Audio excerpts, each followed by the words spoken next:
I didn't see wrong, right? It really is him. The devilish brat from the void god realm truly entered the 100 shattering mountains. Loud clamoring was happening outside, and all of the human race geniuses were in an uproar. No wonder someone offered a bounty, wanting his head. He really did enter this small world. Seeing his victory proves his reputation. What a pity it is for the Fae, three-eyed geniuses, and Rainbow Luan to have met him. Truly no qualms towards fighting, angering humans and deities alike. Devilish brat. The people sighed in admiration. When they thought of all the bizarre things that he did, they all felt sorrow and regret.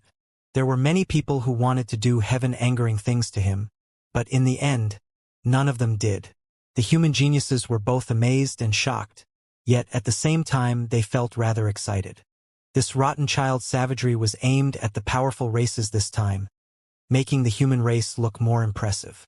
I truly never thought that there would be a day when I could see the devilish brat's real body.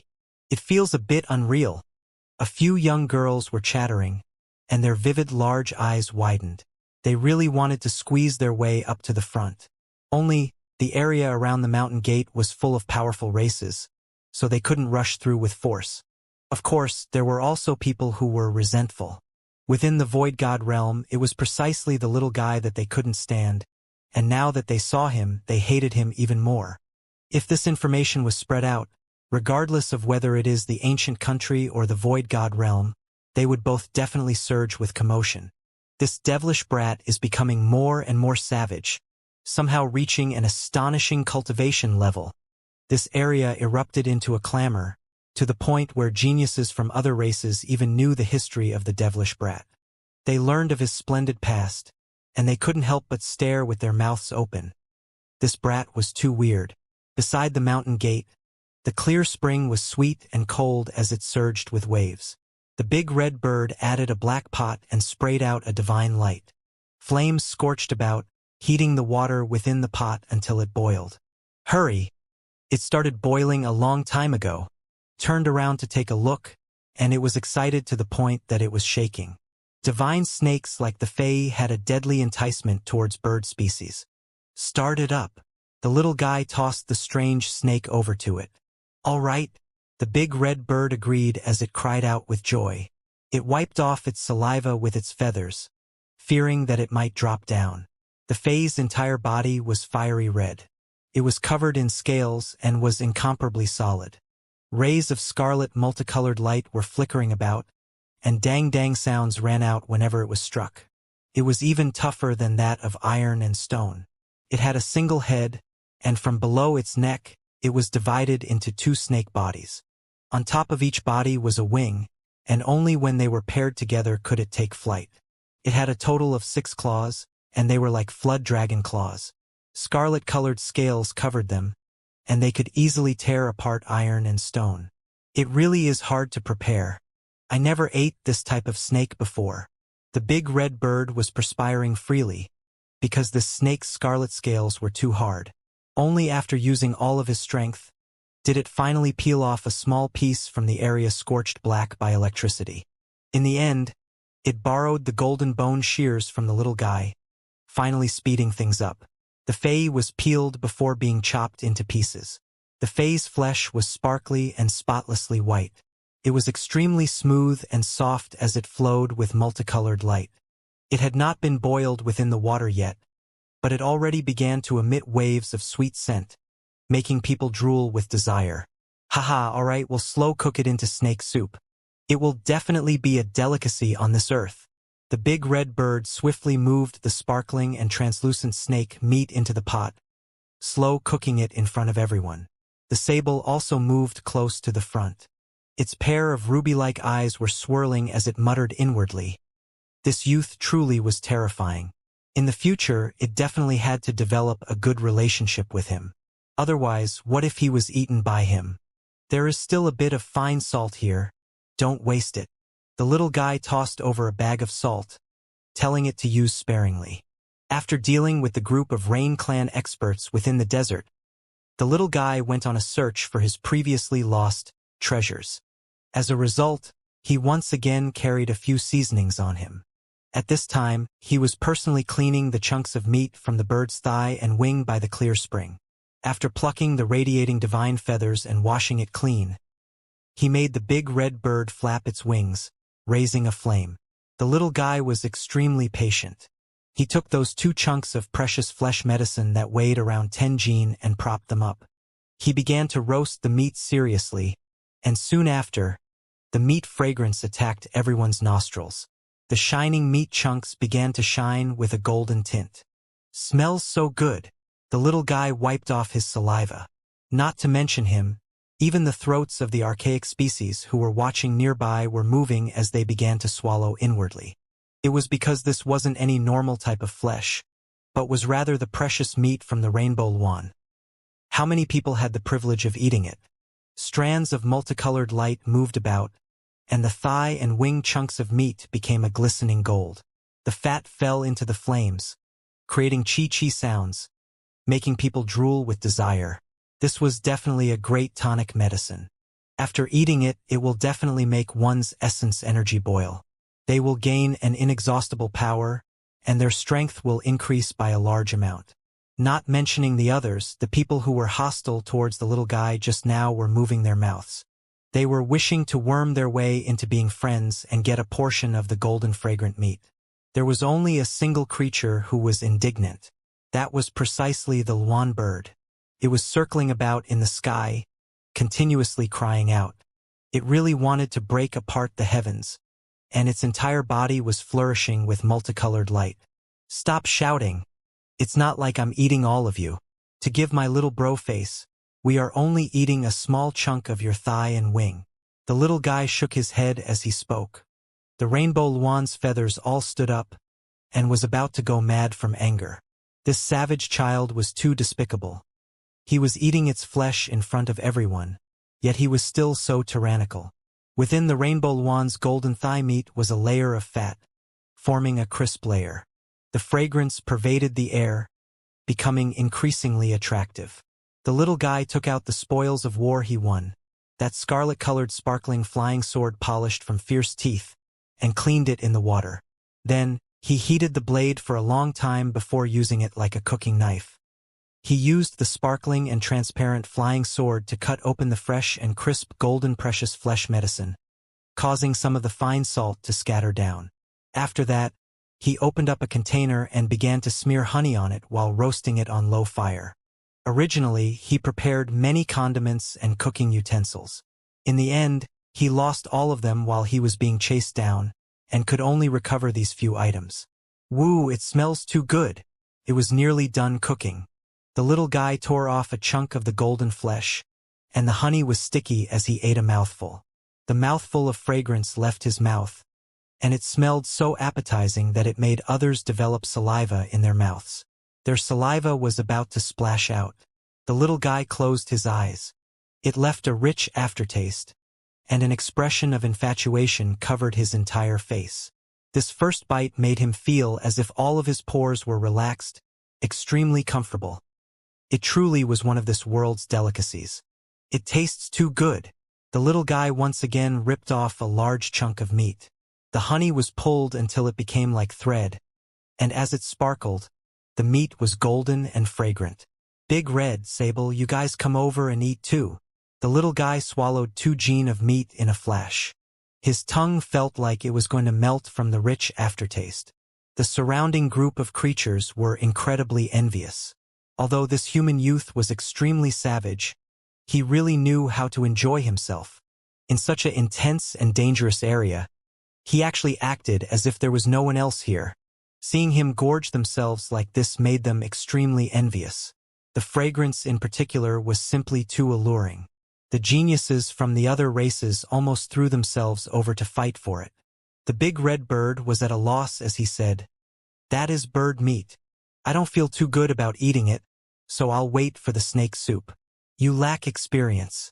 This is luan bird meat, so it's a different race from you.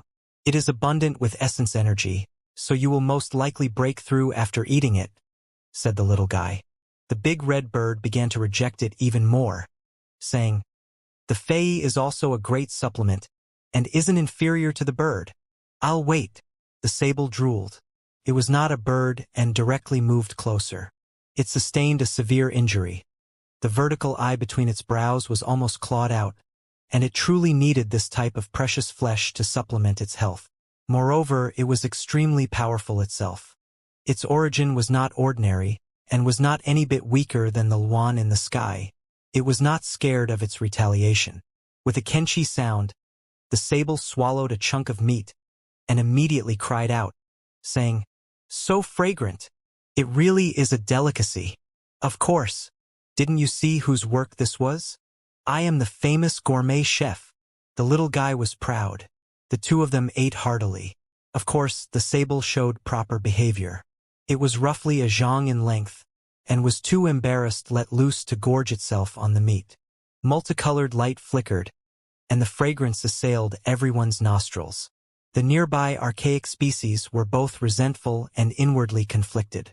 They really wanted to go up and ask for a piece, because that smell was too alluring. Only the rainbow Luan was angrily crying in the sky. It really wanted to swoop down and fight to the death. However, it held back this urge, fearing that the little guy might get an extra snack. "Little bro, you don't need to hold back. Come over quickly and eat with us," the little guy called out. He was enjoying the 10 gene of bird wing and leg meat, and oil was dripping out of his mouth. Multicolored light sprayed out as he spoke, and his entire body was immersed in the divine rainbow light. The golden lion moved closer with a complicated expression. This sworn brother of his was too savage. How could he be like this? It now felt as if it was the human, and this little brat was the real savage archaic species. "Stop staring foolishly. Hurry over and eat," the little guy once again spoke. How could the 9-headed lion eat this? If he did, the Luan bird would definitely fight it to the death. However, looking at that golden and glossy precious meat, it really was drooling with desire. It was struggling to hold it in, and with a gulu sound, it swallowed its own saliva. The rainbow Luan just happened to fly across, could clearly see and hear what was going on. It was immediately angered the extreme, loudly shouting, "9-headed lion, you anger me to death. I didn't eat any." The 9-headed lion felt awkward. This couldn't be blamed on it. That meat was too fragrant, and if there weren't any other people on the side and the Luan wasn't there either, then it definitely wouldn't be polite. "The snake soup is done," the big red bird cried out. Divine light flickered about within the black pot, and a pot of snake meat was blossoming with auspicious radiance. The fragrance wafted about, and the soup was sparkling and translucent. "Little bro, I invite you to eat snake meat." After eating the last piece of Luan meat, the little guy patted his own little round and bulging belly. He then patted the 9-headed lion as he headed towards the black pot. Other than the snake meat, there were also 2 snake gallbladders that were left behind. The big red bird naturally didn't bother to act polite, directly taking one and swallowing it. The little guy took out the other one, and without paying much attention to it, he swallowed it into his belly. This was the best part of the fei, and could not be wasted. The little guy's body immediately began to erupt with scarlet multicolored light. The snake gallbladders flourished with might, and it was surging with essence energy. It made his flesh emit thunder-like sounds. Good. So powerful. The little guy was extremely happy. Following that, it called out to the big red bird, sable, and the 9-headed lion to enjoy the fei together. This pot of meat was truly special. The soup was sparkling and translucent, and as divine multicolored light flickered, the snake meat was sparkling with even more precious splendor. There wasn't a single genius from the other races whose hearts weren't itching. "Haha! Begin the meal!" the big red bird excitedly and loudly shouted. It was the first to dig in, not being polite in the slightest. Even though the little guy ate until his stomach was bulging, his appetite was still great. After refining the precious flesh medicine from before, his body became brilliant, and he began to pig out again. The sable did not hold itself back either. Only the 9-headed lion was inwardly conflicted. It really wanted to eat it. However, after glancing up at the sky and seeing the rainbow Luan angrily crying out there, it truly couldn't participate. "Stop crying already. We wouldn't have become acquaintances if we didn't fight. So come down and eat with us. Back then, I met little bro like this too, shouted the little guy towards the sky. The Luan was extremely angry and naturally wouldn't compromise. The nine-headed lion was embarrassed and couldn't say much. A savage child, big red bird, and Sable sat around the black pot as they ate to their heart's content.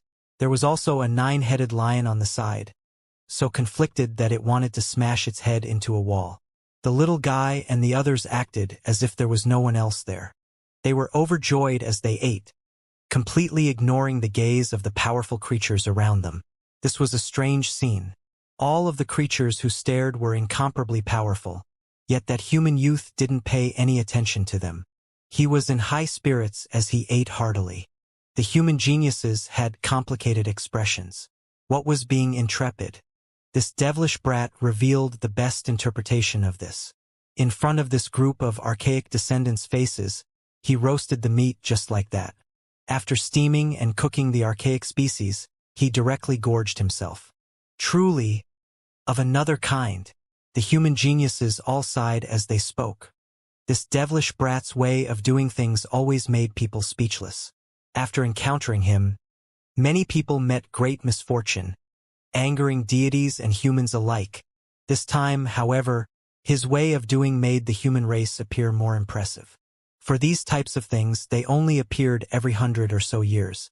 Never before had they seen such a savage person before, daring to do these types of things. Countless geniuses as well as experts from various experts were watching these individuals as they ate heartily. After many years had passed from this scene, whenever the people brought up this event, they would still continuously sigh with regret. Of course, at that time, the savage child's status and position would be completely different. These stories will all have become rumors and stories. The little guy ate until his belly was as round as a ball. As soon as he opened his mouth, it would inevitably blossom with multicolored light. He absorbed too much precious flesh medicine, and his body was going through a baptism. It was a pity that he didn't open his 9th heavenly passage from this. After all, this was an accomplishment that had only been recorded in ancient books. In reality, it had never been seen before, and the difficulty to reach such a level was beyond one's imagination. In reality, it really was like so. It was impossible for the little guy to smash apart the shackles and create a miracle just by eating the Fei and Luan. The feast finally ended, and towards these individuals this was a type of pleasure. However, towards those around them this was a type of torture. That type of precious flesh medicine and the delicious light it emitted was something they could only see but not eat. It truly made them suffer. The little guy picked up the 2 experts from the 3-eyed race and carried out some simple first aid. After fixing them up a bit, he began to discuss with the flame crow as well as the other archaic descendants. These were all individuals who were acquainted with the 9-headed lion. Since you guys are my little bro's friends, then you are my friends as well. In the future, when we have problems, we all have to bear through it together. He burped from being full, and patted his stomach that was as round as a ball while speaking. A few of the tyrannical archaic descendants looked at each other in dismay. Being friends with you is too dangerous. One mistake and we might get eaten. Have you not seen that Luan in the sky and how much it is cursing and bawling? Moreover, how old were you? You aren't even older than that 9-headed lion, yet you call him your little bro. Now, however, they no longer dared to look down on this human youth. When he spoke, not a single creature dared to be rude. He was treated as if they were on equal grounds, and there was even a type of reverence. Oh! Right at this moment, the big red bird screamed. The feathers around its body ignited, turning into ashes. It was naked from head to toe, becoming incomparably ugly. Big Red, what happened? The little guy was startled. The flame crow next to the 9-headed lion revealed an envious expression.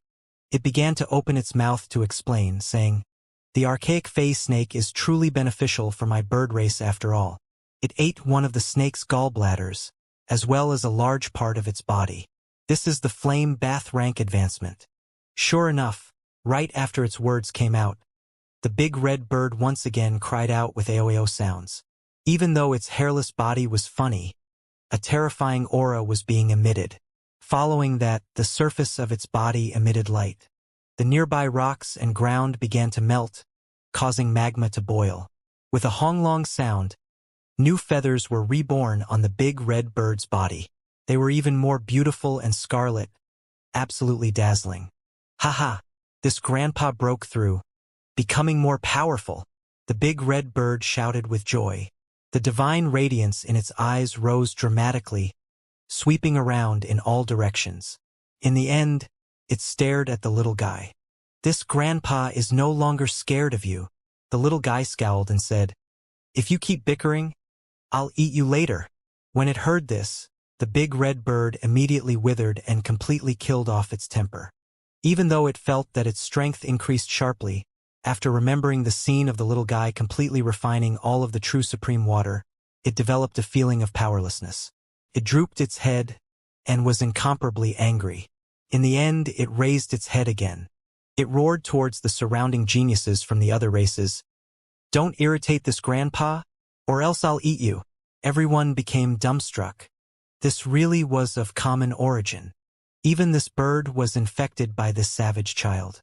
The sable's entire body was also radiating with light. The injury was completely gone, and it almost broke through. Its entire body was sparkling and translucent as it flickered with purple light. In a short period of time, there were various powerful archaic descendants around the little guy, such as the nine-headed lion, big red bird, sable, flame crow, three-eyed race's two brothers, and even the angry rainbow swan. It was bustling with noise and excitement. "Stop making noise. Sooner or later we will become friends. Haven't you seen that the nine-headed lion and I are sworn brothers?" The little guy turned his head towards the swan bird and really wanted to talk about how he also ate a part of it before becoming like this. In the end, the nine-headed lion's face immediately turned green. It hurriedly stopped him, not allowing him to say it out loud. Otherwise, it would lose too much face. The roasted lion head's secret was something that he didn't want his acquaintances to know about, even if it was beaten to death. "Then you help me console it," said the little guy. The nine-headed lion nodded its head at once. As long as its background was not leaked, anything was fine. There were numerous species here, and they were all extremely powerful. It didn't matter if they were friends or enemies. As long as the savage child was powerful enough, he could stand inside the group of archaic descendants and be revered. "Is it him?" From the distance, someone conversed in a low voice within the crowd. "Correct, it is precisely that devilish brat.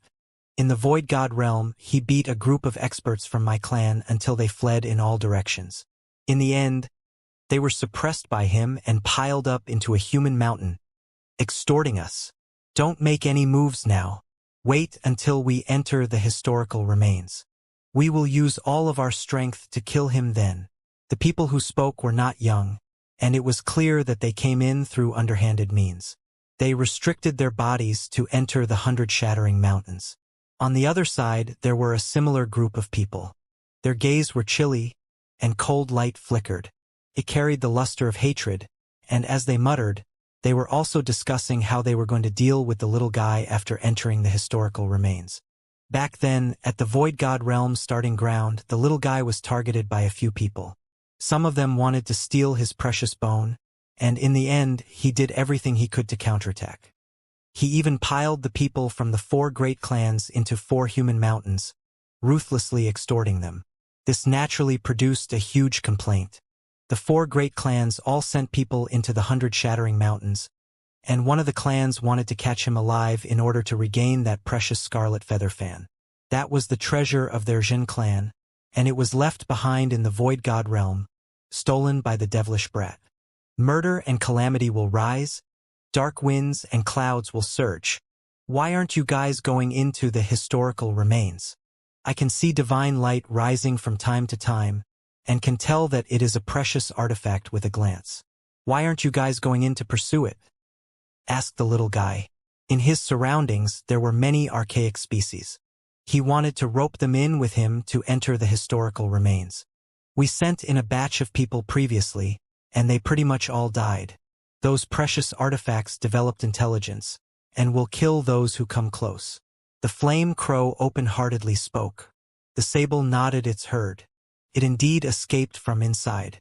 At that time, it was attacked from behind by someone, and moreover, there were spiritual precious artifacts chasing after it.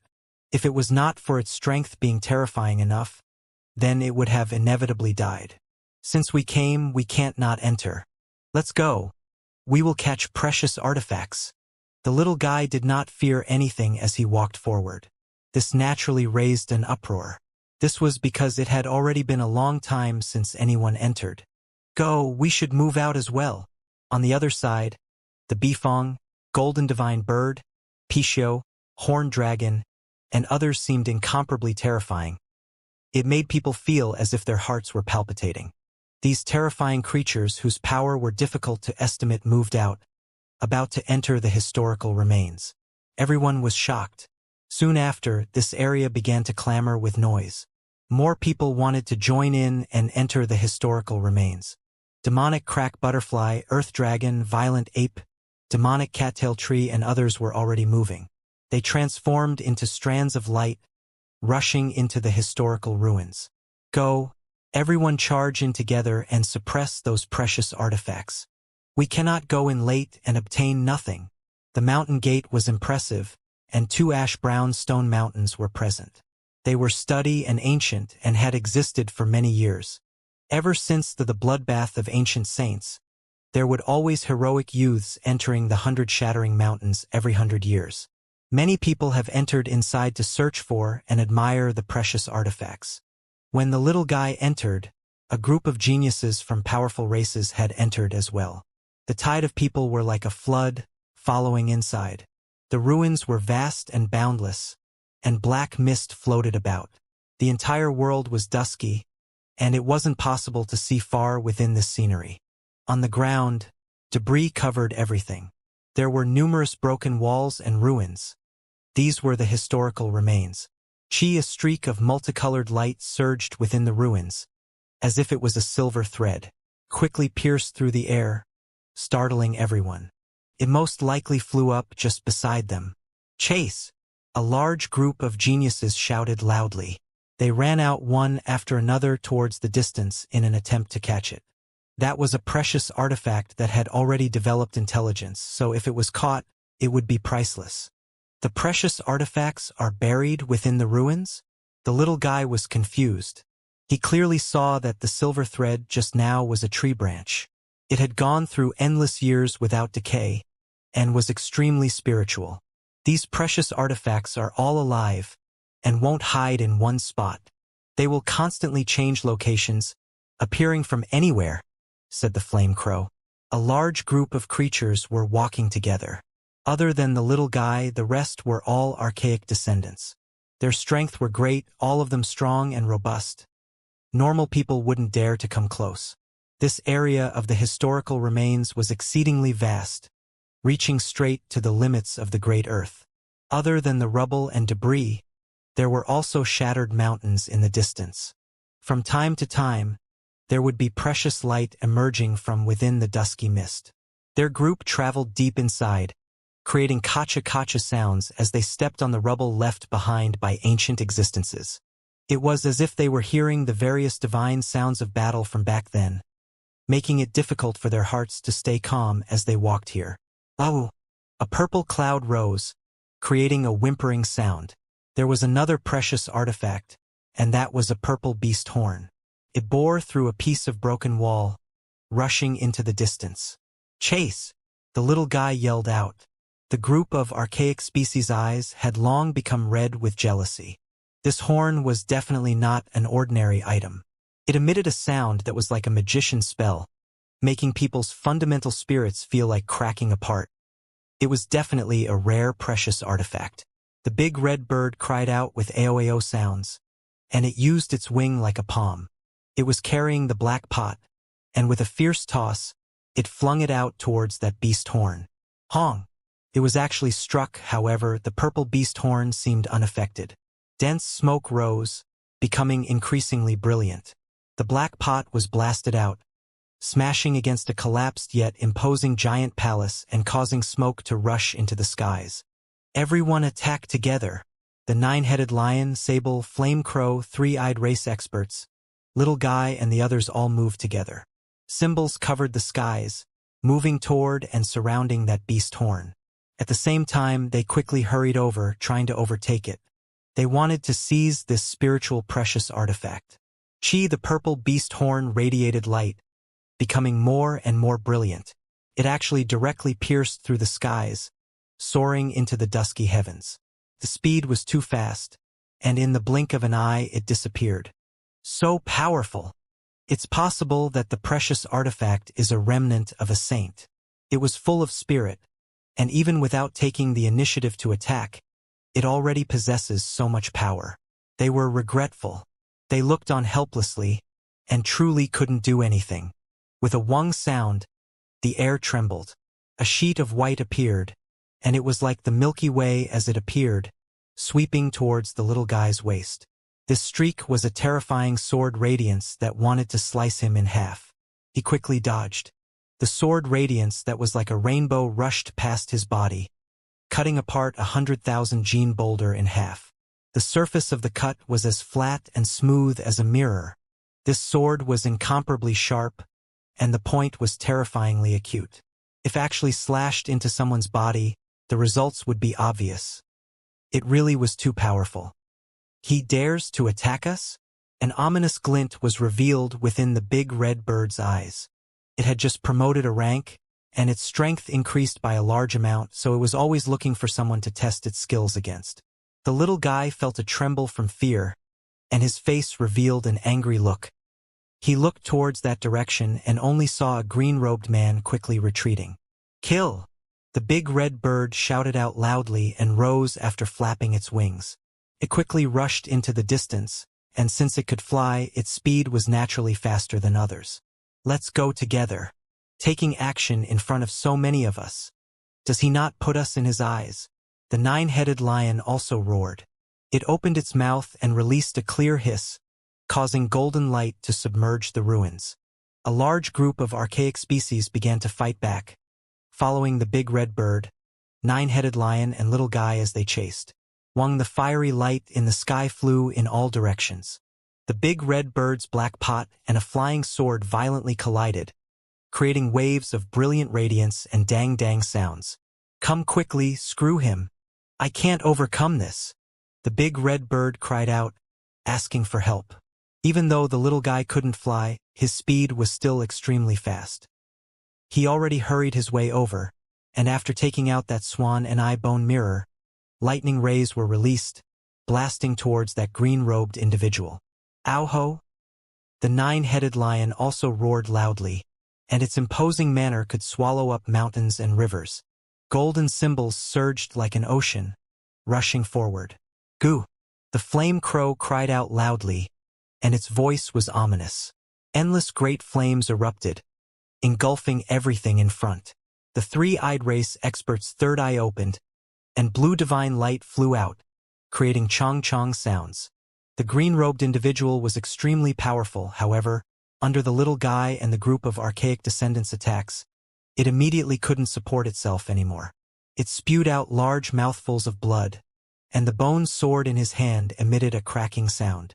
Cracks appeared on the sword, and blood leaked out from the corners of his mouth. Dreadful radiance were shot out from his pupils, and his heart was in lament. Cracks actually appeared on the precious artifact in his hand, causing the sparkling precious bone to dim. It made him furious, and his body was sore. It's not a young person." The sable was shocked. The green-robed individual's hair was disheveled, and he revealed his true appearance. It seemed like he was around 25 or 26, and wasn't a genius youth. It was obvious that he was one of the restricted. The little guy shivered inwardly. It seemed as if he thought of something. Quickly rushing up, he said, "Kill!" Everyone followed and began to chase after that person. Even though that green-robed individual's strength was great, and it far surpassed that of a normal genius, he was still caught up in an incomparably difficult situation. Pooh, the little guy, took out the swan and eye bone mirror and used its power. A streak of lightning struck the opposing party's left shoulder, immediately blasting out an area of bloody mist. His scapula was split open, and that arm almost fell off. The green-robed individual miserably howled. In the end, he clenched his teeth and retrieved from its bosom a divine talisman. He stuck it to the soles of his feet, creating a stream of light and disappearing from this great earth. What a powerful divine talisman! That is an item from the ancient era, and it must have been obtained from these historical remains. It's priceless. Divine talismans like these have usage limits. He can't use it that many times. These archaic species were all quite knowledgeable, recognizing the withdrawal talisman. They couldn't help but sigh at this green-robed individual's luck, actually reaping a harvest within these ruins. Damn it! My bone sword cracked. The green-robed individual cursed from the distance. His sinister face was full of bloodstains, and he was in an extremely difficult situation. Don't think that you can kill that child just because you are one of the restricted. He is extremely difficult to defeat, said an elder. Nearby there were several others. Each and every one of them carried terrifying auras, and none of them were ordinary. Let's slaughter our way over and wipe those archaic descendants clean. They definitely all carry precious artifacts, so killing them will be easier than searching within these ruins, said the green-robed young man. The origins of those species are great. If we kill one or two of them, it might not matter too much. However, if we kill them all and news of this somehow leaks out, then we would be bringing a huge calamity to my clan, an elder said in a low tone. They came from a large clan, and it was one of the 4 great clans that had previously been blackmailed by the little guy within the Void God realm. In another area, there was a hidden group of people who wanted to defeat the little guy. Moreover, there were a few people who already moved out, and as they sneaked their way closer, they prepared to strike like lightning. Within the ruins, the little guy was aware of this already. His perception was great, and had constantly been observing the surrounding wind and grass movements. There is someone who wants to defeat us. This time, the little guy gave them an early warning. Does this never end? Go up together and tear them apart, the big red bird shouted. The 9-headed lion, sable, 3-eyed race and others were all resentful. They rushed over together, as multicolored light flickered, precious methods rose together. Their might was shocking to the extreme. These restricted individuals were all startled. They immediately turned around to flee. Fuck! We clearly just arrived, and didn't expose ourselves along the way. The people from this clan did not know that the green-robed individual had made his move already earlier. A rebellion was happening in the ruins. The group of archaic species attacked together with astonishing might. The 4 great clans were slaughtered until blood covered their bodies with no route into heaven and no gate to earth. In the end, they were all killed. So hateful. Why is this savage child grouped up with these archaic species, becoming this powerful? The others from this clan were resentful as they hurried over from the distance. In the following 2 days, the little guy, 9-headed lion, big red bird, flame crow and the others became the rulers. They swept through these ruins, and there weren't many who dared to provoke them. During this period of time, they had chased after restricted individuals several times. As long as they saw an older person quietly approaching, they would madly and fiercely chase after them. The army of the 4 great experts were extremely depressed. Exactly who was killing who? They gathered experts to enter these ruins with the goal of taking care of that devilish brat. In the end, why were they the ones being chased and beaten? The ruins were vast and borderless. After walking for 2 days, they still haven't seen the limit. Within this time period, the little guy's group had seen around 10 precious artifacts. Yet they all flew into the sky, making it difficult for them to capture. Hong long long. Suddenly, it sounded as if a mountain torrent was pouring down. Rays of light flourished at the horizon limit, and it was as if 9 suns were rising at the same time. It dispersed the black mist, creating sounds that were like thunder. Not good, quickly flee. A large number of precious artifacts are resuscitating, forming a divine tide. Someone loudly roared. In front, there were 10,000 creatures that were fleeing back. Their faces were pale, without a bit of color. Within that group was the powerful violent ape, terrifying swan and I, and others. There were many human children who were from noble descent. All of the creatures who entered these ruins were running and fleeing. They were all alarmed and anxious from this desperate situation. Heavens! The precious artifacts are resurrecting. They are killing the creatures who entered these ruins. Quickly flee for your lives. The flame crow loudly shouted. The same thing erupted several days ago, and at that time quite a few geniuses died as well. It spread its wings to soar into the sky, forming a streak of dark light before disappearing into the distance. This was simply impossible to defend against. Aho! The nine-headed lion loudly roared, and its entire body radiated golden light. It stepped on top of a string of beads before quickly fleeing into the distance. The big red bird, sable, three-eyed race experts and others were no exception. They turned around and fled because that was definitely a force that they could not fight against. It was too terrifying. At the limits of the horizon, divine sound rang out like thunder. Multicolored light flourished magnificently, completely submerging the heavens and the earth. It was as if roughly a dozen archaic descendant divine birds, golden crows, were coming into being, covering the sky. They illuminated the ruins. Those precious artifacts combined together, emitting multicolored light as they slaughtered their way over. They were truly like a divine tide, and as they created rumbling sounds, nothing could contend against them. Numerous creatures hid the sky and covered the earth, fleeing from all directions in disarray. The little guy's eyes were widened until they were big. He saw many strange treasures, and they were all refined from archaic species' precious bones, fur, and other parts. A golden crow's divine wing, flood dragon's ash horn, mysterious turtle's precious shell, they were all extremely valuable treasures. Mine, they are all mine. The little guy clenched his small fist, and his large eyes became like crescent moons as he continuously wiped off his saliva. However, following the rumbling sounds, the divine tide drew closer. He could only hop about in anger before making his getaway as well. The light of blood bursted out. While a dozen-meter-tall giant was fleeing, it was sliced by a spotlessly white elephant tusk precious artifact.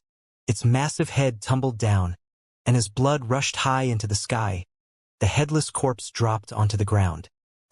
Not far off, a group of geniuses were bawling miserably. A golden crow wing slapped down, creating a blaze that overflowed into the heavens. There were 10 individuals who immediately became torches before turning into ashes, leaving behind absolutely nothing.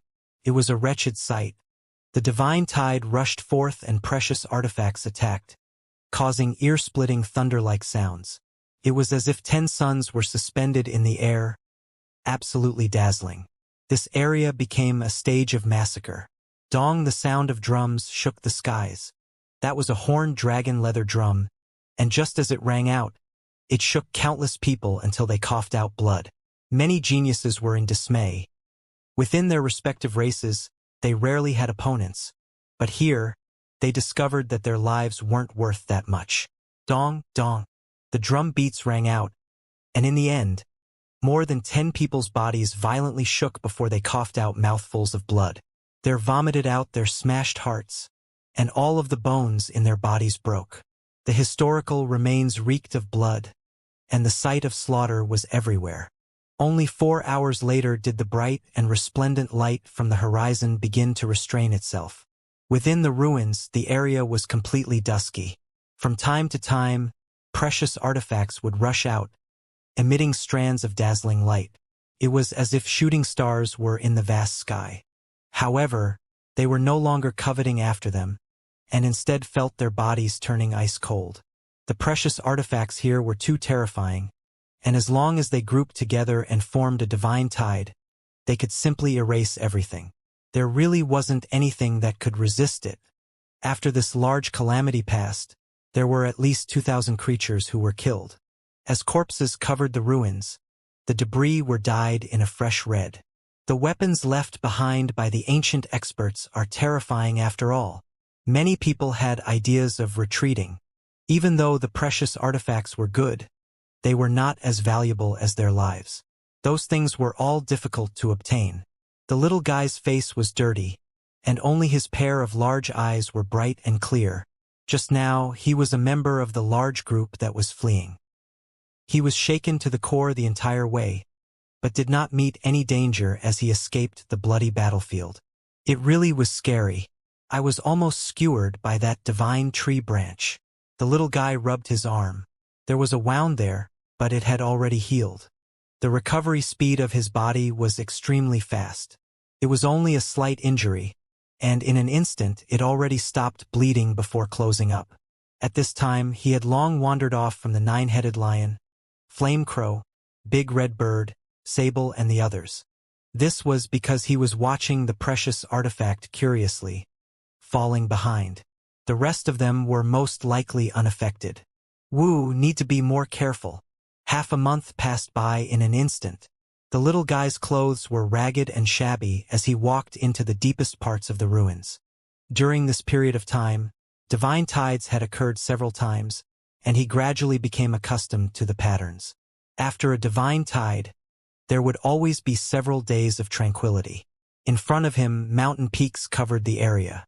Some of them would have precious light rising from time to time, causing killing intent to spread outwards. Many powerful precious artifacts are hidden here. This is the origin of the divine tide, and it is where they gather.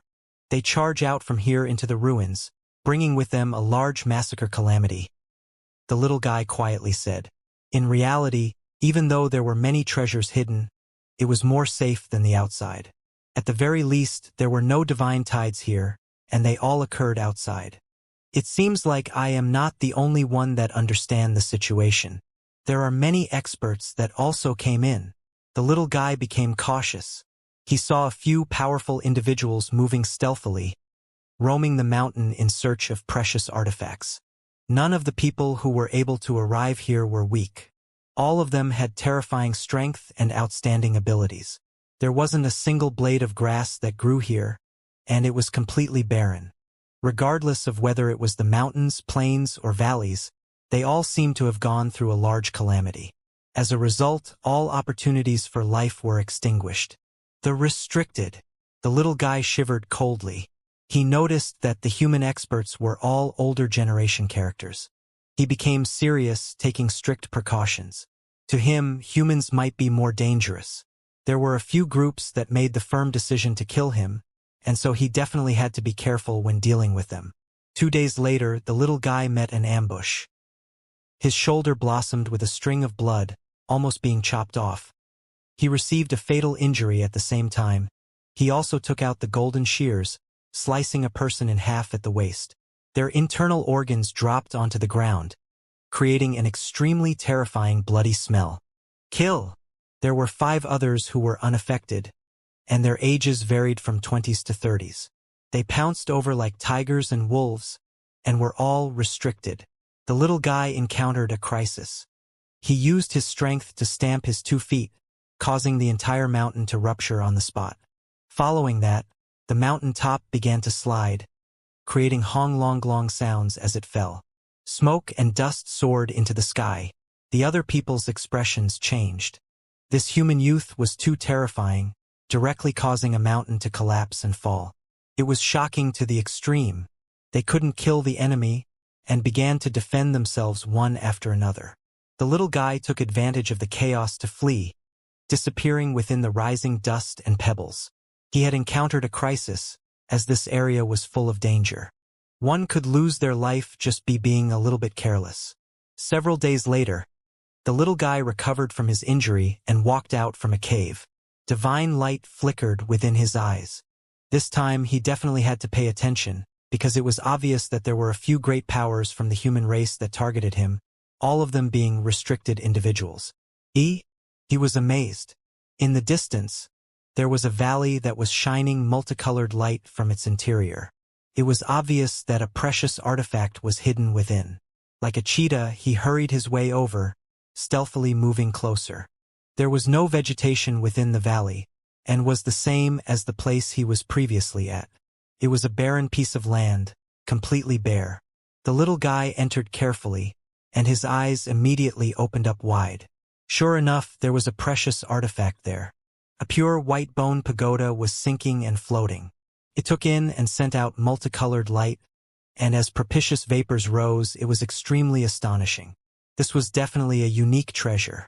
The little guy felt worried, scared that he would alarm it into fleeing or failing to make it yield.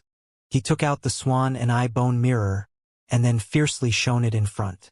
He then quickly revealed the golden bone shears, using them together. It shot out to suppress and imprison this divine bone pagoda. Within the valley, divine light immediately erupted. Thousands and 10,000s of divine rays danced about, submerging this area. It was extremely mysterious. Not far off, there was an emperor carriage on top of a mountain peak. A white tiger was sitting upright on it, and beside it were 2 human genius girls that were feeding it fresh meat. There were no beasts pulling the cart, but rather 4 experts who lifted up the cart to move it. Moreover, there were a few elders who were in the front, standing as guards. Precious treasure? Let's go there quickly. No matter who it is, we will kill them. The white tiger sat up and spoke with a divine voice. Terrifying radiance was emitted from its pupils, and this area immediately began to rumble with the sound of thunder. Go! The emperor carriage emitted light. It was actually a powerful precious artifact, and multicolored light wrapped around this group of people as they flew towards the ravine.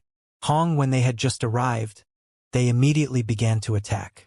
Countless symbols scattered down, as if they were going to submerge this entire land. The valley began to form landslides from all 4 sides, and rocks tumbled into the sky. The little guy was extremely angry. At such a critical moment, there were actually people who interrupted him, coming to destroy everything.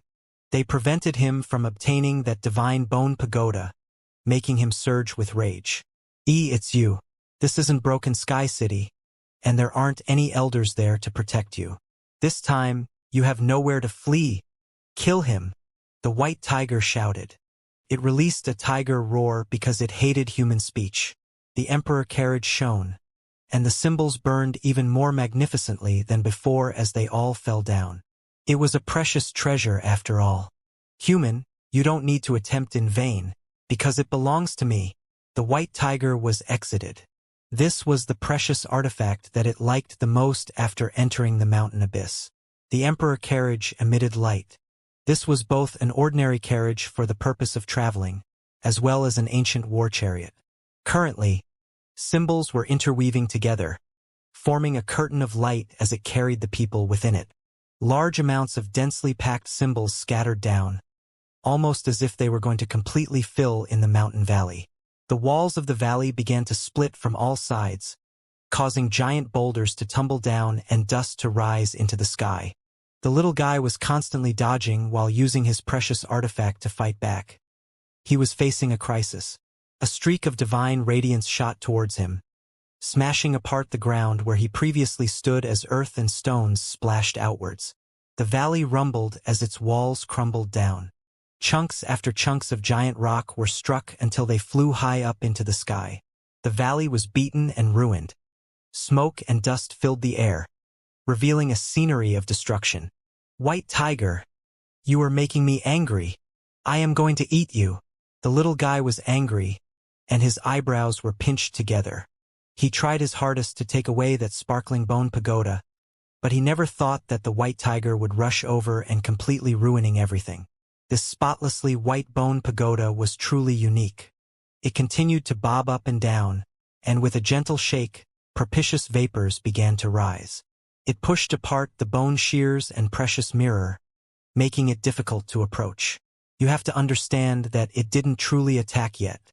This was merely the divine fluctuations naturally being emitted by it. In the end, the little guy used the ancient methods carved within the true primordial record in an attempt to communicate with it. He used the power of symbols to resonate with the pagoda, however, right as soon as he succeeded a bit, the white tiger interrupted, immediately startling the divine bone pagoda. The white tiger stood upright on the carriage. Its body could not be considered that large, yet it still had a threatening demeanor. Its eyes emitted a faint golden color, and it was as if they were shooting out daggers as it stared at him. "You are talking to me?" It finally spoke in human speech. Its face was callous and cold light flickered within its pupils. They were like tail feathers ready to shoot out. "You don't say? Fat cat. You are bringing about your own destruction," the little guy yelled in anger. Currently, he was trying to communicate with that bone pagoda, but it was already useless. A mist proliferated outwards, pushing him away. "Seal up the valley and kill him. I despise humans who speak to me like this. Hurry up and collect that precious artifact."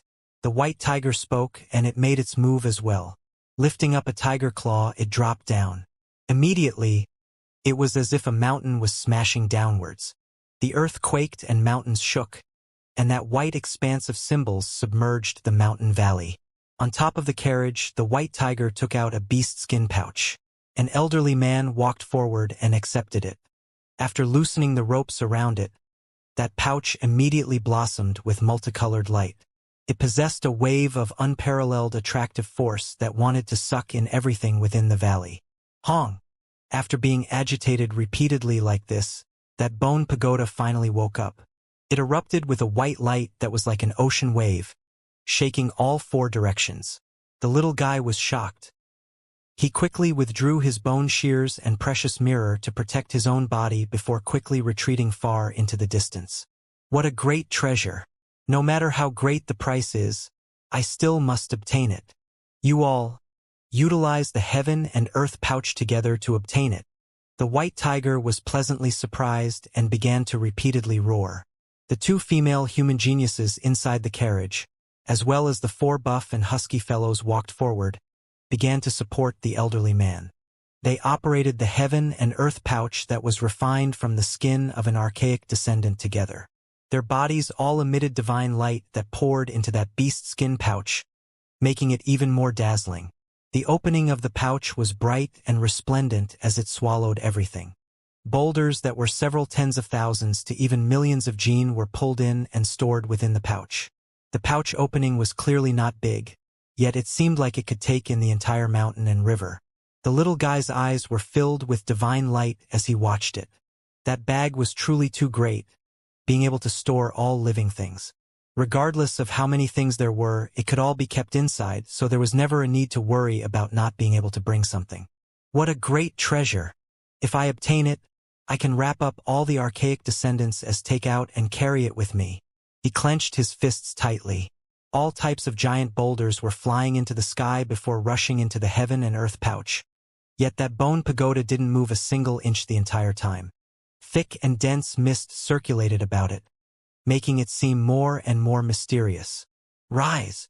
The white tiger roared loudly. It also made its move, spitting out multicolored light. It scattered down on top of the heaven and earth pouch, making its might flourish even more. Hong! The pure white bone pagoda was continuously agitated. Finally, the pagoda began to fight back.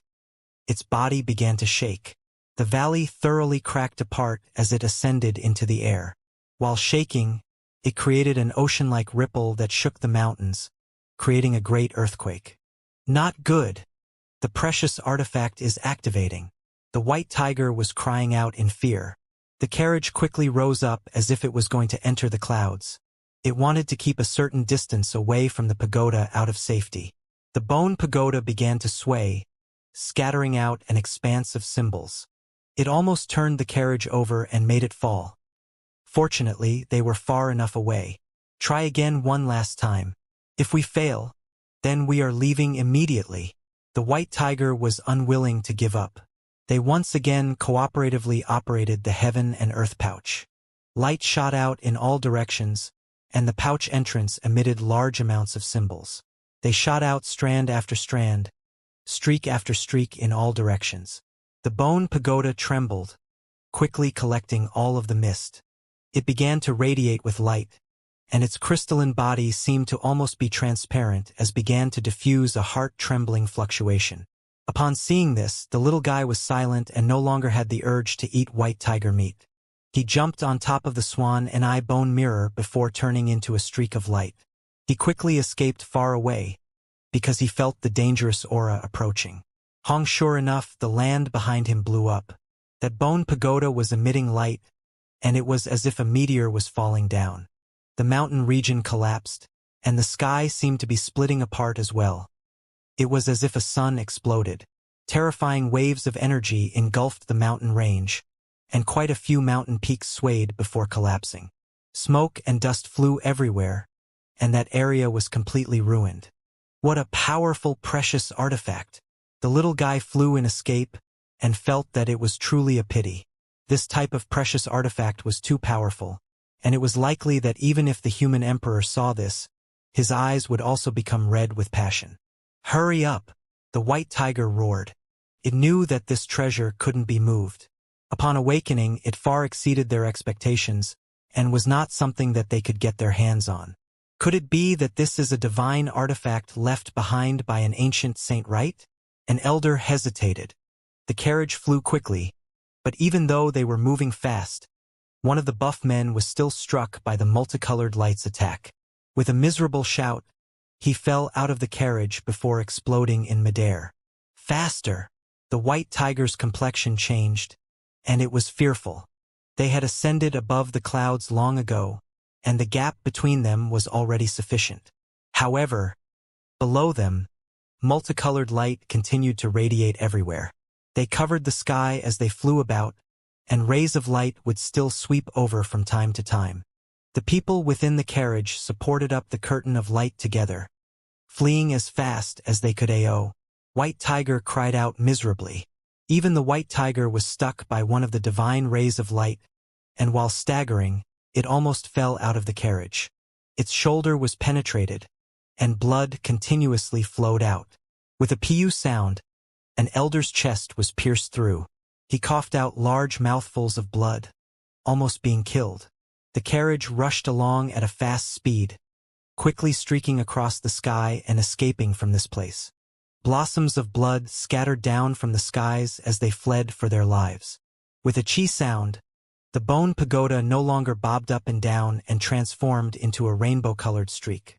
The destroyed mountain region was peaceful once again. The bone pagoda is so powerful, yet it decided to escape and leave the valley? The little guy could clearly see within the darkness that it unexpectedly left. It was in a hurry, making him extremely suspicious. He did not waste any time and chased after it in an instant. He pursued it the entire way, utilizing the precious mirror to fly quickly. However, the pagoda was too fast. It left behind an after image before disappearing. The little guy continued to move forward, and the mountains and creeks quickly disappeared behind him. He did not give up and searched this entire mountain range. Finally, he once again felt the fluctuations of that bone pagoda. In front of him, a fiery light overflowed into the heavens.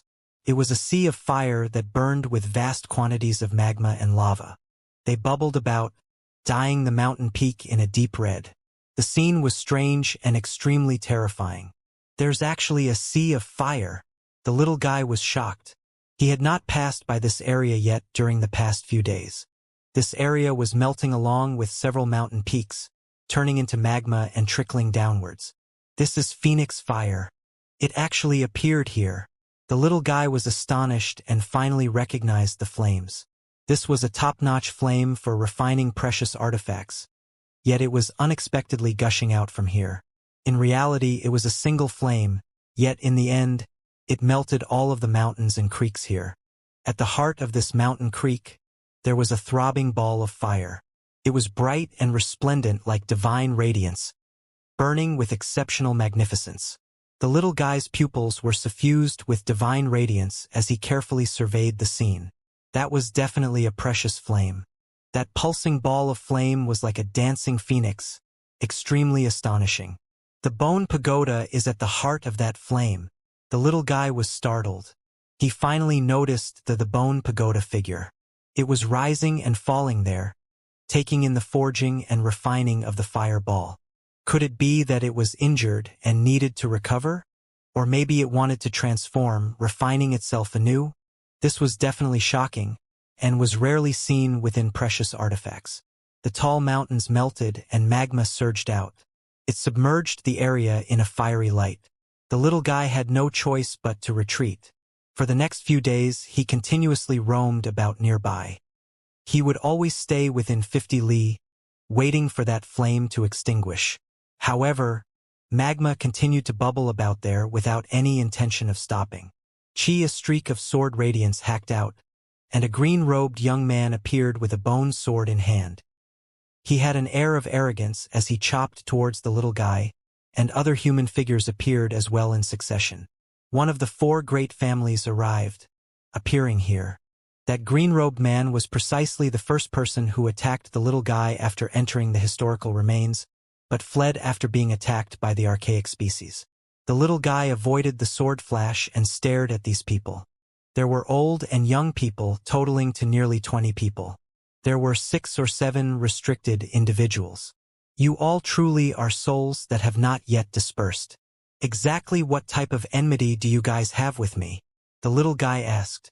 Void God Realm, part of the human pile made of the 4 great races. The green-robed young man spoke coldly. After hearing what was said, the little guy stared blankly. Soon after, he laughed loudly. That truly was a period of happy days. Unfortunately, I was expelled. What a cherished memory. After the expulsion period ends, I will definitely create an even bigger human mountain. This was an absolutely savage sarcasm, and the group of people's faces immediately soured. Being defeated by this devilish brat was said and done already, but they were also extorted and lost so much face. Woo! Could it be that you guys were the ones that I made a human mountain out of? The little guy sounded suspicious. With these words spoken, the group of people's faces became ugly beyond belief. The veins on the young people jumped, and even those few elders' faces darkened. Ha ha ha! The little guy laughed at the top of his voice and was incomparably overjoyed. It turns out that the people who were chasing after him had been beaten by him in the past. Laughing like this, it made the group of people's complexions gloomy like water. They wanted to skin him alive. I get it now. The others who chased me must be like this as well, coming from the 4 great families. They were all people who were defeated by me. Ha ha. The little guy laughed extremely joyously. Before, he was depressed. Why was he always being chased by others? Now, all of the tension was completely dispelled. After all, these were people that he had already beaten up before. Seeing the people he defeated before face to face really made him happy. This isn't the Void God Realm's starting ground, so our cultivation levels won't be suppressed to such a low level. Just give up your life, the green-robed man shouted. He was originally an elite from his generation, and among his peers there were few who were worthy opponents. However, within the Void God Realm, he was actually cruelly beaten by someone and piled together with his clansmen. It truly was an extraordinary shame and humiliation. It's not a big deal, you guys were defeated by me previously, and I thought you guys wouldn't make it. If you don't listen, then let's go back and continue forming a human mountain. This was a calamity of slaughter. The little guy was smiling mischievously, making this group of people all reveal a gloomy light within their eyes. It truly made them hateful and angry. The little guy's 2 hands continuously made seals, putting to use the symbols from the true primordial record. He drew out a golden wave that slashed its way over, colliding with that green-robed male's bone sword. Go up together. Get rid of him. Another young person walked up, making his move with everyone else. At the same time, several elders walked up. With each step, the ground would gently tremble. It was as if giants were walking, and their eyes were bright and resplendent like golden lamps. An intense and great battle erupted. The little guy fought with different people one after another, causing blood essence to roll over and over like waves. The symbols covering the sky were suffocating, pressing down as precious techniques attacked from all directions. His essence energy began to boil. Although his physical body was unparalleled, his symbols were not as powerful as those few elders. He was shaken until a trickle of blood flowed out from the corners of his mouth. With so many people making their moves together, they were definitely more than he could take on. The little guy shivered inwardly. These restricted elders were definitely not ordinary people, and it was impossible for him to withstand. If he was surrounded here, he would definitely fall. He did not zealously continue fighting. He wiped off the bloodstain from the corner of his lips, and did not let them crowd around him. He was half fighting and half retreating. Young one, your innate talent is truly astonishing. But you've provoked people you shouldn't have provoked. How can my Kuan clan tolerate your existence? Receive death, shouted out an elder. They revealed their identity, because they determined that this youth was not going to live past this. The little guy did not trade blows with them, and continuously received the elders' suppressing symbols. Precious techniques poured over like an ocean wave, making blood once again flow out from the corners of his mouth. In the end, he used the golden bone shears to quickly rush into the mountain depths. Where are you going? How could the group of people agree to let him slip away? Several elders were standing on top of precious artifacts, leading the clan's younger generation in pursuit. Scarlet liquid blocked their way, and fiery light surged about. The scene in front of them was terrifying. The mountain peak was thoroughly red, and the heat waves of the great earth were rolling about, forming magma. The little guy was standing on the golden bone shears as he crossed these vast rocky lands. His eyes were flickering with rays of light, and after glancing backwards, he began to increase his speed. From the back, the group of people were coldly smiling. Their speeds were not inferior to the little guy's, making it difficult for him to break away. Sooner or later, they were going to catch up. Weren't the other clans also offering a bounty? If we kill him and take away the precious artifacts on him, we can then turn his head in for the bounty. This devilish brat is truly hateful. Simply decapitating him would be letting him off too easy. We must torture him to death. The group of people were extremely cold. They finally caught the devilish brat, so they were all thinking of ways to take his life. Suddenly, the little guy turned around with a strange smile on his face. He raised his hand, revealing the swan and eye precious mirror. He shone it towards the magma behind him, creating a fierce explosion. Lightning radiance dropped down streak after streak. Hong, the heart of the magma, raged, and billows soared into the heavens. The scarlet liquid's temperature was shocking as they erupted high into the sky. He truly is a child. Does he really think that this magma can harm us? An elder laughed coldly. With a flash of his precious artifact, he blocked off the surging scarlet wave. However, his cold smile immediately froze. Everyone suddenly felt dreadful. A wave of terrifying aura rushed charged into the heavens, making every person tremble. A crystalline pagoda bobbed up and down within the magma, surrounded by a lump of phoenix fire. It revealed its body, and then began to violently shake. It seemed as if it was incomparably angry, as if erupted in a heaven overflowing radiance. Ah, no! The Kuan clansmen released blood-curdling screeches. They knew that they met a terrible calamity, because this precious artifact was too terrifying. It far surpassed their clan's treasures, and was currently attacking them out of anger. Bubble, the sound of precious artifacts shattering were emitted, and 3 of the elders' precious artifacts shattered on the spot. All of them cried out miserably as they sank into the magma. Flee quickly! The green-robed male and the 2 other elders carried the people from their clans, and while stepping on their precious artifacts, they fled for their lives. Unfortunately, they were too close to the magma. Moreover, this bone pagoda was at the crucial point of its own refinement, and as a result of being disturbed, it madly displayed its might out of anger.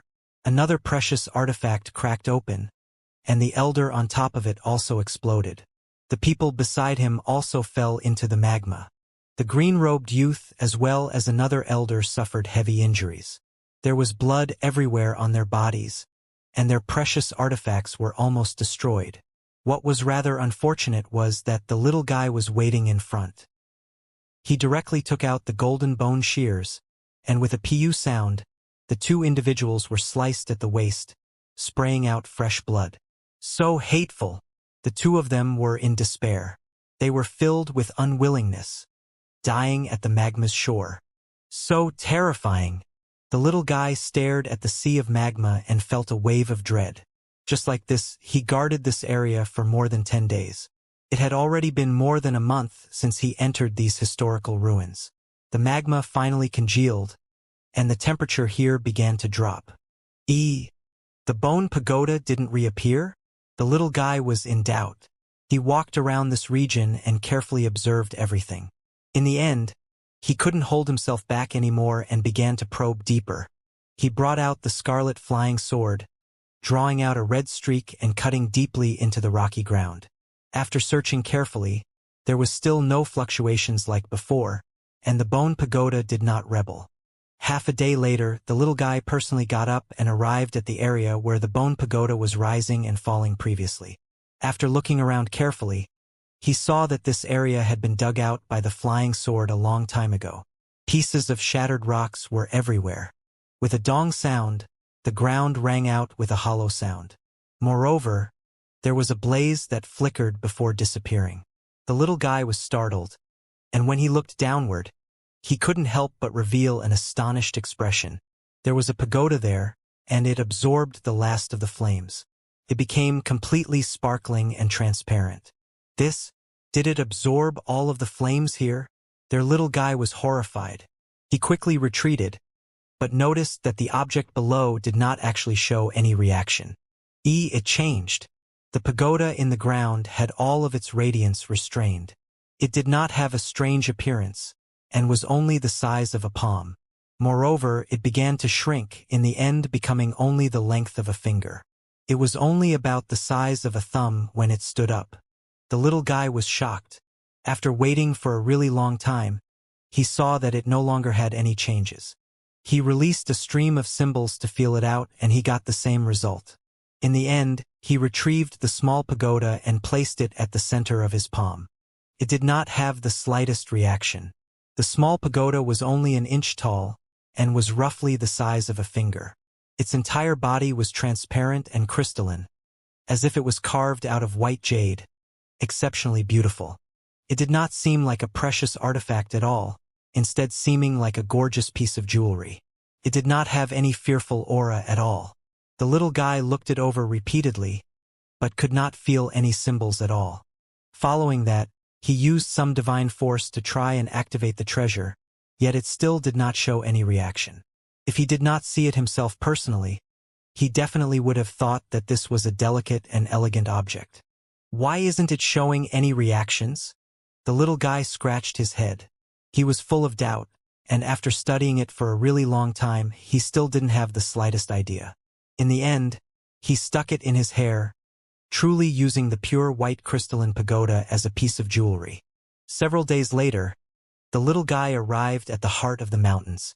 Along the way, he met over 20 precious artifacts, but he couldn't subdue any of them. He truly felt that it was a pity, but there was one thing he was sure of, and that was that those precious artifacts weren't as mysterious and terrifying as the bone pagoda. Unfortunately, the pagoda did not react to the little guy, and was just like a normal object. There was a giant mountain at the center, and it was extremely massive. It was as if 10 mountain peaks were merged together, and it was exceptionally grand and majestic. What a big mountain! The little guy sighed in admiration. Divine light flickered above the mountain, and precious artifacts would fly about from time to time. It was as if fireworks were blossoming, and they were all powerful spiritual objects. At the foot of the mountains he saw a bifong, golden divine bird, horned dragon, pishio, demonic cattail tree, cracked demonic butterfly, and other talents of that sort.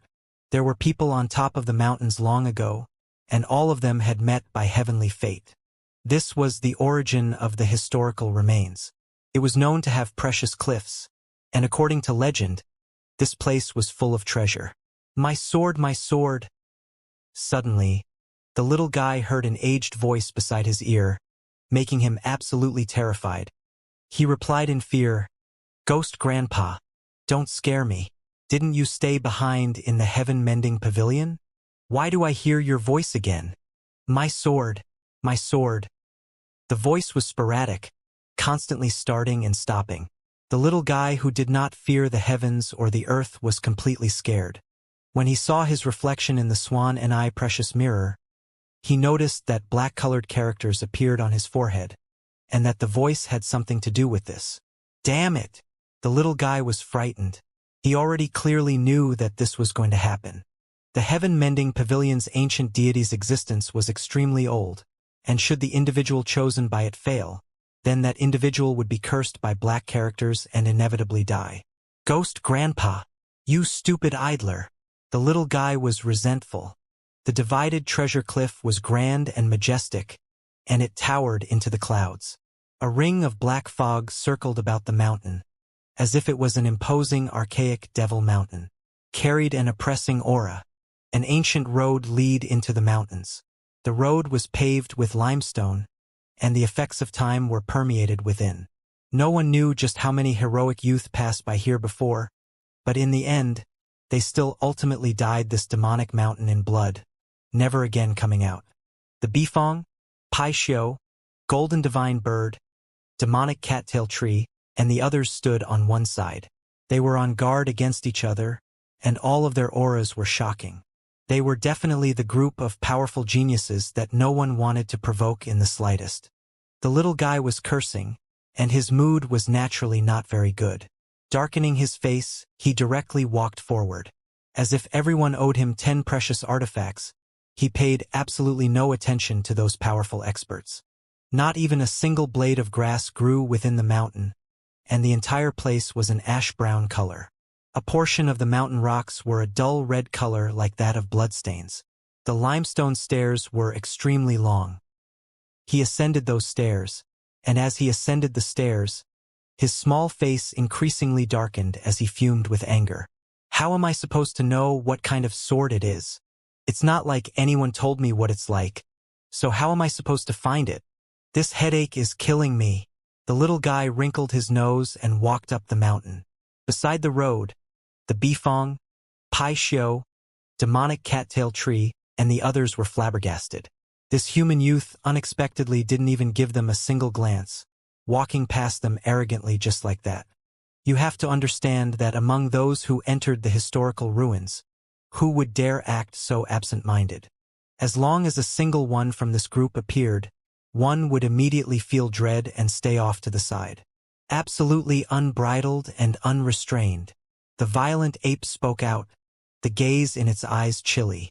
When the little guy heard this, he was awoken from his own world. He turned around to look at them, saying, "Gorilla, what are you looking at? You really were born ugly. Are you really pure-blooded?" The violent ape was an archaic descendant, and its race was powerful and tyrannical. Its ancestors were known as the divine ape, so who dared to call it a gorilla? It truly was absurd. It was so angry that its nose was turning crooked. The little guy shook his head and said, "I promised Uncle that one day I will make a pure-blooded vicious beast yield. Are you the one?" The violent ape was furious. With a fiery gaze in its eyes, it wanted to jump out in anger and tear him to shreds. In the back, the golden divine bird's pupils were even colder. Strands of magical radiance were emitted from its pupils, staring straight at the little guy. "Forget it, I'm not in the mood. I have to find that rotten sword, or else I will definitely die from the curse." The little guy hung his head dejectedly before turning around and climbing the mountain. The gazes of the group of powerful creatures were like sharp blades. After hearing those words, they immediately felt apprehensive and couldn't help but take a few steps back. Things like curses were the extremely strange, as even a slight mishap might incur a disaster on themselves. None of them were willing to get involved. Oh, the violent ape beat its chest fiercely, venting out its discontentment. It was as if a heavenly drum was ringing out with dong-dong sounds. The demonic mountain was grand and majestic. It was impossible to see the peak while walking, and there was no end in sight. This was the little guy's first time scaling such a giant mountain. It wasn't even like climbing a mountain anymore. It was like scaling a plateau, because the mountain was simply too huge. Giant stones were laid about in disarray on the mountain, creating a bizarre landscape. However, this wasn't actually the pure land. Black mist circled around this area, and the entire heaven and earth was extremely dusky. From time to time, large skeletal remains could be seen. They were all left behind by the geniuses of ancient times. This small world opened once every 100 years. Who knows how many heroic youth's bones were buried here? Yeah, that's a buy-in. Unfortunately, the primitive symbol bone had been picked up by someone a long time ago. The little guy looked around before continuing to walk forward. Nine-headed bird, Jiao Tu, and the remains of all other ancient creatures that one could imagine were there. Along this road, he noticed all types of human remains, all of them as solid as iron and stone. This was the accumulation of countless years of time, and was the precipitation that collected from ancient times until now. The mountains were extremely dusky, and the higher you went, the more concentrated the mist became. The little guy was prudent as he took precautions, because it was extremely dangerous within the mountains. One could tell just by seeing those skeleton remains, as too many powerful creatures died in the past. Suddenly, a cold and remote sharp point appeared, attacking straight towards the middle of the little guy's back. It was steady and accurate as it approached fiercely. This was a green lance, gorgeous and shocking. Only when it closed in on the little guy's body did it burst out with a bone-penetrating killing intent. Goosebumps appeared on his body, and all the fine hairs on his body stood erect. His body shifted horizontally, and like a flat scroll he drifted towards the side. With a dong sound, the green lance's point smashed into a 10,000 gene giant boulder. With a slight tremble, the rock split into pieces. Following that, the green-colored lance swept past fiercely, carrying with it a frantic gust of wind. The rocks on the ground flew into the air immediately afterwards. Smoke and dust covered the air as woo-woo sounds rang out. The little guy retreated. Like a spirit ape, he crossed over a large boulder before turning around to observe the situation.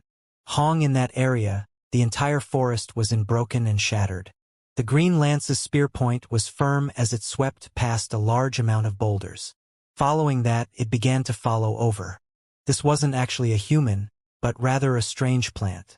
The green-colored lance was its stolen. It was solid and its point was sharp, and with the ability to pierce through iron and stone, it slaughtered its way over. The little guy firmly believed that he had never met this plant before, so there was no hatred between them. It was clear that this was a pure killing desire, wanting to steal the precious artifacts on his body. After entering the 100 Shattering Mountains, these types of things happened often. In particular, those that visited this giant, imposing mountain were all extraordinary. On their bodies would inevitably be rare and precious spiritual treasures, easily causing others to lust after them. The little guy's pupils emitted light. He walked forward to meet it head-on, preparing to fight a great battle against the strange plant. The green lance carried with it symbols as it emitted waves of bluish-green light, its might absolutely tremendous. However, when the little guy began to use lightning, it surprisingly became alarmed. Its natural instincts restrained itself, alerting itself that its life was in mortal danger. Before this, it had never met the little guy before and didn't know how powerful he was. He appeared to be a single human youth, so it thought that it could quickly kill him. It never thought that it would be so troublesome. It was also worth mentioning that it was extremely powerful. Under the little guy's violent attacks, it withstood 10 moves. It definitely could be considered a formidable genius. Gotcha with the little guy's attack, half of the stolen was hacked until it was charred. Leaves rustled as they fell, and this plant was in dismay. The stolen pierced into the ground, and it quickly fled. However, it was impossible for it to get away. Golden lightning flew over, once again enveloping it. With a hong sound, its body was scorched back, causing it to receive a fatal injury. The little guy's eyes revealed divine light. He pounced forward with the intention of breaking that stolen and seized that green lance because that was definitely a rarely seen precious artifact. At the same time, he also wanted to acquire its symbols and precious methods. Hong, this plant, knew its own fate. Its body emitted light before shattering soon afterwards. It wanted to destroy its own life imprint and symbols. Chong, the little guy, took out the bone shears. In that last crucial moment, he sliced off that battle lance. With a dang sound, it fell onto the ground, not perishing together with it. Sigh, what a pity. The battle lance is a bit short, and the symbols are hidden within. The little guy picked it up. This battle lance was roughly the height of a person, but it was still a bit shorter than its original length. I'll give it to Dazhuang, Pihu and the others as a present. He was always gathering symboled bones with the intention of giving them to the villagers after returning to Stone Village. The mountain was massive. The higher one went, the more people he encountered. In the next few hours, the little guy fought fiercely with others several times. There were also many corpses that had died not long ago scattered around the road. A streak of precious light flew out, and that was the birth of a precious artifact. There were quite a few hidden within the mountains, and it immediately drew in a group of creatures. They surrounded it and all wanted to obtain it. Naturally, a large battle occurred as a result. It was unavoidable, and soon after, bloody mist permeated the air. The golden crow wing has his appearing in this world. Someone shouted loudly. It's a precious artifact that survived from the ancient times. In front, a group of people were loudly roaring as they frantically attacked. There was a golden wing that covered the sky. With a gentle flicker, flames overflowed the sky. It melted the entire mountain area, causing lava to boil and rush downwards. The little guy cursed. He turned around and fled, because he was currently situated in the low parts. He was about to meet that flood-like lava head-on. He took out a precious artifact and sped out. He was almost dragged into the great battle above. This an absolute disaster. Heavens, the golden crow wing has been obtained by someone. How could that precious artifact choose a new owner? The experts above were all crying out in alarm. A large golden bird rushed past, and within its mouth was a golden precious fan. Like a shooting star, it streaked across the sky and disappeared to the other side of the mountain. It's that creature! The little guy was astonished, and then became incomparably envious after. He previously met that golden divine bird before, and knew that it was extremely powerful. Creatures with wings are just faster than those with legs. It began its ascent after me, yet ended up ahead. I'm so pitiful, the little guy mumbled. At the same time, he was on alert. That giant golden bird was extremely powerful to begin with, and was quite similar to the Great Pong. Now that it also obtained that precious fan, it would definitely become even more terrifying. He needed to seriously watch out against it. The divided treasure cliff was extremely huge. The little guy continuously climbed up the whole way in search of precious artifacts, and after arduously climbing for several days, he still haven't reached the mountain peak. Instead, during the course of his journey, many bloody battles occurred. As long as a spiritual object appeared, there would inevitably be a blood-reeking massacre. Golden light flickered. He took out the dragon shears and killed a human expert. A head flew high into the air, carrying with a string of blood. The headless body collapsed. This was an expert from the Li race, and was similar to the Kuan race. Within the starting ground, he previously wanted to seize the little guy's precious bone, so he took action. In the end, he was thrown into the human mountain. In these next few days, he continuously rushed upwards and fought with many other people. He encountered many attacks from mysterious people, allowing him to thoroughly understand the origins of the four great clans. The Kuan race were completely exterminated within the historical ruins. There were still the Li, Yuan, and Meng clans. They finally met with each other within the divided treasure cliff, inciting a bloody battle. For several days, the little guy's body was bruised and riddled with scars. He was extremely powerful, but the opposing party had restricted individuals. It was as if they were souls of the dead that wouldn't disperse, and would constantly appear time and time again. There were a few times where his body almost met a huge disaster. Fortunately, he was powerful enough. Even though he was still young, the genius youth from the three clans were far from being his opponent, and they were completely reliant on the actions of the restricted individuals. During the course of events, the little guy killed 20 to 30 people within the three races, almost cleaning out their geniuses. This made the remaining restricted individuals erupt in anger. They were completely driven mad, swearing to find him and torture him to death. The mountain was towering and majestic. The closer one got to the mountain peak, the greater the danger, because those that could reach this point were all the most powerful group of people. The little guy forged ahead arduously on foot and finally reached the mountain peak, arriving at the true divided treasure cliff. The three races' restricted individuals were almost here as well. They intentionally lagged behind to outflank him, waiting for a moment to deal a fatal blow. The mountain peak was vast like a plateau. It really wasn't some small region, and various giant boulders lied about in disarray.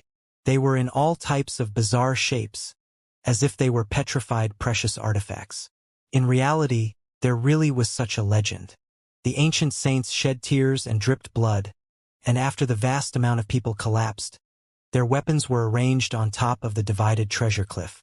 There was an ancient monument that stood tall and upright. On top of it was inscribed a few characters that warned the people that they must not create a clamor here or disturb the deep slumber of the ancient saints. They must not cause destruction again and destroy the divided treasure cliff. This was an area of prohibited land, not allowing people to fiercely battle. This real. There was a vicious beast that spoke out, because it wasn't really convinced. The owl over there also did not believe this and wanted to destroy a large boulder. In the end, it became a pool of bloody paste. A humanoid creature acquainted with that vicious beast reminded. Not far out, an enormous creature fell onto the ground, turning into a bloody paste. Only a few shattered white bones that were sparkling with radiance remained. It died an incredibly miserable death. All of the geniuses took in a cold breath. Turns out that this place was not easy to provoke after all. Even though the ancient saints have fallen and were hibernating deep within the ground, their resting place could not be damaged. Quite a few people entered the stone forest, diligently reacting to their surroundings while searching for precious artifacts. According to legend, there were quite a few hidden within the giant boulders. Ah, that huge boulder is emitting light. Many people were in shock. A large boulder cracked open, emitting precious light within the cracks. The stone covering it came off, revealing a precious artifact. It was a staff, sparkling and transparent. It was scarlet red like blood, and was not longer than 1/3 of a meter in length. However, it was incomparably dazzling, and a large amount of symbols swirled around it. It emitted rumbling, thunder-like sounds, creating a frightening scene. Heavens! Could it be that it really is a weapon left behind by a saint?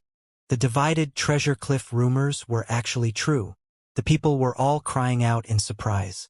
In front of that giant boulder was a bird. Its entire body was green, and was adorned with blood-colored streaks. It was circulating with a blazing light. This was precisely the bifong. The staff dropped in front of its body, and was acquired by it. It's a pity that the staff is damaged. It'll be difficult for it to display the ancient saint's might. The people were regretful and noticed that the staff was actually already broken. It was only a small chunk. However, this was still enough to shock the world. If this short staff was properly cared for and refined, it could still become a powerful and precious treasure. Why did that creature acquire it? One of them couldn't accept this. He raised his voice and charged forward. However, a pew sound rang out, and a terrifying beam of light shot out from within the divided treasure cliff. It immediately smashed him to pieces, turning him into a lump of bloody paste. Everyone sucked in a breath of cold air. They all calmed down, no longer daring to speak any more nonsense. The bifong turned around, and with ice-cold eyes, it swept its gaze over everyone. We will also enter the stone forest and attempt to communicate with the ancient weapons. We will obtain precious artifacts that we can consider our own. Passion burned within the eyes of these geniuses that came from the various clans, and all of them flocked inside. After entering, the little guy felt as if he didn't have enough eyes to see everything. He looked at a crouching tiger stone, then at the green cow stone before staring at the true devouring moon stone in front of him. His large eyes blinked, and were full of joy. Mine, mine, they are all mine. The little miser's eyes were full of stars as he clenched his small fists. If these giant boulders truly all had precious artifacts sealed within them, it would be absolutely astonishing. The divided treasure cliff would not only have treasure in its name, but also in reality. Li Yuan Meng clan's restricted individuals all moved up. After observing the inscriptions, they once again stared at the little guy. Their eyes were suffused with ominous light, but when it was all said and done, none of them dared to act blindly without thinking. We can't do anything here. After leaving the divided treasure cliff, we will take his life. The little guy also saw them, directly giving them a condescending look. He then flipped his head around, completely ignoring them, making the group of people so angry that their faces were turning green. Big cat, you came too. As soon as the little guy turned around, he saw the white tiger. The white tiger released a low roar, its eyes filled with ominous light. Big cat, are you trying to speak? Why do you sound weaker than a little kitty that was just born? Speak louder. The little guy placed his hand beside his ear, hinting that he couldn't hear what it said. The light coming from the white tiger's eyes were completely cold. In a very low voice it said, "Once we leave the divided treasure cliff, I will take your life." It naturally did not dare to roar too loudly, or else it would definitely be turned into a lump of bloody paste. The little guy did not get angry at all. On the contrary, he wiped away his saliva and said, "I look forward to our splendid reunion." The mountain summit was wide and open with all types of giant rocks lying about in disarray. After walking into the depths of the stone forest, everyone couldn't help but sigh. There were many giant boulders with designs on them. They were extremely vivid and lifelike. For example, a golden crow pursuing lightning, a cow treading on the ocean, a giant pung bird spreading its wings to take flight. All of them had different shapes and forms. The ancient diagrams left behind were of all types of species. No one understood what type of messages these diagrams were trying to convey. And since ancient times, many geniuses have passed through here to comprehend and gain enlightenment without much success. Maybe it was simply an account of a past glory. Precious artifact, where are you really? The little guy murmured. The stone forest was extremely vast, and there were too many giant stones. He carefully felt about, yet did not reap any harvest. Even communicating using the symbols recorded within the true primordial record proved futile. What's going on? Several creatures already obtained precious artifacts. So why haven't I gotten anything yet? The little guy scratched his head in puzzlement as his darkened his small face in confusion. He looked left and right and saw that a few restricted were grouped together, discussing something. One of them wiped a giant boulder clean, and another carefully tried to get a response from it. The little guy walked over from the back and patted one of the individual's shoulders and said, "Old brother, any results?" Sigh. Completely empty-handed. An elder shook his head, but felt that something was wrong soon after. Something was wrong with this voice. Why was it so delicate? All of them turned around at the same time. They only saw a devilish brat with a dirty face. His eyes were extremely bright as he stood on a chunk of limestone. While tiptoeing, he patted the individual's shoulders as if they were extremely familiar with each other. "Go away." The beard of the elder who had his shoulder patted stood straight. This was a great life or death enemy. After killing off most of their descendants, his skin was actually thick enough to try and worm his way into being friends. It was absolutely aggravating. "Old brother, pay close attention to your image. We are both able people and need to have a bit of magnanimity and even more tolerance." The little guy stepped on a giant stone and went on his tiptoes, once again patting his shoulder. The elder's nose was about to turn crooked. If this place did not prohibit fighting, then his palm would have already slapped over, hitting that devilish brat until he split open like a peach blossom. "Brat, what you are doing is clearly provocation. Don't think that we don't dare move our hands." The others couldn't continue watching any longer, and were so hateful that even the roots of their teeth were itching. "Old brothers, this is where you all are wrong. True opponents are those that appreciate each other's talents and are mutually respectful. We could fight it out with our lives on the line, but when we sit down, we can also drink and chat merrily about this world's major events." The little guy appeared to be regretful as he continuously shook his head. "Little bastard, who wants to appreciate talents with you? If we weren't here right now, you still wouldn't become our opponents.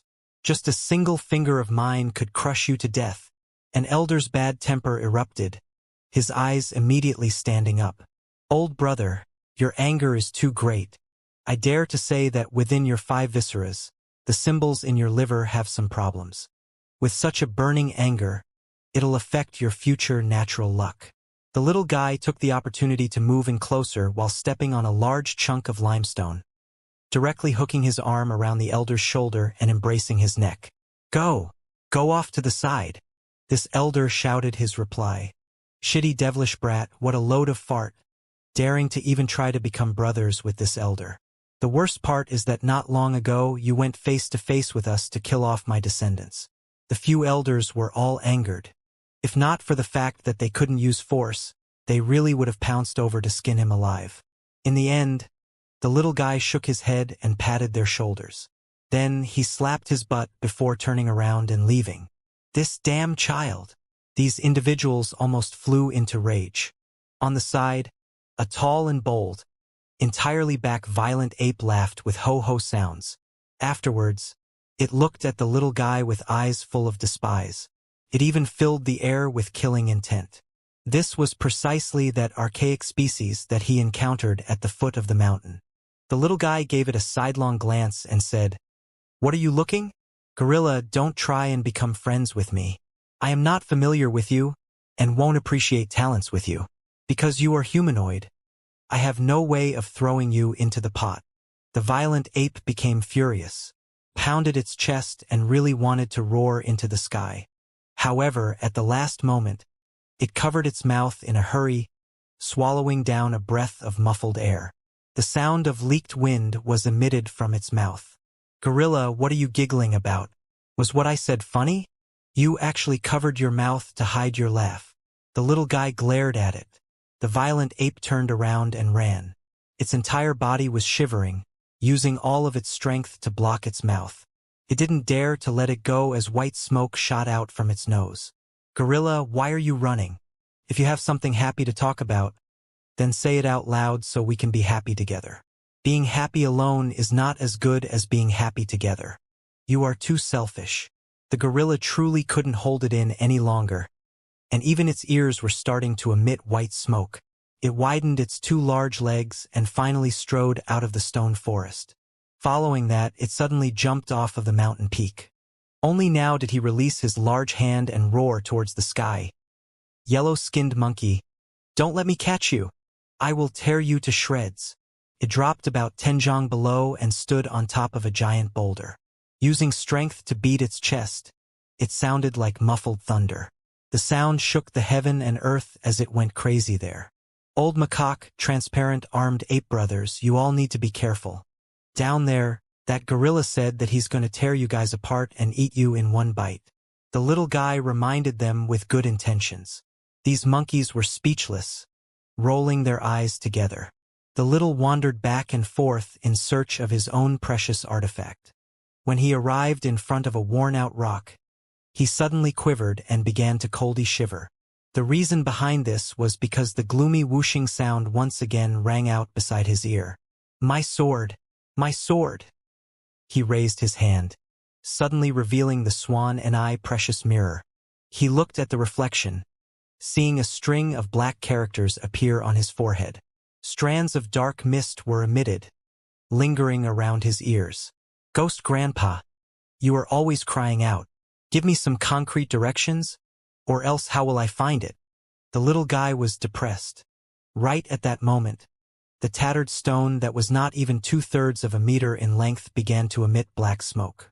It cracked, emitting kacha-kacha sounds before finally splitting open. "Ah, found it!" The little guy was overjoyed. With a cry of surprise like this, everyone threw their gazes over. They were all shocked, because another person obtained a precious artifact. It made them incomparably jealous. However, when they saw that tattered stone, they all became stumped for words. Then, when they saw that there was no multicolored light there and instead had fierce flames spewing out, they all began to grin. What kind of treasure was this? Forget about symbols, there wasn't even the slightest bit of a propitious vapor. On the contrary, it seemed as if there was dried cow poop burning, emitting this type of black smoke. The little guy's forehead was also emitting a black thread. Why did it not create anything different? It looked just like burning firewood within a cave. Thick smoke was released everywhere. This was simply too unsightly. In the end, the black smoke scattered, revealing a broken sheet of metal.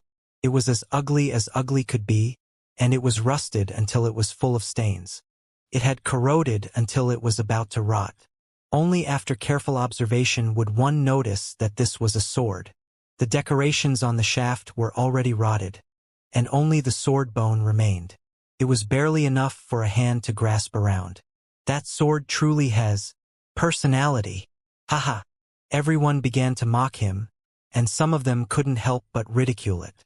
The little guy darkened his small face, also feeling that this sword was excessively simple and crude.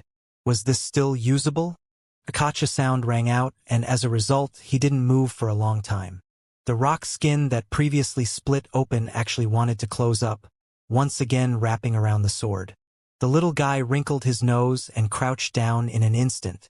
His right hand gripped the sword hilt and pulled outwards. However, it unexpectedly did not move in the slightest, making him shocked. Right at that moment, a wave of heaven overflowing killing intent swept its way over, charging into his body. In that instant, he saw a mountain of corpses and a sea of blood. The scene of blood flowing through the great land appeared, and endless creatures were exterminated. This type of aura was too terrifying, enough to crush a genius. Even the little guy's powerful physical body was trembling, directly creating wounds. A mouthful of fresh blood bubbled forth, and was forcefully swallowed down. The others couldn't tell what was happening, but the little guy already understood that this sword was too powerful. It was absolutely not an ordinary object, and was definitely a great killing weapon left behind by the saints. The wave of killing intent poured out endlessly, continuously trespassing his body. The little guy was trying his best to withstand it. Finally, he was able to resist it. His mind was in shock. At this moment, he finally understood why all those people failed in the past. If he was switched out for anyone else, their physical bodies would definitely shatter. Right at this moment, that decoration in his hair, the finger-length and crystalline pagoda, flashed with a glimmer. All of the killing intent was immediately pushed back like a wave. Everyone noticed the strange behaviors of that small pagoda. The little guy released a breath, silently calming himself down and recovering a bit. He once again slowly pulled the sword, and with a chong-lang sound ringing out, the ancient sword broke away from the rotting stone, appearing within his hand. Pucci, many people immediately began to laugh. This sword was too worn out, almost losing the sword shape. The sword's body was filled with rusted marks, and it was only a third of a meter long because the majority of it was lost after being broken off.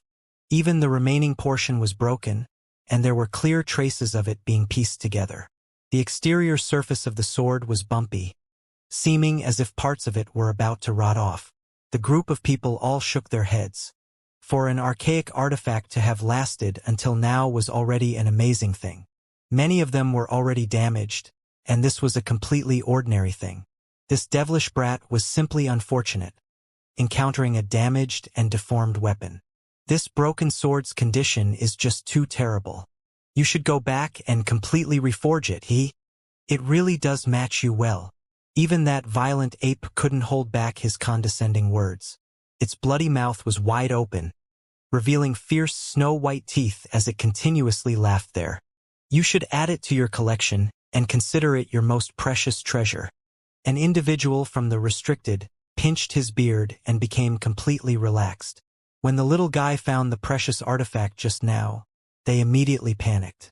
You have to understand that this was an archaic artifact, and who knows if a few world-shocking treasure will appear or not. Even though it's broken, it is still an archaic artifact in the end. Bring it back and take care of it properly. Who knows, there might be a day when it will develop a spirit again. Another relatively younger, restricted individual mocked. Haha. The group of people all broke out into laughter, shaking their heads continuously. The little guy's face darkened and did not say anything. It was because he knew that this sword was definitely not ordinary after it created that world-shocking and unprecedented killing intent. Even the weight alone was enough to scare people to death. It looked like it was about to decompose, but after picking it up, it had several tens of thousands of gene in weight. This was still the weight after having part of it broken off. This was precisely the terrifying strength of the little guy's body. Normal people definitely could not lift it as if it were rice straw. Holding it in his hand, he flipped it around as he looked it over. The bone sword did not have a sharp point, and the areas that were not rusted were black. There were some fuzzy patterns on it, and the sword body was ice cold. Your eyes are truly bad. You all can't even recognize such a unique divine sword, yet dare to ridicule, sigh. The little guy shook his head and carried the sword on his back as if he couldn't care less about them.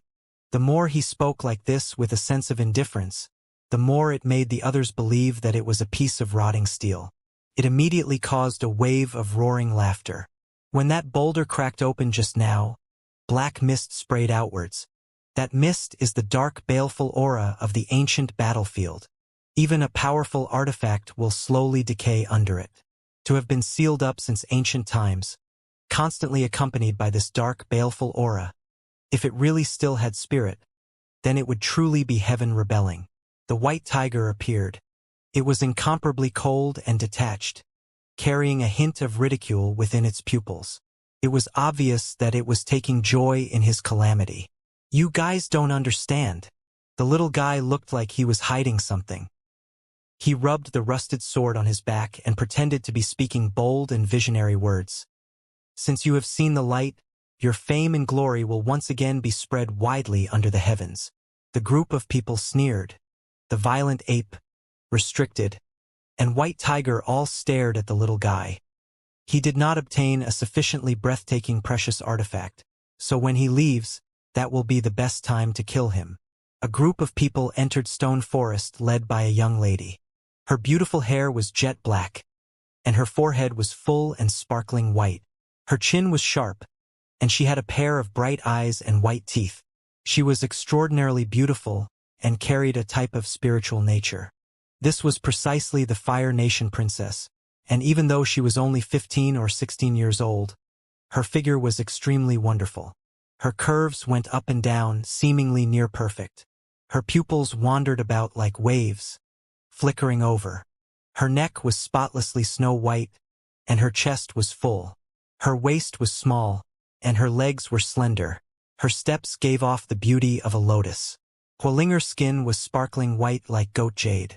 Her body had a layer of radiance circling about it, and her pair of lotus arms were wrapped around a small ashy wolf. It was shaggy with large eyes, and with a pair of small wings on its back.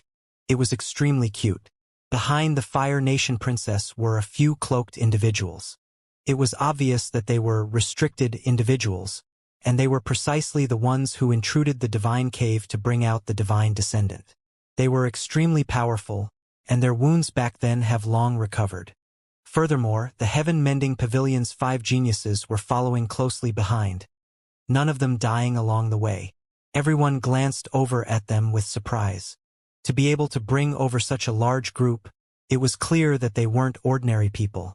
They were definitely sufficiently powerful. It's the Fire Nation princess, the human emperor's daughter. Someone cried out in alarm.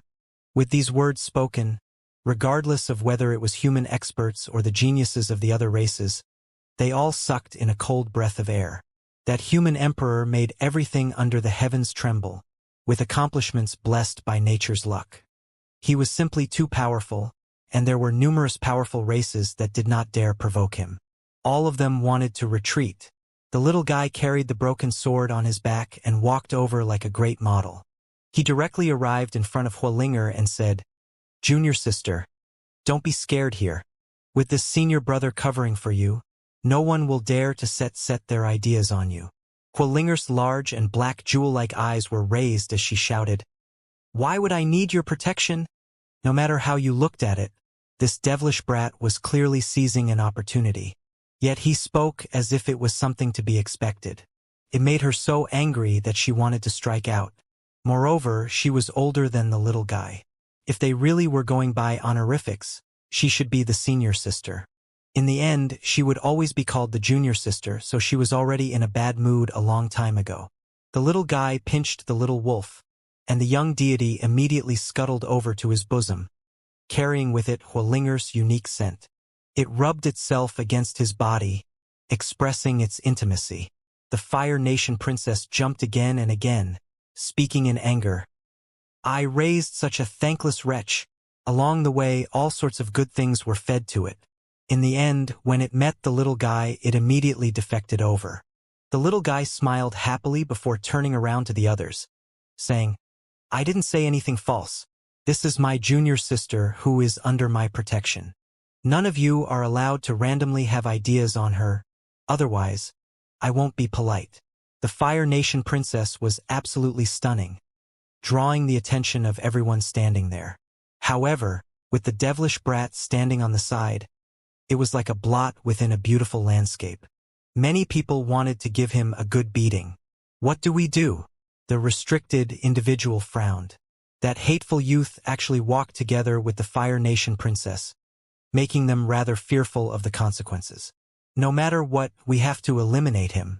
Otherwise, when he leaves the 100 Shattering Mountains and enters the Heaven-Mending Pavilion, it really will be difficult to make our move. Someone muttered. Stone Forest once again restored its peace. Everyone once again went on a search to find their own precious artifacts. However, after so many days, there weren't even 10 precious artifacts that were obtained in total. It was clear that it was extremely difficult to gain any harvest, and that a certain set of conditions had to be met. However, these people did not actually know how to meet these conditions. Old brothers, have you guys found any treasures yet? The little guy asked, casually leading Hualinger and the Heaven-Mending Pavilion senior sisters and brothers over to give them an idea of the circumstances. Go away to the side. The several restricted individuals truly hated it whenever the devilish brat was involved. Every time they saw him, they would immediately get extremely angry. Junior brother, you are acquainted with them? A senior sister from the Heaven-Mending Pavilion asked. Seeing how familiar he was right from the start, she truly thought that they were old friends. The little guy nodded and said, I'm quite familiar with them. We've accompanied each other along the way these past few days, about to become intimate friends. Ah, so close, hurry and introduce us. We should pay our respects. The senior sister from the Heaven-Mending Pavilion said. There's no need to be that intimate. The little guy indifferently shook his head. Why? A senior brother didn't understand. Do you see that fat old man? I killed his grandson. There's also that thin old fellow. I killed both of his grandnephews. As for that black old man, I think I kicked his sister's son to death. The little guy pointed at them one after another before explaining. The Heaven-Mending Pavilion senior brothers and sisters were stupefied when they heard those words. What kind of relationship was this? Didn't you say that you accompanied each other along the way? Exactly what type of God-angering things did this savage child do? On the opposing side, the group of old men were shooting flames out of their mouths and eyes. Their ears were sending out white smoke. They were simply too angry. This shitty child really needed to be killed. Hualinger also stared at him, saying, You're trying to put on a show again. No, what I said was the truth. They tried to kill me this entire time mercilessly, and in the end their younger generation were killed off by me.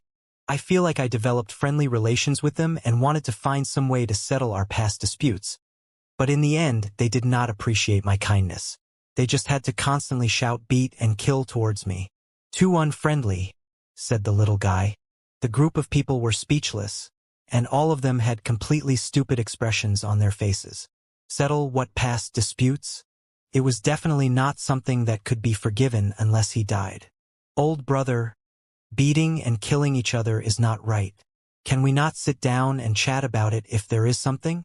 If we started out with a toast under the bright moon, we wouldn't have had to have this type of tragedy between us. What is there to be said about this? The little guy walked up and stood on his tiptoes, once again patting the elder's shoulder. Little bastard. We'll wait and see who is right. The elder couldn't restrain his anger any longer, and his lungs were about to explode.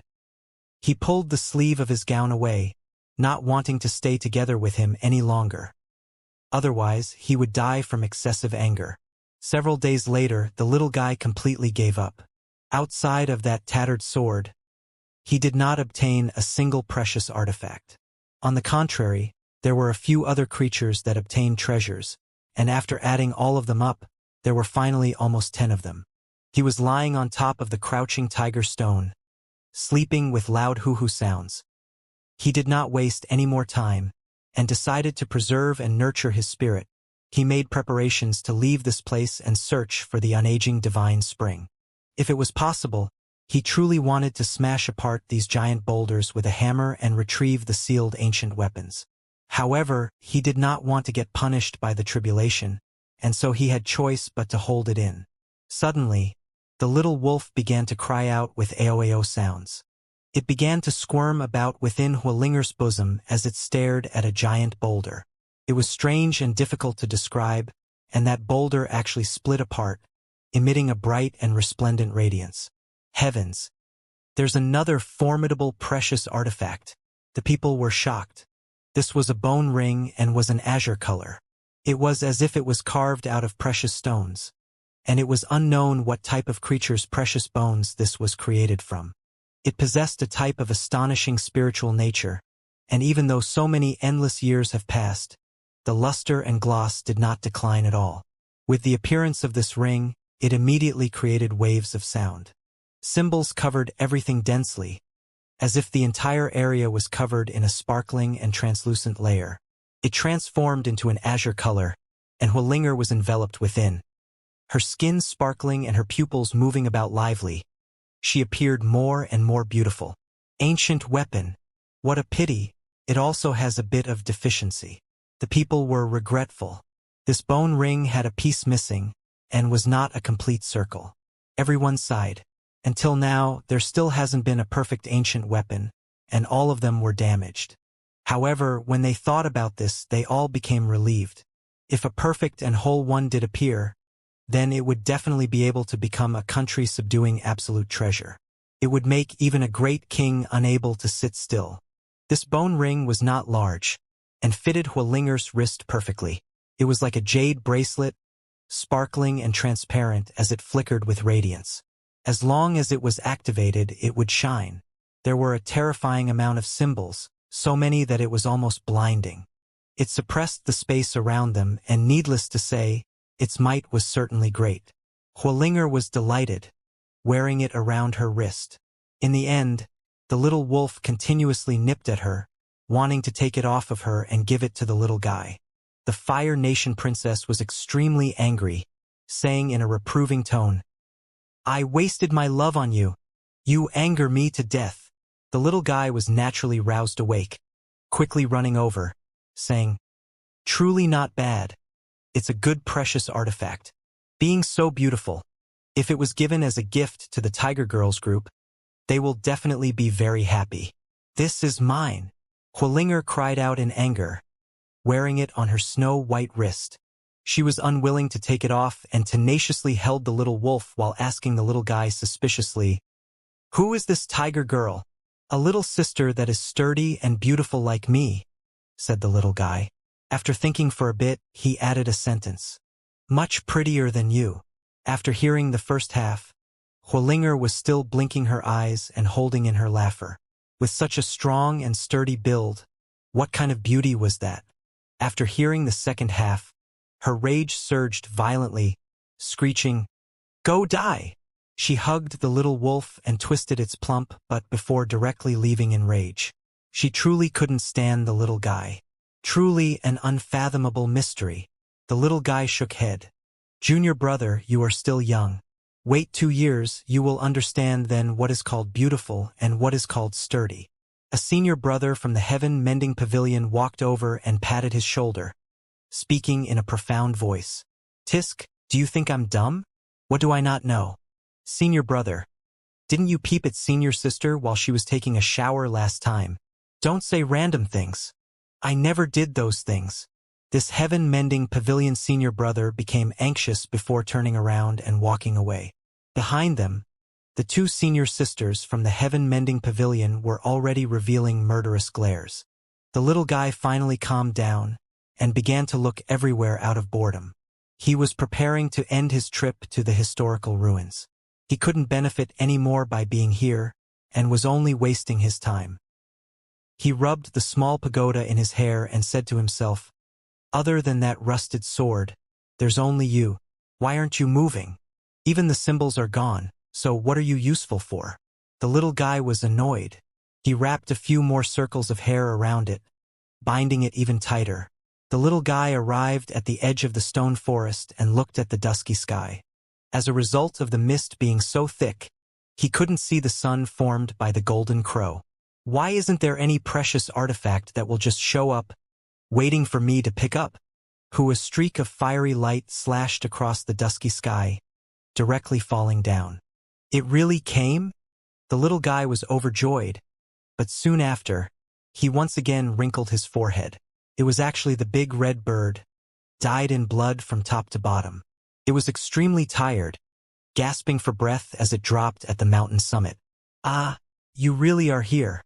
We need to hurry and save the others. The nine-headed lion, Sable, and the others are about to be ripped into corpses by the others. The big red bird seemed to be extremely impatient. The little guy was shocked. The nine-headed lion was so powerful, yet there was someone who could shred these archaic descendants into corpses? Who exactly was this terrifying? In an instant, he once again calmed down and said, "How did you know where I was?" "I heard someone say this while in the middle of the battle."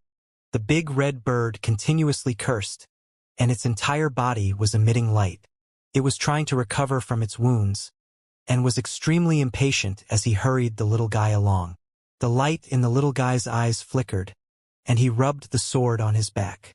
His eyes immediately lit up, and there wasn't the least bit of fear in them. "Wait a moment." He rushed back to the stone forest, calling Hualinger over. "Junior sister, are those under you restricted? Help me out in a bit."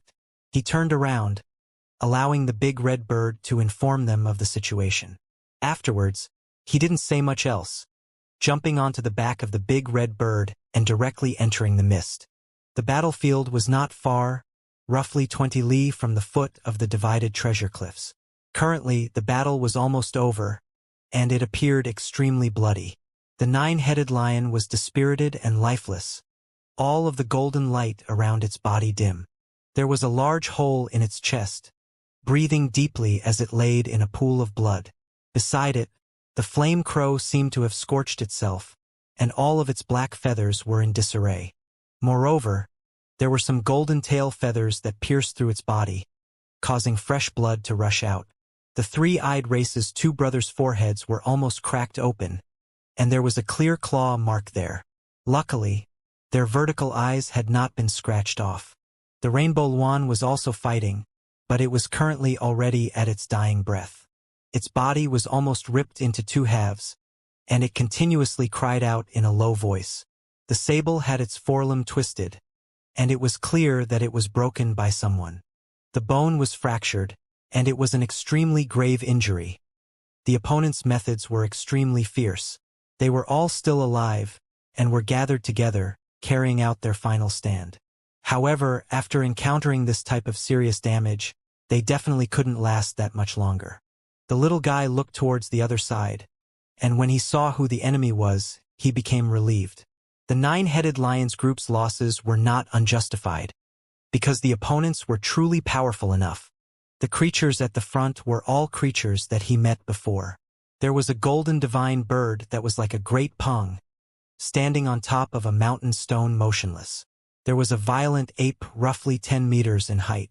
Its entire body was covered in black hair, and fierce teeth lined its blood mouth. It was currently beating its chest, ringing out with dong-dong sounds. A white tiger stared towards this direction with cold and gloomy pupils, while emitting a terrifying aura. Other than these individuals, there were also roughly a dozen other archaic descendants. Each and every one of them were extremely powerful, all of them flowing with killing intent. Some of them were humanoid, blossoming with precious splendor. They held an absolute advantage from just numbers alone.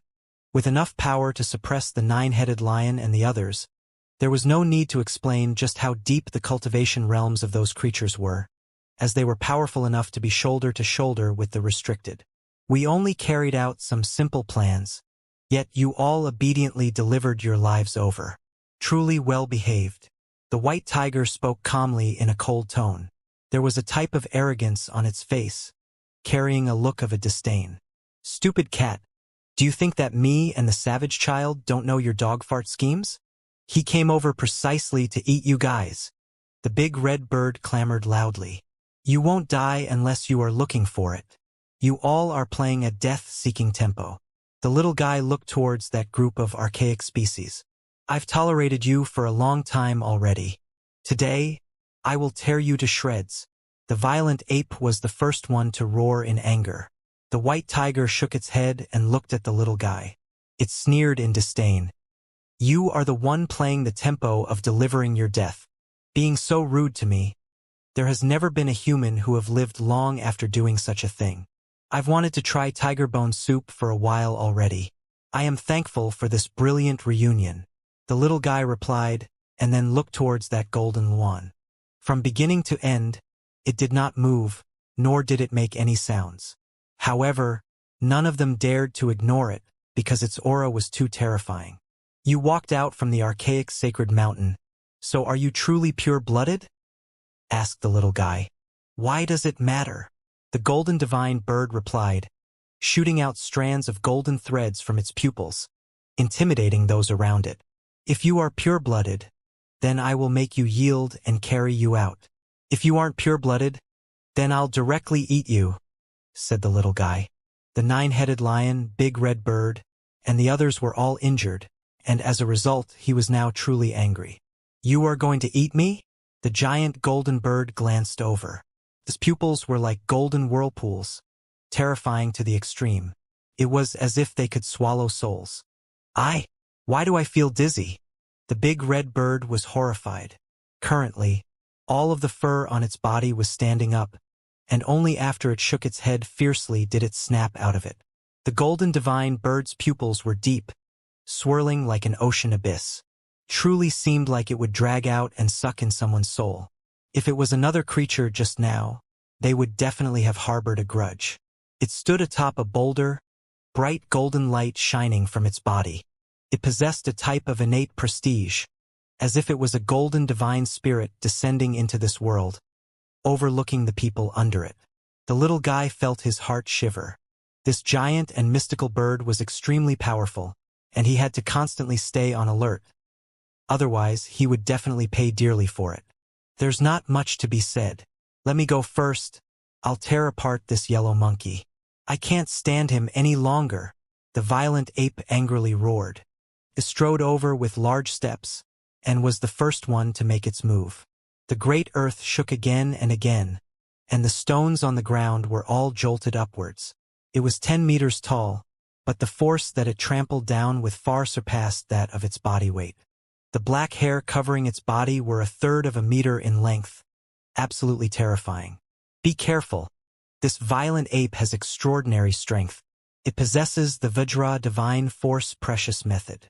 The 9-headed lion reminded him from the rear in a weak voice. The rainbow Luan one groaned. It was the one that suffered heavy injuries from the violent ape, almost being torn in half. Currently, there was blood all over its body as it laid on the ground. Within their group, it was the one that received the greatest injuries.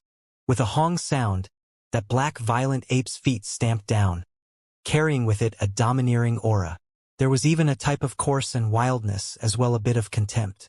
It looked down from above with the intention of trampling the little guy alive. It widened its mouth to reveal its fierce teeth, fierce and terrible looking. This was a type of unbridled confidence meant to humiliate. This was an indifference like a giant dragon crushing a bug, an unblockable killing force that pressed down. Who was the little guy? He had never been humiliated by someone before, and was without a doubt powerful. His hand revealed the swan and eye bone precious mirror, fiercely and accurately shooting out a streak of thick golden lightning. It directly smashed into the center of the violent ape's foot. Oh! The violent ape immediately roared in pain. Even though that large, dustpan-like black foot had symbols flickering about it, as a result of its arrogance and wildness, it lacked some protection. After getting struck by the lightning, the curtain of light around the center of its food was penetrated, emitting a scorched and burnt smell. The little guy did not give it any time to catch its breath. He charged forward, directly taking out the golden bone shears. Aiming towards the area that was scorched black, He sliced forward with a sharp divine radiance. Poo blood blossomed in all directions, and the violent ape sustained a wound. However, he quickly responded to this unforeseen event, and a Big Dipper divine body protection appeared. Dark light rose dramatically, and it immediately soared high into the air. It jumped 10 meters into the sky, avoiding a terrifying attack. The dragon shears returned, carrying with it a string of blood. The little guy's expression was cold as he once again raised the precious mirror in his hand. A thick streak of lightning hacked towards the sky. The violent ape was furious, and never thought that it would be the first one to be careless. It was actually on the defensive and was the first one to be on the losing end. Even though it was enormous, it was rather flexible.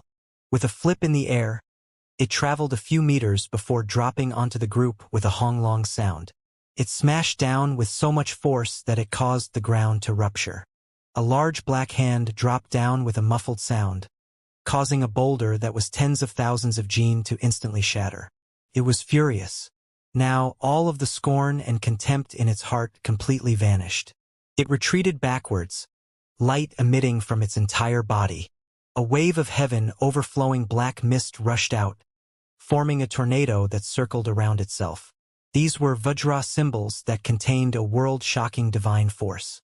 Its entire body began to grow dramatically, making it much taller at once. Its body reached an astonishing 30 meters, making it huge section taller than it originally was. Hong! The violent ape rushed over again, dark light covering its body. It was as if a black-colored clock was strapped to its body as wung-wung sounds ran out. It charged over, and the ground that was stepped on immediately cracked open. Giant boulders rose up, and the earth was like a tide as it surged up and down, wanting to drown out the little guy. This was a huge wave, formed out of the black-colored symbols erupting from the giant ape's body.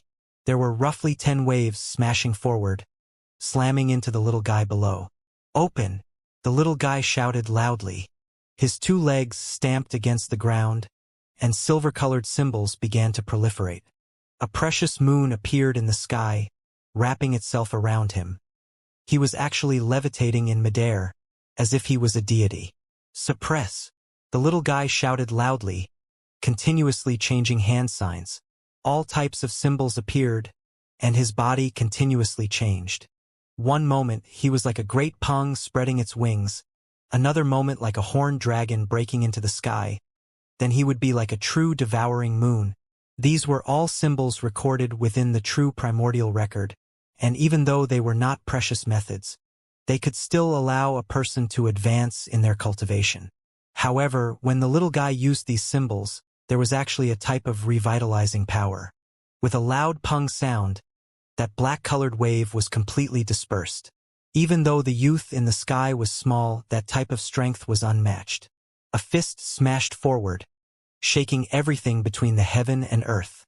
The violent ape's pupils were fierce and malicious. A dustpan-like large hand swiped out, as if it was tribulation lightning striking down, wanting to squeeze the little guy into meat sauce. Both sides began to emit light from their bodies, and a net-like pattern appeared. This was not purely the strength of the physical body, as it also had the strength of symbols inside. With both fused together, it was definitely terrifying. Finally, they collided together. That large hand seemed like it was going to completely envelope the little guy. However, at this moment, it was actually jerking and convulsing. The violent ape roared angrily, feeling an incomparably sharp pain. That small fist was like a drill bit as symbols circulated about it. It smashed into its flesh, splashing out a large amount of blood, making it frightened. This was clearly a small body, but the force emitted was even greater than its own. After colliding together, it tore through its flesh, making it terrified. "Open!" The violent ape roared and hissed. The dark light around its body burned even more magnificently, in the end truly forming a black-colored clock. Ringing out with wung-wung sounds, it shook the little guy away. Dang! The little guy fiercely moved his palm, slapping right onto that giant black clock. A heaven-shocking sound rang out, echoing for several thousand li. What a powerful, precious method! He was shocked. The violent ape's defensive strength was astonishing. This black clock was not much different from a genuine one. The black giant ape howled, beating its chest towards the sky. The large clock left its body, and the dark light flourished even greater. It shone towards the little guy, its aura shocking and terrifying. This clock was too big, and its speed was extremely fast. It was difficult to avoid, and when the little guy fell onto the ground, he was surrounded and trapped by it. Dang! Yellow-skinned monkey, to fight with me. I'll kill you until even your skeleton becomes shattered. The violent ape cried out while beating its large chest with both hands. Dang, dang. The giant clock released an ear-splitting sound.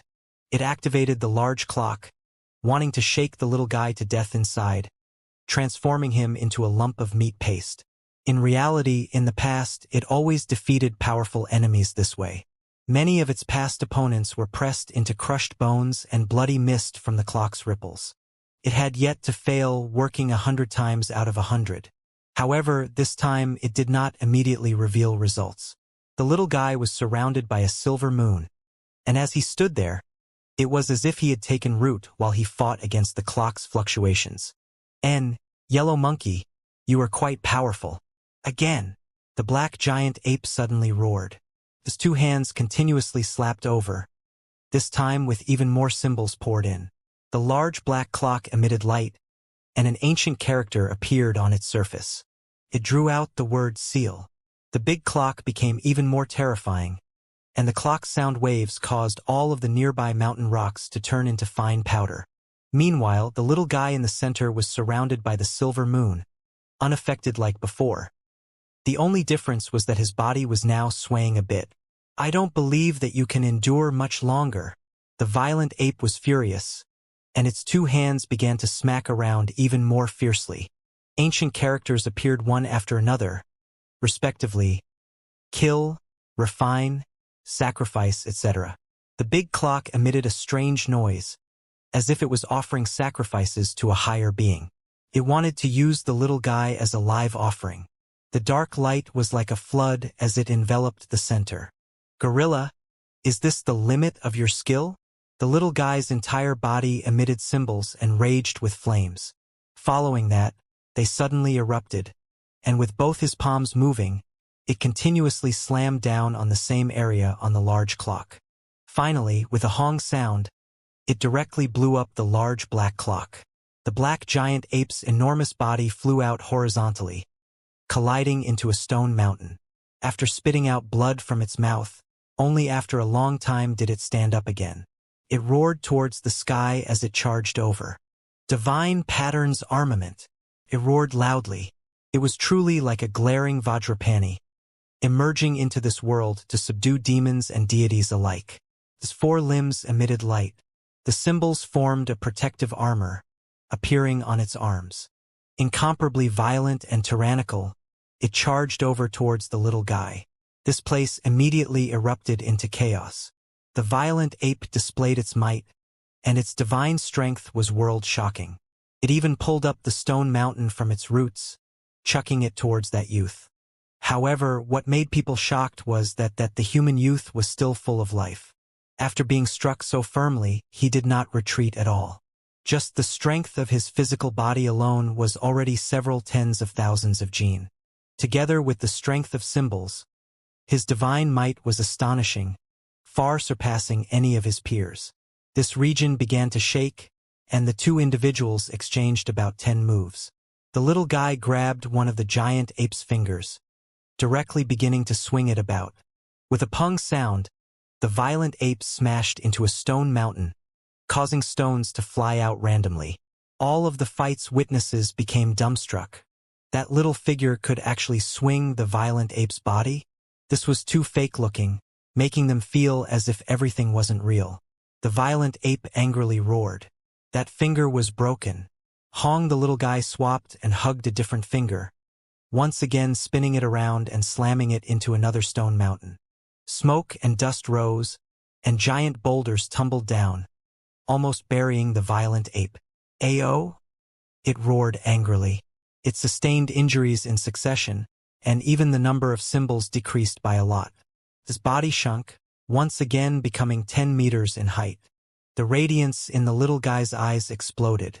He had no intention of showing mercy, rushing forward immediately. He locked down the violent ape's body and began to pound it with all his might. Hong this time, he directly grabbed the huge ape's wrist and began to spin it around. Smashing it into the ground, it shook the earth until it created 10 to 100-meter long cracks. Hong following that, he then spun the head region, smashing the violent ape onto the rocky ground on the other side. It shook until the entire mountains began to tremble, creating a shocking scene. Everyone there was dumbfounded. Just how much terrifying strength was stored in that small figure's body. He was actually this formidable, as if he was throwing a scarecrow around. He spun the 10-meter violent ape from the east and smashed it down to the west. It was simply too terrifying. Stop him! On the other side, there were more than 10 powerful archaic descendants that suddenly moved out together. They couldn't helplessly watch the violent ape that was still alive get ferociously smashed to death any longer. Immediately, there were 4 to 5 experts that rushed over. There were humanoids, vicious beasts, and even vicious birds. Their steps cracked open the earth and their wings struck the skies as they arriving together. Kill! Precious light flickered and symbols covered the sky. There were also precious artifacts pressing downwards. It was a terrifying scene. The little guy roared loudly, not holding back at all. The golden bone shears soared into the sky. The swan and eye precious mirror shone, and a silver moon rushed up. Countless strands of lightning danced about, and there were all types of symbols clustered together. The sky was bright and dazzling, completely drowned out by his own strength alone. Not only did he use precious artifacts, he also used his remarkable abilities, using all of his strength to attack those few creatures. Waves of terrifying sounds were emitted up ahead. There were sounds of precious artifacts being shattered, fierce birds wailing, and even the loud sounds of huge monsters collapsing. The 5 experts that rushed over all received heavy attacks. One of the fierce beasts had its precious artifact smashed to pieces by the golden bone shears. The creature itself was also killed, its body into 2 pieces. Fresh blood surged as it poured out. There was also a vicious bird that was hacked by lightning. Its entire body was scorched black, and it fled after encountering this difficult situation. The little guy stopped and turned around. The gaze in his eyes was incomparably cold and serious. On his back were several bloody scars that flowed with blood. Even his bones were about to be exposed. Other than those 5 powerful creatures, there was another expert that made its move. It chose to mount an assassination, almost tearing open his back. It far surpassed those 5 archaic species, and was extremely terrifying. The white tiger was extremely cold and unhurried. It placed the claw with blood sticking to it into its mouth, mocking with a sneer. "The flavor is not bad. It's the type of blood that I like. You're looking for death." The little guy took steps forward, and then abruptly broke into a run. He stepped over the violent ape's body, rushing towards the white tiger. In the end, after 10 steps dropped, the violent ape suddenly released a heaven-shocking bellow. All of the bones in its body exploded, completely shattering. It would no longer get up again. Oh! The white tiger also moved. Its roar shook the heaven and earth, forming an area of blazing white light. As if rushed out, it brought with it a sweeping gale. Within the brilliant splendor, it fiercely fought against the little guy as they collided again and again.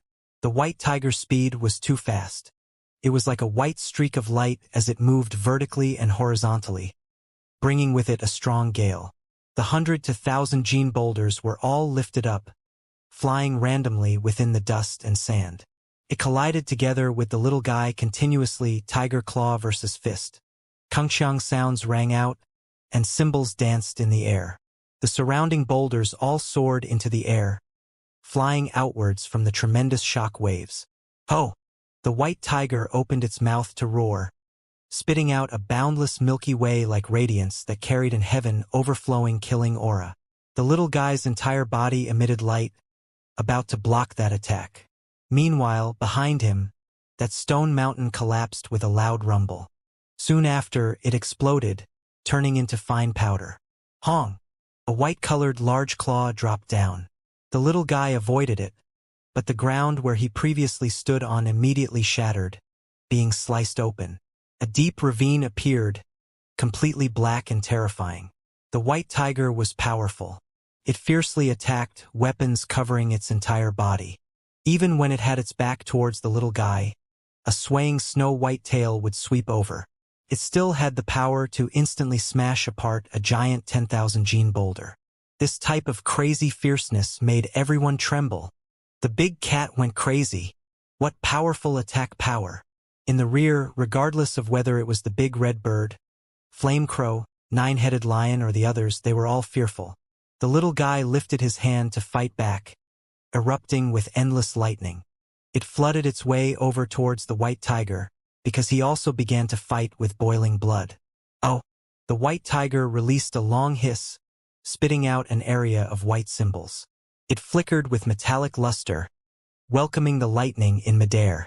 The two individuals erupted with blazing radiance, and the sound of metal weapons striking together were emitted, guiding all of the lightning into the ground. According to legends, during the ancient years, the white tiger was located in the west. Its attribute was metal, and it was in charge of assassinations. It was the most terrifying and deadly creature. Right now, it was spitting out a metallic chi, appearing to be proving this true. It pierced through the heavens and shook the earth, even dissolving all the lightning. It channeled towards the boundless great earth, splitting open a sea of lightning. Fresh and powerful taste. I like it more and more. The white tiger shouted, its eyes ice cold. It leapt up suddenly, once again throwing itself over. Not only was its physical body incomparably tyrannical, its cultivation realm was high as well. It was comparable to that of a restricted individual, so it was definitely powerful. It used the most ferocious and forceful killing method to charge towards the little guy. Pong! The little guy's fist smashed out, and the two individuals' bodies violently shook. The symbols were like falling stars as they continuously rushed out.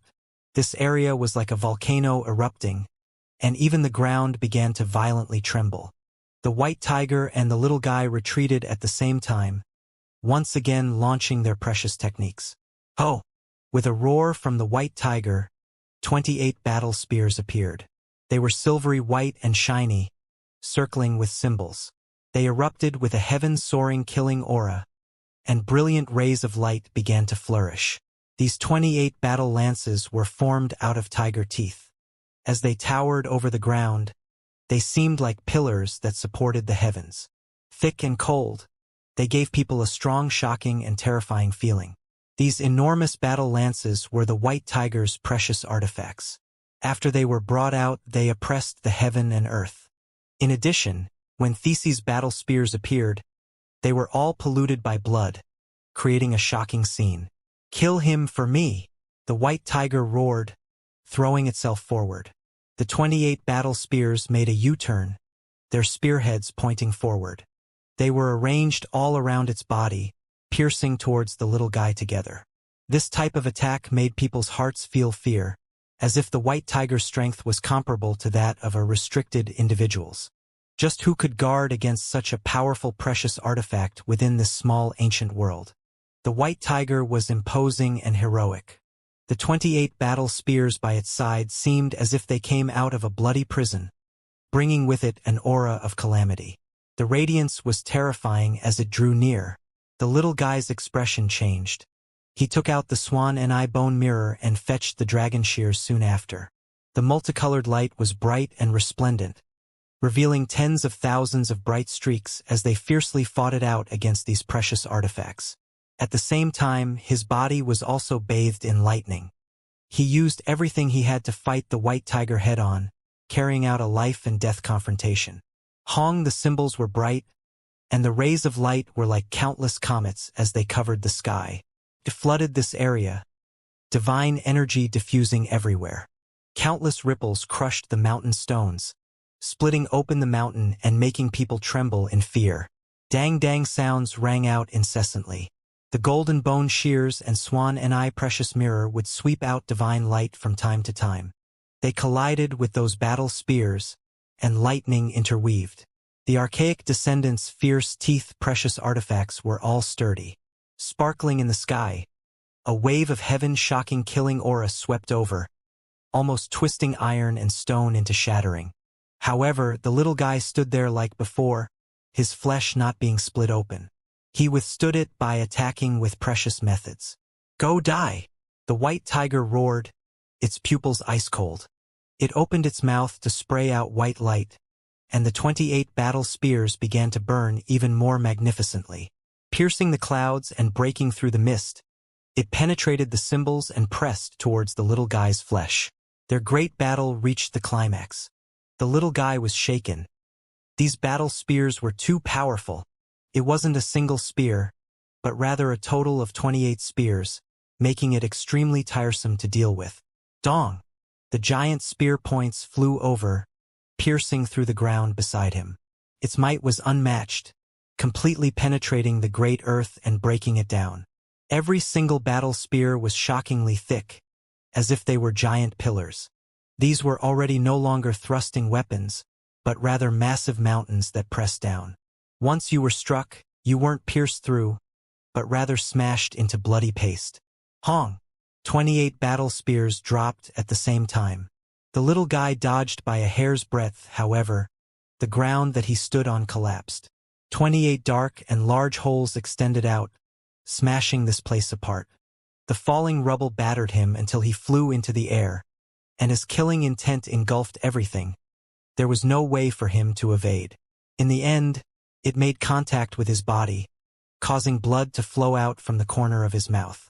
Along the way, the little guy had fought with many races' geniuses, broken and exhausted the entire time. While sweeping through his enemies, he rarely received injuries. He wiped off the blood from his mouth. The radiance in his pupils flourished, and his fighting spirit was raised. The opposing side's cultivation realm was higher than his, and this was the terrifying reality of the situation. However, his fighting strength was heaven opposing, and he was not scared. With a chong-lang sound, the golden bone shears rushed out, separating from the little guy's side and slaughtering towards the white tiger. Meanwhile, the swan and eye precious mirror also emerged, shining out more than 10 streaks of lightning. They struck out in front simultaneously, surrounding the white tiger.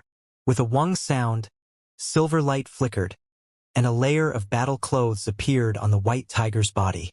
It was dazzling, and the multicolored light was blinding. Soon after, symbols covered the sky, preventing the golden bone shears and swan and eye precious mirror from getting near. "White tiger battle clothes," someone cried out. Those were the battle clothes refined from the precious skin of an archaic species. Its defensive capabilities were astonishing, and under ordinary situations, it was truly difficult to breach. No wonder the white tiger was so confident. It actually mastered so many terrifying precious artifacts. No matter who ended up here within its peers, it was definitely invincible. Chong the dragon shears emitted light, fiercely attacking forward.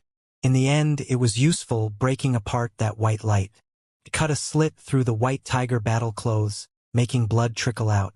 Such powerful precious shears. Everyone's expressions changed.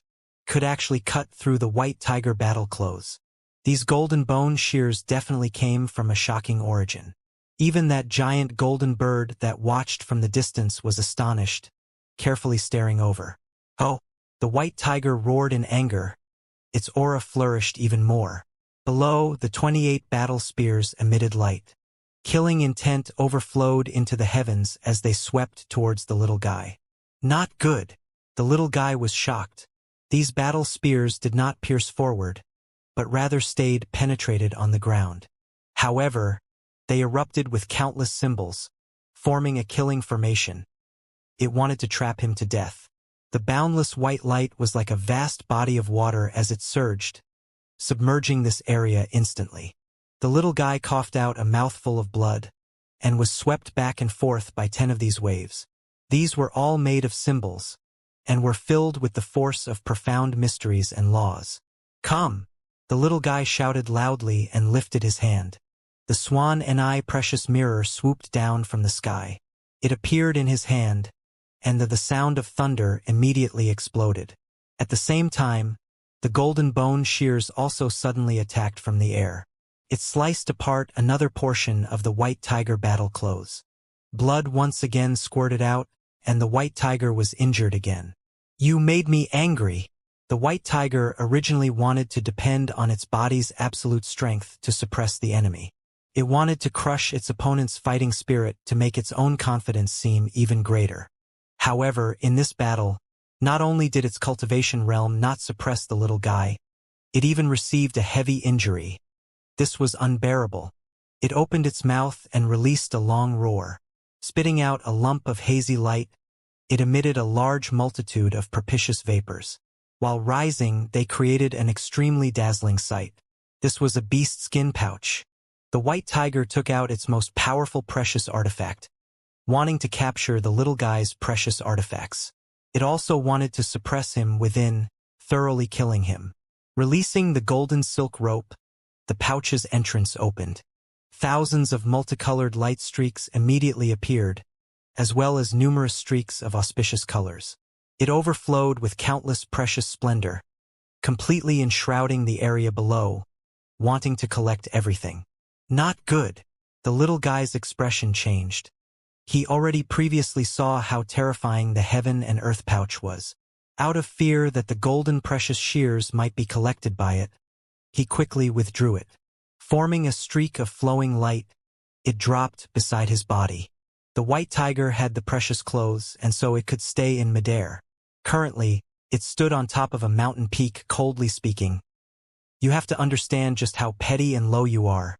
If I wanted to kill you, I could have finished it in an instant. Just now, I gave you a chance and you didn't take it. Now, I won't waste any more time and take your life." It spoke in a cold and threatening tone while overlooking everything below. Opening the heaven and earth net, it wanted to deal the fatal blow. As expected, a terrifying fluctuation diffused. The entrance of that pouch poured out inexhaustible auspicious radiance and began to swallow everything. Below, all types of enormous boulders flew up, and the little guy could no longer stand still. He was on the verge of being sucked into the net. "Big cat, you are asking to die," the little guy coldly shouted. With a Xianglong sound, he pulled out the broken sword from his back and pointed it towards the heavens. His arms suddenly shook, and a wave of heaven overflowing sword chi rushed out immediately. Peng, the auspicious colors being released by the heaven and earth pouch, was actually resisted. It did not have the ability to spread downwards, and did not suck the little guy inside. "It's that rotten sword?" The white tiger was shocked. It personally saw the sword's condition after being dug up. Being enveloped inside the ancient battlefield's dark, baleful aura, it almost completely rotted. How could it still contain this type of power? The little guy really did not want to use it, because revealing it too early would make that giant golden bird wary. However, now that the white tiger used the heaven and earth pouch, he had no other choice. Chong, chong. The battle lance rang out with kungxiang sounds, and the 28 silver battle lances formed from tiger teeth shook at the same time, piercing towards the little guy. At the same time, the heaven and earth pouch once again emitted light. The white tiger exhausted all of its power to try and kill this terrifying human youth. The little guy's pupils were ice cold. With the broken sword in his hand, he swept out in all directions. A wave of terrifying sword aura filled the air, pouring out as if it was a tsunami. Chong-chong sounds continuously rang out, and the 28 battle lances were completely chopped in half. "Aya, my heart hurts too much." While everyone was in shock, this type of sentence was heard. It sounded like someone's heart was tearing and their lungs were cracking. However, it was not the white tiger which made people baffled. The little guy beat his chest and stamped his feet, because he didn't think that the rusted sword's might would be so strangely great. All of the battle spears were destroyed. Originally, he wanted to collect them. The white tiger almost spat out a mouthful of blood. That was its precious artifact, and was typically collected within its body. It truly hated to part with it and use it. Yet the white tiger didn't even shout out its heart's pain. That human youth instead shouted out so loudly, it truly angered it to death. The little guy truly felt regretful. In his eyes, These battle lances already belonged to him. In the end, he never would have thought that the rusted sword would directly slice them right through the middle. Slicing these precious artifacts was truly too wasteful. You have to understand that he did not truly activate this broken sword. The ancient saint's artifacts are truly too terrifying. The heaven and earth pouch is mine, the little guy mumbled softly. His two eyes revealed a burning light as he stared at that supreme treasure. This time, he decided to take it for himself, and absolutely no mishaps can occur. His foot stood on the swan and eye precious mirror. Releasing rays of lightning, it soared up, rushing towards that mountain peak. Kill! The white tiger roared angrily, and it almost went mad from anger. Its precious artifact was destroyed, yet this human youth still provoked it like this. It was unforgivable. Ordinarily, who dared to treat it like this? Those who dared to offend it were all immediately killed, becoming a pool of blood. It's me who will kill you. The little guy was extremely powerful.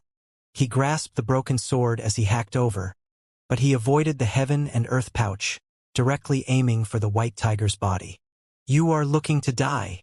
The white tiger's gaze was heavy. He dared to show such contempt towards it, avoiding its precious artifact. This was looking for the route to death. Multicolored light erupted beside it, and after spitting out with its mouth open, a precious mark flew out and smashed forward. Everyone became astonished after seeing this. This white tiger's origins were definitely great. Otherwise, how could it have so many precious artifacts? You have to understand that it was difficult for other geniuses to have the right to use even a single one. Chong! The broken sword in the little guy's hand immediately hacked out.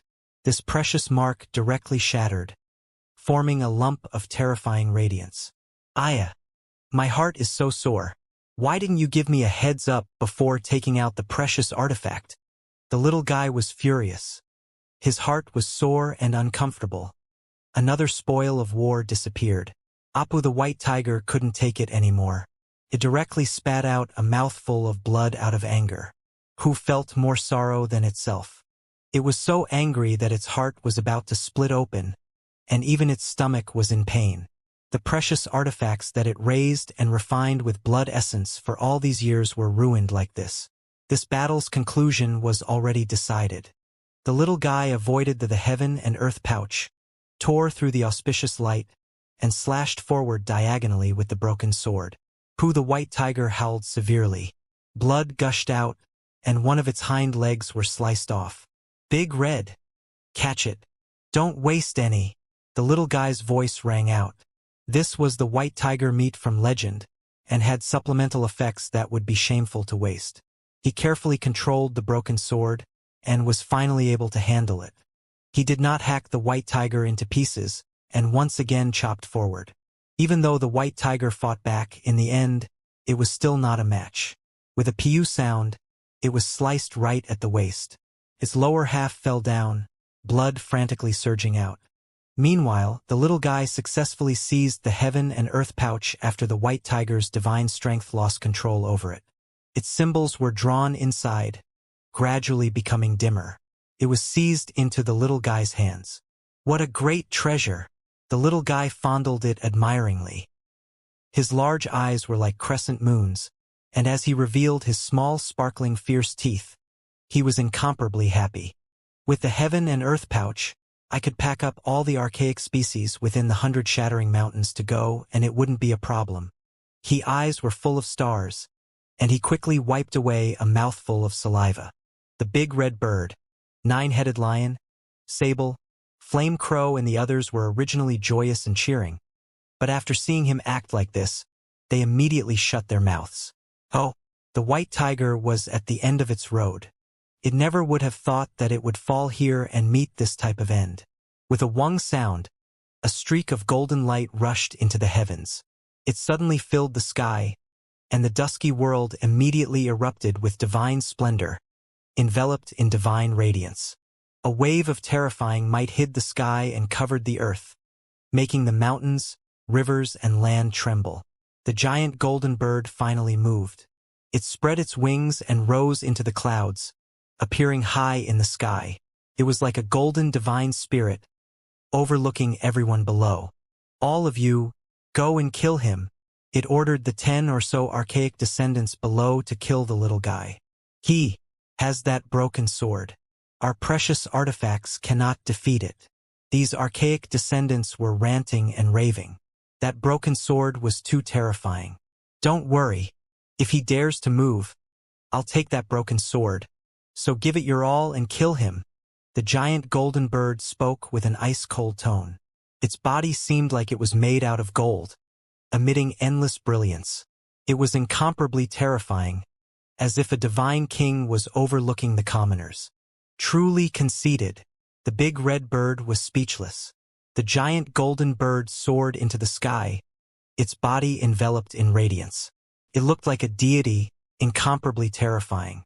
It carried a type of dominant aura as it looked out disdainfully everywhere. The 9-headed lion, rainbow swan, flame crow and the others were apprehensive. This creature was extremely domineering and possessed a powerful strength to match it. That type of aura truly made people frightened. Even the 3-eyed race that used eye techniques had their hearts alarmed and their bodies leaping in fear. They were not willing to look at it face to face, because that creature's golden pupils were like soul-devouring vortexes. The little guy did not raise his head, and didn't even look at the giant golden bird. Instead, he waved the sword, chopping towards the dim-eyed white tiger that only had the upper half of its body left. He did not want to overlook any potential danger. "No, you can't kill me," the white tiger shouted loudly, its eyes full of dismay. There were no creatures that did not fear death, and when the final moment arrives, even a deity would feel their hearts tremble. The little guy did not say anything. After fighting up to this point, if he softened his heart and showed reluctance now, he would only be leaving behind a great danger. "Brother Peng, save me," the white tiger shouted loudly while gazing into the sky. It was turning hysterical, and its fear carried a type of madness as it begged that creature. When everyone heard what was said, their hearts all began to develop fear. A cold air began to rise from the bottom of their hearts. They were incomparably shocked. Was this really a Peng? The little guy's face was expressionless, and he was not reluctant in the slightest. The broken sword in his hand hacked down, and with a pu sound, blood splashed out. A tiger head flew out, blossoming with blood. The white tiger's eyes were suffused with unwillingness. In the last second, its pupils burned vigorously, as if they were lumps of flames as they combusted. His frontal bone quickly cracked in all directions, soon after destroying its own snow-white fierce teeth. The little guy sighed. This was truly a pity. Even though the white tiger was already falling apart, it still had enough strength to destroy its primitive symbol bone while at death's door, making him extremely regretful. This meant that the white tiger race's precious method was so close, yet it passed him. A creature typically did not grasp many precious artifacts. The reason they were so rare and precious was precisely due to what just happened. It was extremely difficult to seize another race's magical abilities, because all the experts from powerful species could still break their own precious bones even while facing death to prevent them from being obtained by enemies. The giant golden bird was indifferent from start to finish. It was emitting a terrifying aura, pouring out like a mountain torrent. It towered high in the sky, not rescuing the white tiger as it was getting slaughtered. Your own path is something you walk yourself. Left with only half your body. Even if you live, it would still be a type of sin. In the end, it opened its mouth, spoke out these words, sounding extremely ruthless. "Big red catch." The little guy threw the entire white tiger's carcass down. He had just obtained the heaven and earth pouch, and did not have any time to probe inside of it, so it was better not to directly store the white tiger's body inside. "This is good stuff." The big red bird's saliva was gurgling. This was definitely a rare and great tonic medicine. The little guy killed a powerful enemy, ending a great battle. He turned around and gazed towards the sky, crying out in anger, "Hateful little chicken. You made me move too anxiously," accidentally destroying the white tiger's battle clothes. "Do you even have enough to compensate for this?" The group of archaic species were dumbstruck, their jaws almost dropping to the floor. "What are you yelling about?" This was simply too cocky. Calling the giant golden bird a little chicken, such arrogance. It was quite possible that this truly was a golden-winged pung. To actually be called this, it truly was a type of contempt and shame. The group of archaic descendants' gazes were all strange. In the heavens, that giant golden bird also stared blankly. Ever since it was born, there had never been someone who made fun of it like this. This human youth simply had too much guts. Kill! A short snap rang out in the sky. When those 10 archaic descendants heard this order, they immediately rushed forward. They each took out their precious artifacts, and in that instant, birds broke into the skies and vicious beasts howled towards the moon. They all began to slaughter their way over. The symbols were bright and resplendent. This area erupted into chaos, causing sand to fly and stones to tumble. Lightning interweaved, and flames overflowed into the heavens. All types of remarkable abilities were displayed, and any genius youth seeing this would become horrified. The 9-headed lion, big red bird, sable, flame crow and the others' expressions all changed. They were truly worried. When these creatures grouped together, they were too terrifying. They had enough power to destroy the mountains and rivers. The little guy was fearless. With the broken sword in hand, he swept across.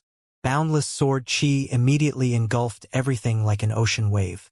With a hong sound, it split apart all the precious light, stopping these magical abilities. Moreover, the sword chi was like a waterfall as it surged and bubbled. A vast expanse of whiteness appeared, swallowing everything in front. It wanted to slice through all the enemies, completely wiping them out. Everyone was trembling. This rusty and rotten-looking sword's power was too great, and was simply impossible to defend against. If they were swept up by it, they would definitely fall apart and become a lump of meat paste. The 10 or so archaic descendants' facial expressions immediately changed. Even if they worked together, they still couldn't block it. The precious artifact was unmatched, enough to kill them all. A cold snort rang out from the sky. The giant golden bird began to scatter a hazy mist from its body. Its aura was frightening, as if 10,000 giant mountains were pressing down. It made people shake violently, making them acknowledge its power. The fog curled up around itself. It opened its mouth to spit out an ash-colored stone. Quickly grew in size, becoming a mountain. It unexpectedly blocked off all the sword chi.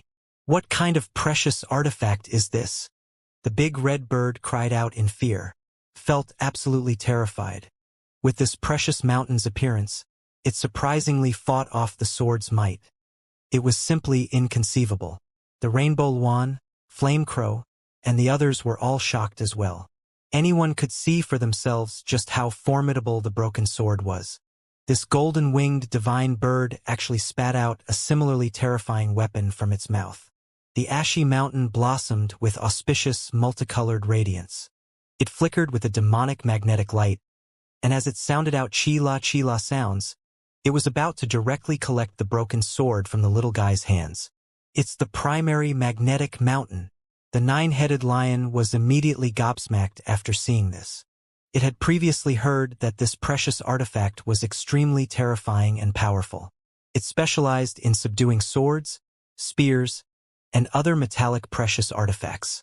So powerful that Ashy Mountain was originally an extremely powerful guardian spirit.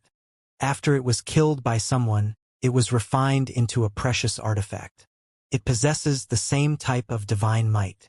The three-eyed race's experts spoke out in shock. Their vertical eyes were spiritual and could see through the precious artifact's origins. The broken sword in the little guy's hand trembled, as if it was about to leave his hand.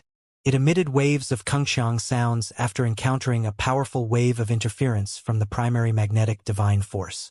Collect! The giant golden-winged bird within the sky shouted. This was the base for its confidence in claiming that it would take responsibility. With this type of mysterious, powerful, and shocking precious artifact in its possession, it was naturally fearless. It excelled at suppressing other creatures' weapons. Be careful, the primary magnetic mountain's origins are great.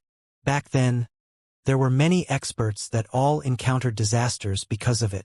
The nine-headed lion shouted, giving out its warning.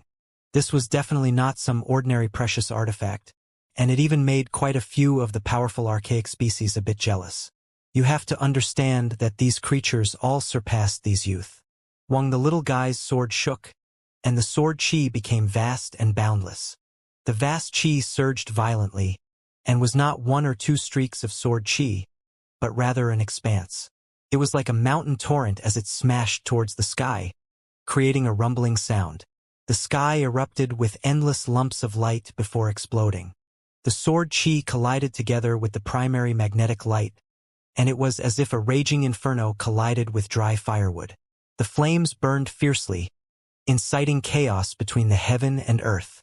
Even though this primary magnetic mountain was not an archaic artifact, it was still far more terrifying than the precious artifacts people normally see. Can be said that it was a most precious treasure. In the past, there was a guardian spirit that shook the great earth. It swept away everything before it, giving itself the title Primary Magnetic Mountain. It suppressed everything, and was absolutely unparalleled. In the end, however, it was defeated by a great golden pung. It was ripped apart, and its defeat resulted in its death, as well as being turned into a precious artifact.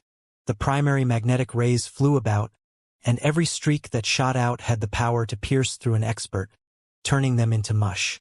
It could even capture precious artifacts to extract their essence energy and use it for itself. The broken sword was an archaic device, and carried an inconceivable past. Even though it was broken, it was still extremely powerful. When these two top-level precious artifacts clashed together, it naturally created an incomparably intense situation. The giant golden-winged bird was shocked. This precious artifact from its clan that could break through everything somehow couldn't do anything to that ancient sword.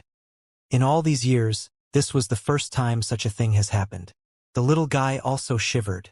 The opponent's precious artifact was truly heaven-defying. It was actually able to forcefully withstand the archaic device. It really was something rarely seen. Kill! Up ahead, when the group of archaic descendants saw this situation, they all ran over and attacked the little guy together. This grandpa is coming. I'm going to stake it all against you guys. Upon seeing this, the big red bird wanted to rush over and support the little guy. The reason was because it was difficult to tell the results of the little guy's fight with the golden divine bird. Now that a group of powerful species wanted to come over as well, it would most likely only lead to disaster. The nine-headed lion, sable, flame crow, and the others also struggled to stand up. They prepared themselves to move out because if the little guy lost, then they would all definitely die. Now they had to fight with everything they had. You all stand back, the little guy shouted. Unexpectedly, he blocked off everyone. Hong! His entire body emitted light, and lightning interweaved. A silver moon appeared, and the broken sword began to shake with a rumbling sound.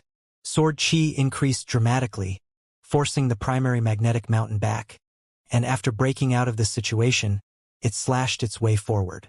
Suppress and kill, the giant golden bird shouted. It also used all of its strength to make the ashy magnetic mountain flourish, and an even more terrifying divine might descended, blocking that broken sword. The mountain revealed its might. Sure enough, it began to work, once again throwing the sword chi into chaos. However, like before, it was a bit slower and couldn't block everything. An archaic descendant was caught up in the sword chi, causing it to directly explode and turn into a bloody mist. The other dozen creatures were all horrified, all of them stopping before immediately retreating. Wasn't the sword stopped? How could it suddenly burst with power? All of the archaic descendants were ranting and raving, none of them daring to act blindly without thinking again. The giant golden divine bird seemed to be cold and indifferent. It hissed towards the sky before diving down, and that primary magnetic mountain descended with it.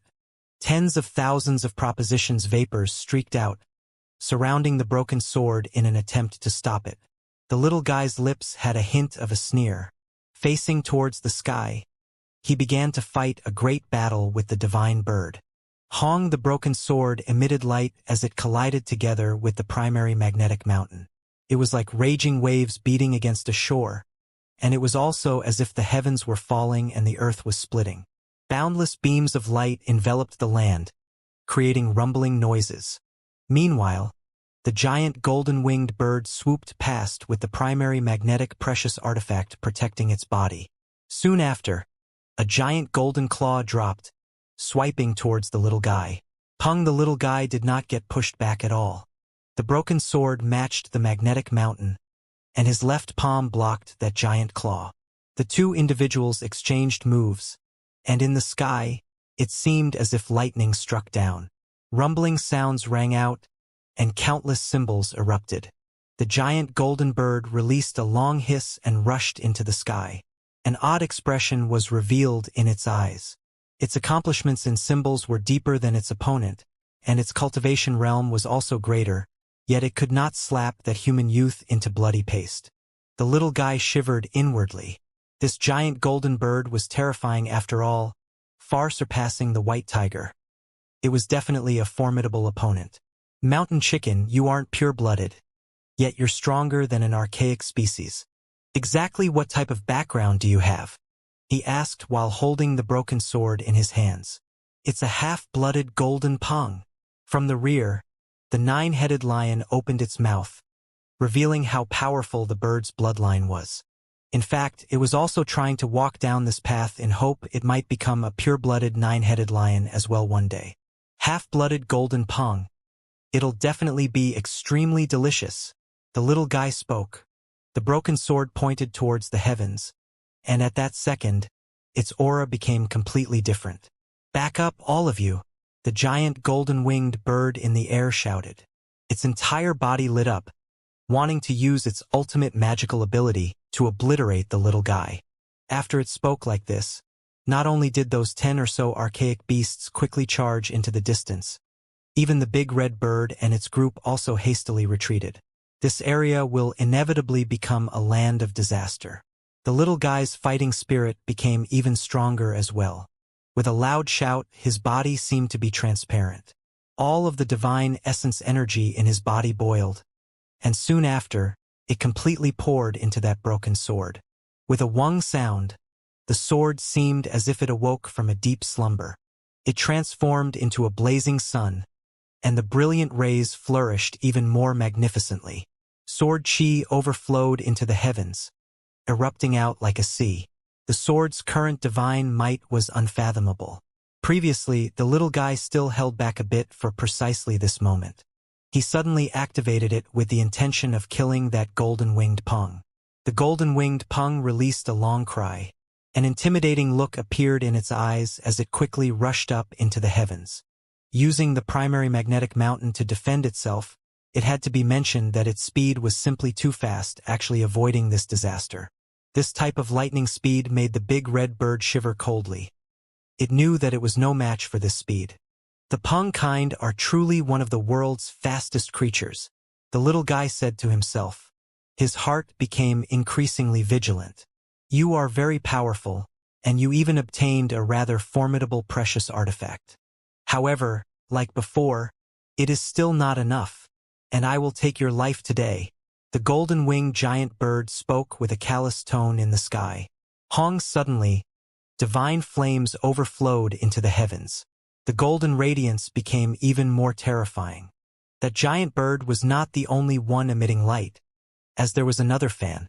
Its entire body was golden as it burned fiercely. Archaic device. There was a creature that cried out in alarm. This was a golden fan, its feathers brilliant like a blazing sun. When the divine tide erupted, this precious artifact already began to display its might. It was refined from the wing of a golden crow. What a powerful precious artifact. Everyone became incomparably frightened. The large flames overflowed into the heavens as it surged, immediately creating boiling magma on surface of the great earth.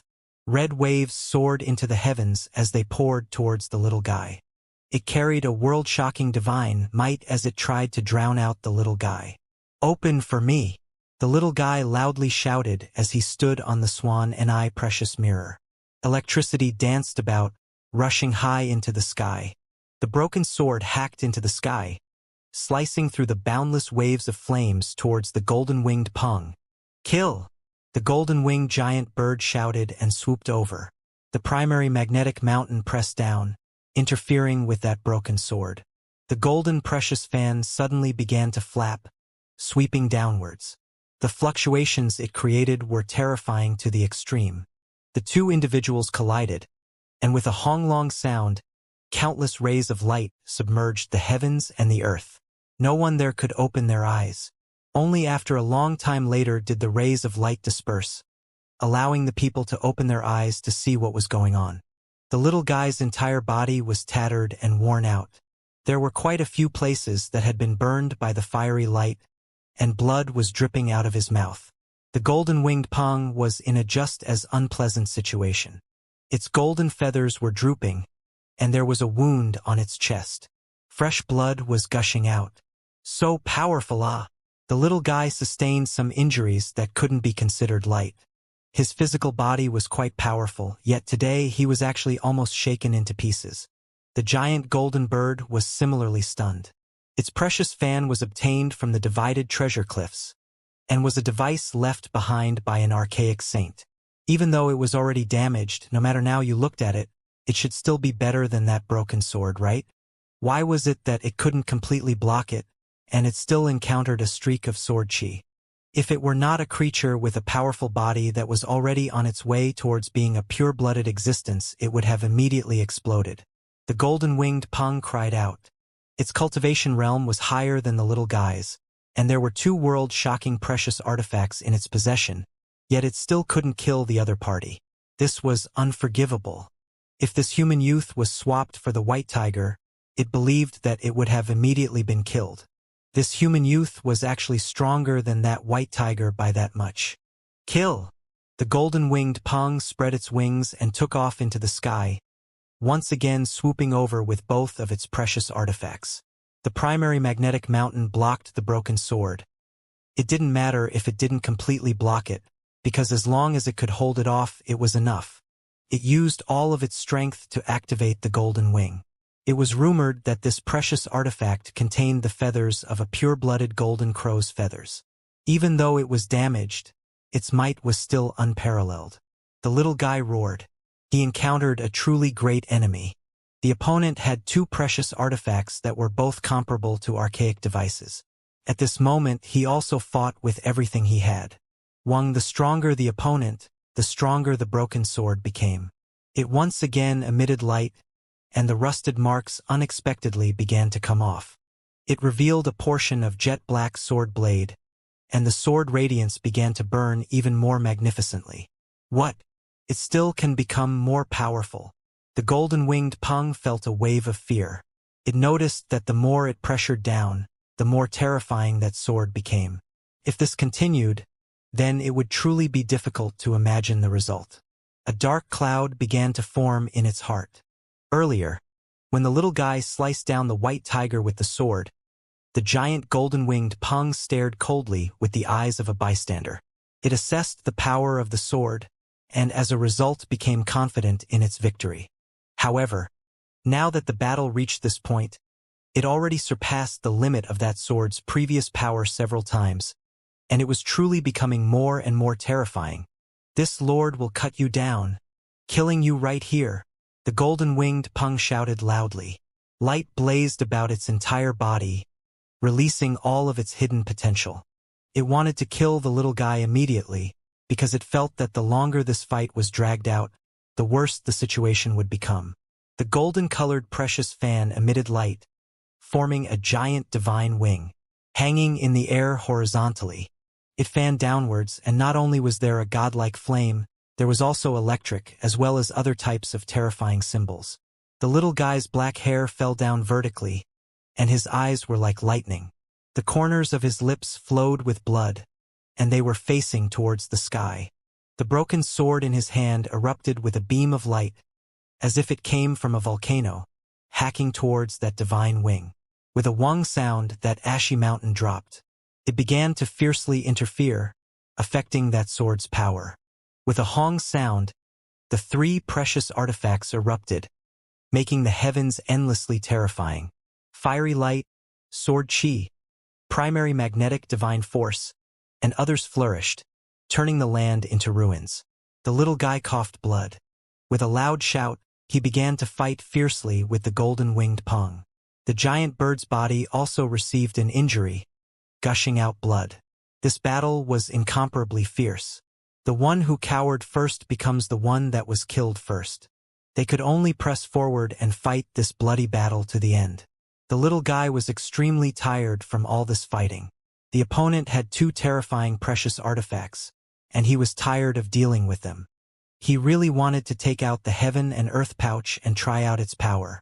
However, he just obtained it and hadn't refined it yet, making it difficult to control. Kill! The little guy took out the broken sword, using it to rush into the sky. It hacked towards the divine wing and primary magnetic mountain. Come! I'm waiting! The giant golden bird howled. Meanwhile, it also activated the 2 precious artifacts to suppress the little guy's archaic device. Meanwhile, it attacked towards the little guy personally. The precious artifacts fought it out, while the 2 individuals began to attack each other in close combat. The golden Peng was a half-blooded divine bird. Moreover, its cultivation realm was higher. Its accomplishments and symbols surpassed that of the little guy as well, and as a result, the amount of strength it displayed was absolutely terrifying. However, the little guy's physical body was absolutely tyrannical. It was enough to fight a true archaic vicious beast youth, and could even capture or kill one. As a result, their battle was dangerous and fierce as blood splashed out. They were evenly matched, and all the creatures watching were incomparably mind-blown. The golden-winged Peng was inwardly shocked. This human youth was definitely holding back before, and only displayed his true fighting prowess now. His physical body was simply too unreasonable, and was definitely comparable to that of a pure-blooded divine beast. Kill! After fighting to this extent, there was already no route for retreat. The golden-winged Peng's 2 eyes changed into 2 golden spirals, as if they could swallow people's souls. It wanted to tear the little guy's mind and spirit into pieces. Oh! The little guy shouted out. He spat out a wave of extremely powerful essence energy. It combined together with lightning, striking towards the golden Peng's 2 eyes. Hong divine light burst forth. The electric radiance and the golden spirals burned together, creating a shocking scene. With a schwa sound, the golden wing hacked down. It was even sharper than a blade from heaven, and was really a great Peng wing. Golden-colored symbols filled the sky, and it was incomparably terrifying. Open! The little guy shouted loudly. His right leg was winded back, and then it fiercely kicked out. At the same time, a multitude of divine light streaked out, colliding with that divine wing. Rumbling sounds sounded out, and all types of symbols interweaved together densely. The 2 individuals both flew out backwards. The little guy's gaze was penetrating. The golden-winged divine bird felt a sharp pain in its wings. If not for its high cultivation realm and symbols to mitigate the damage, it might have suffered a wound. The little guy shivered. If it were any other archaic species, they definitely would have been shattered by his powerful kick. This giant golden bird actually blocked it with force. He really did encounter a real opponent after all. At this moment, he felt an incomparably longing. If his cultivation realm was a bit higher, then this battle definitely would not be so arduous. He really wished to become more powerful. Kill! The golden Peng's 2 wings flapped, and it directly swooped down from the clouds. Another fierce attack was being carried out, and a golden giant claw was stretched forward with the intention of tearing the little guy into pieces. The golden-winged Peng swooped down with dazzling sharp claws. It was intimidating as it swiped down, emitted waves of sharp whistling sounds. Not to mention a flesh and blood human, even solid iron and stone or mountaintops would be clawed to pieces. The large golden claw was terrifying to the extreme. The little guy's black hair fluttered behind him, blasted back by a strong gale. Electricity flickered within his 2 eyes, and while standing on the Swan Ni precious mirror, he directly took off into the sky. Dang! He fiercely contested with his fist. Symbols erupted between the 2 individuals, and it was as if a volcano was bubbling out, creating a vast and boundless light. This was a showdown between their symbol's divine might, as well as a contest of physical strength. The two sides were evenly matched, and it was difficult to determine who would win. They both flew out horizontally. The golden pung had the edge in symbols, as its accomplishments in them were more profound. As long as it attacked, there would inevitably be golden multicolored light covering the sky and loud rumbling noises. Meanwhile, the little guy's forte was that its physical body was formidable, comparable to that of a heavenly ranked, pure-blooded, vicious beast youth. Even though they had just separated, the golden-winged pung immediately made a U-turn. Its aura burned even more vigorously, and golden symbols flickered all about its body. Those feathers seemed like they were cast out of gold. They were full of authenticity, erupting at this time. Chi. This area became a sea of gold, creating a storm of feather arrows. The pung swooped down. All of its feathers opened outwards. Quite a few left its body, shooting down towards the little guy. The wind made woo-woo sounds, and the feathered arrows were bright. Each plume feather was several meters long, as if they were golden spears. They were extremely shocking as they broke through the sky with thunder-like sounds. The little guy's expression changed. His two hands moved, and a silver moon appeared. Within it, there was a palace, an ancient tree, and a green sky pung. It burst forth with divine light, flying out forward. This was still not enough. His two hands continuously emitted light, creating dense symbols. Silver discs flew out one after another, and everything in front of him was completely submerged in silvery white. Silver moons filled the sky, making it extremely bright and resplendent. In addition, every single precious moon was rotating. They paired up, once again forming a silver millstone disk as they crushed the numerous golden feather arrows in the sky.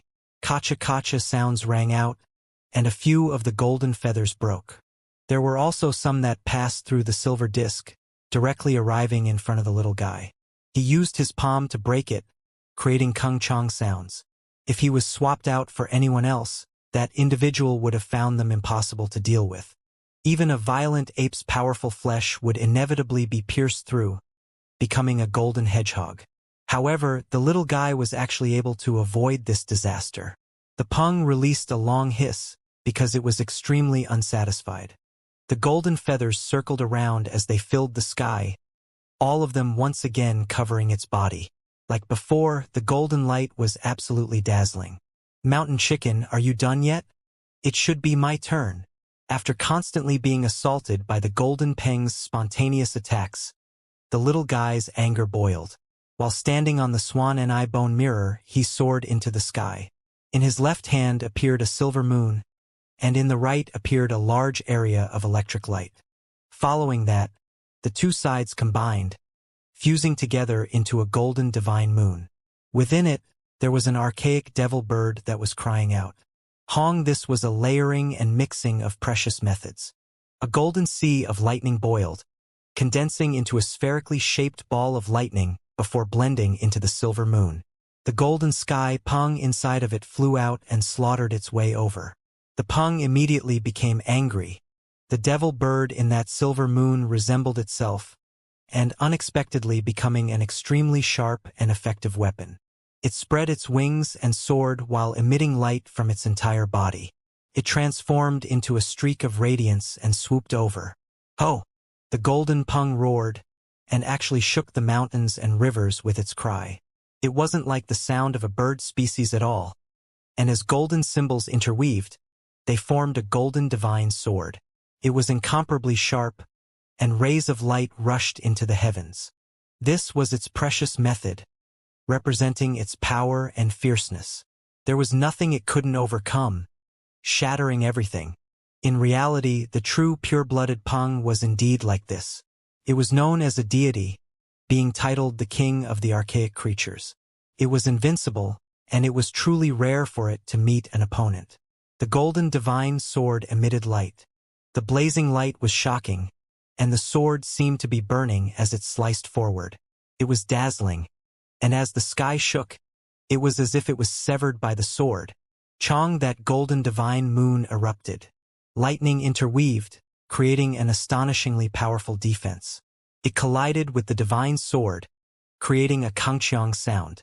If it were not for the fact that the little guy's cultivation advanced after coming here, resulting in an improvement in his strength and comprehension of symbols, as well as his non-stop efforts to understand and evolve his two precious methods, furthermore combining them together, he would have most likely have had difficulty dealing with the divine sword.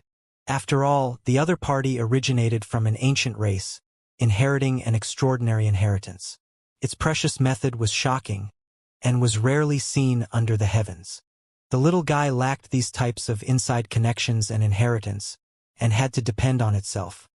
He had to slowly comprehend his way up from the green-scaled eagle to the swan and eye precious bone. However, this type of comprehension was definitely extremely deep and profound. He explored and probed bit by bit to comprehend and unravel precious artifacts.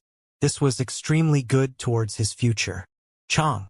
The golden-colored divine sword sliced out, as if there wasn't a single stronghold it couldn't overcome, and that divine moon was split open.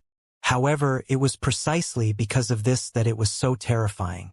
It was a spherically shaped lightning, so after it was attacked like this, it completely exploded. Hong! Lightning shot into the heavens, and this area became densely covered in symbols. The lightning was like a vast body of water as it poured down in torrents, directly smashing down from that divine moon and overflowing the sky. The divine sword sustained damage, and cracks appeared on it. Kacha sounds were emitted. At the same time, the archaic devil bird created from the divine moon spread its wings and took to the skies. It was covered in green feathers, but soon after it blazed with gold again. It rushed out and continuously grew bigger.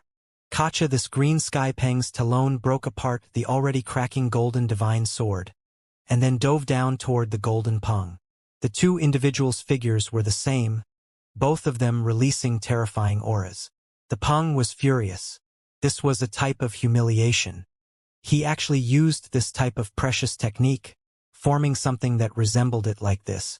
It made its golden pupils even more sharp and penetrating. It opened its mouth to spray out a golden light.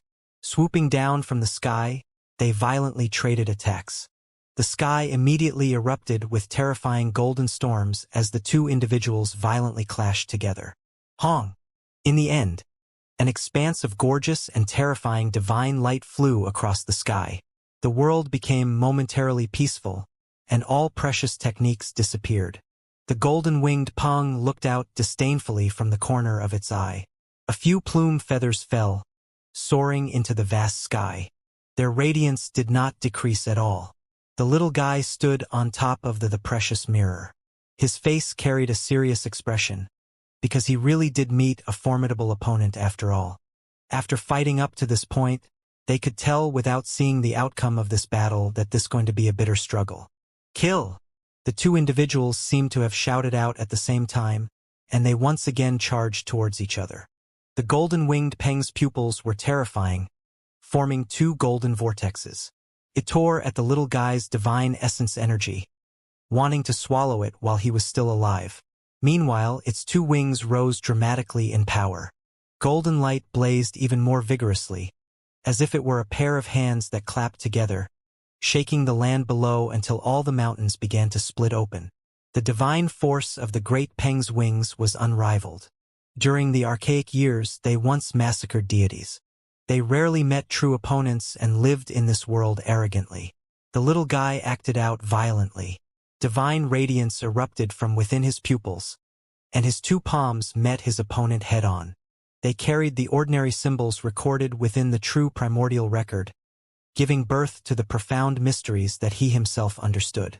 The force of the palms were heaven-shocking. Hong Long Long. The two individuals collided, and the clouds in the sky were even scattered. They fought fiercely high up in the sky. This was a fierce battle between dragons and tigers. Blood scattered about, and golden feathers withered. The two individuals both received injuries, but contrary to what one might expect, the battle actually became even more vicious. With no thought for personal safety, they fought together ferociously. The large golden claw stretched down. The little guy dodged, and then he climbed up the peng's claw limb, striking the great pung in the abdomen. The palm strike was like a rainbow, carrying with it an extremely penetrating force. Poo blood gushed out, and the great Peng's abdomen took the strike. It cried out in anger, and its entire body emitted light. Symbols covered the sky, erupting in a sea of gold, and its abdomen shining even greater. With a hong sound, it sent the little guy flying, making him cough out blood. During this battle, neither of them could cower. After fighting up to this point, it was either life or death. If they ran here, then it would not be a small blow to their confidence, and it would be extremely difficult to walk out of that shadow. The great battle continued, and it was as if two lumps of light were colliding. Precious techniques rushed out, and their bodies clashed fiercely. This was a crazy battle immersed in blood. A long time had already passed. They had exchanged at least a few hundred times, and both of them sustained many severe injuries. However, they still persisted on because the first one to drop their fighting spirit would inevitably lose and die. The golden-winged Peng continuously struck out fiercely. Its entire body was ignited, and there were faint golden drops of blood falling down. However, the more it fought, the braver it became, almost as if it was suppressing the little guy by attacking. They fought from the sky down onto the ground, and then from the ground into the abyss. In the end, they rose into the sky, once again standing in the heavens. The Peng held the advantage, adding many more wounds to the little guy's body. The most ferocious attack was a strike from its talon that almost tore apart his abdomen. Blood was gushing out from there, and his intestines almost spilled out. Fortunately, the little guy's body was astonishing. After sucking in a deep breath, divine light circulated and the wound quickly closed, and blood no longer flowed.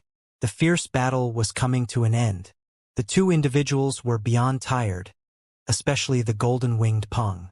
Its symbols were no longer brilliant, and its speed was not that fast anymore either. Right at that moment, the little guy erupted. Golden light were flushed out in disorder all over his body, urging the lightning to rush into the sky. It began to oppress and strike the golden-winged Peng. "I've endured you for a long time already. This fight should come to a close." Even though he was also extremely tired, and his symbols were no longer as magnificent as before. His body was incomparably powerful, and this was his strong point. It hadn't changed from start to finish. Meanwhile, symbols were where the golden-winged Peng was dominant, but after using them up until now, they were already weak. Now that the little guy erupted, it was naturally going to be a fatal blow. This time, he grabbed the Peng's golden claw, and with a jump, he arrived at its abdomen. It was the same area as before, and it was struck fiercely. Hong blood squirted out, and the Peng cried out in fury. The wound it received was extremely serious, and a bloody hole appeared within its belly, causing its feathers to flutter about in the air. Golden light once again sparkled around its body, attacking towards the little guy in an attempt to strike him flying. The little guy grabbed onto its feathers and jumped up. With a turn, he landed on the Peng's back and began to use precious methods to viciously attack. The golden Peng angrily cried out. Its body radiated light, and ancient golden symbols began to arrange themselves. They surrounded its body in an attempt to refine the little guy. The little guy naturally also exhausted everything he had. He used all of his strength to resist it, and then he blasted towards the Peng's back with all his might. At this moment, the two individuals were both emitting light. Their symbols were used to defend while their physical bodies staked everything. Blood flew everywhere. Below, all of the archaic species were stunned. They never thought that this fight would last this long. It was too fierce and terrifying, and if it were them up there, they would have died long ago, exploding in this world. Kill! The little guy was incomparably valiant. He was being suppressed by the golden symbols and coughed out a mouthful of blood. Yet he hugged onto the Peng's neck. His two arms exerted force and almost disconnected its neck. With a hong sound, the golden symbols rushed out, and all of its feathers turned upside down. The Peng protected its body, not allowing him to attack its neck. "Get out of the way!" The little guy roared and cocked his fist back before smashing towards the Peng's head. He carried out the most fierce killing blow. "Refine!" The Peng also roared loudly. The symbols that filled the sky interweaved and condensed together, all of them enveloping its head and neck region. They were wrapped around the little guy, wanting to refine him. Pung pung. The little guy waved his fist, smashing into that golden head. Every single strike carried a force exceeding 300,000 gene, enough to split open mountains and shatter boulders. The Peng's head emitted light. Symbols protected it, and a huge volume of golden symbols surged over and wrapped themselves around the little guy, trying to frantically kill and refine him. They were fiercely competing to see who could last until the end. They crazily attacked each other, because the one that revealed the smell of defeat would be the one to die. Hong. It had to be said that the little guy's physical body strength was matchless. The more he fought, the braver he got. On the other hand, the Peng was about to run out of gas. The two of them exchanged over 800 rounds, and it was spiritually and physically weary as its symbols gradually dimmed. I want to eat chicken stewed with mushrooms. The little guy roared angrily, and the strength of his fists became stronger and stronger as it struck the curtain of light. It shook the golden Peng until it coughed out large mouthfuls of blood. Below them, all of the archaic species were in shock. Exactly what kind of background did this human youth have? How could his physical body be this ridiculously powerful? Even the half-blooded Peng, who was half a cultivation realm higher, wasn't his opponent. This was too terrifying. Peng, another fist was sent out.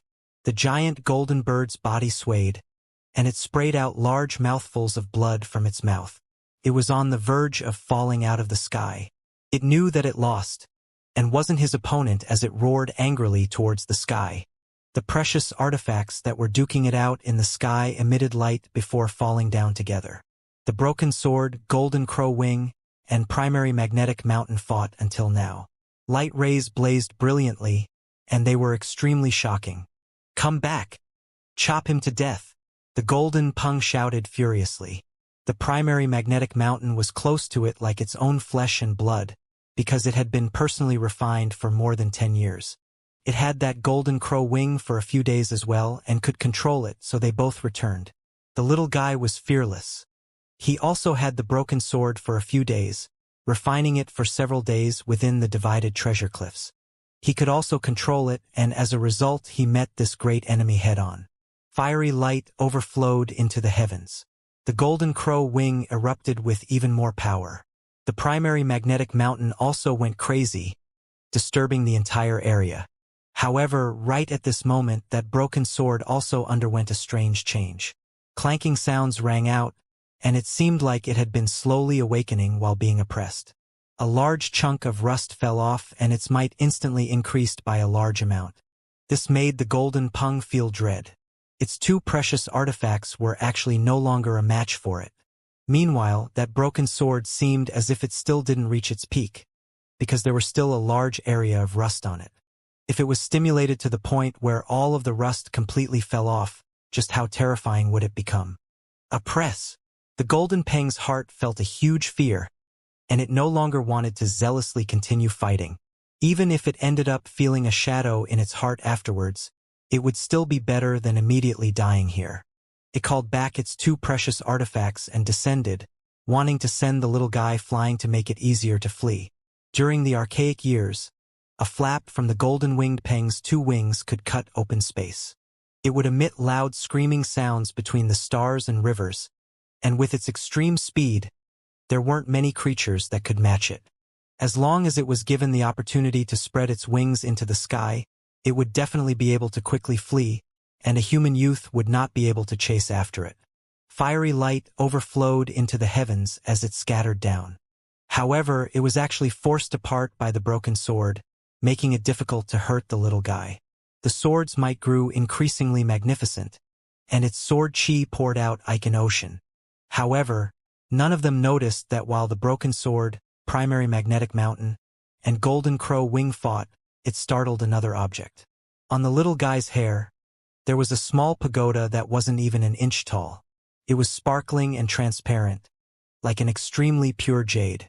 It was exceptionally beautiful, and at this moment, it gave off a glimmer, and was unexpectedly swallowing the flame essence, sword chi, and primary magnetic light quietly.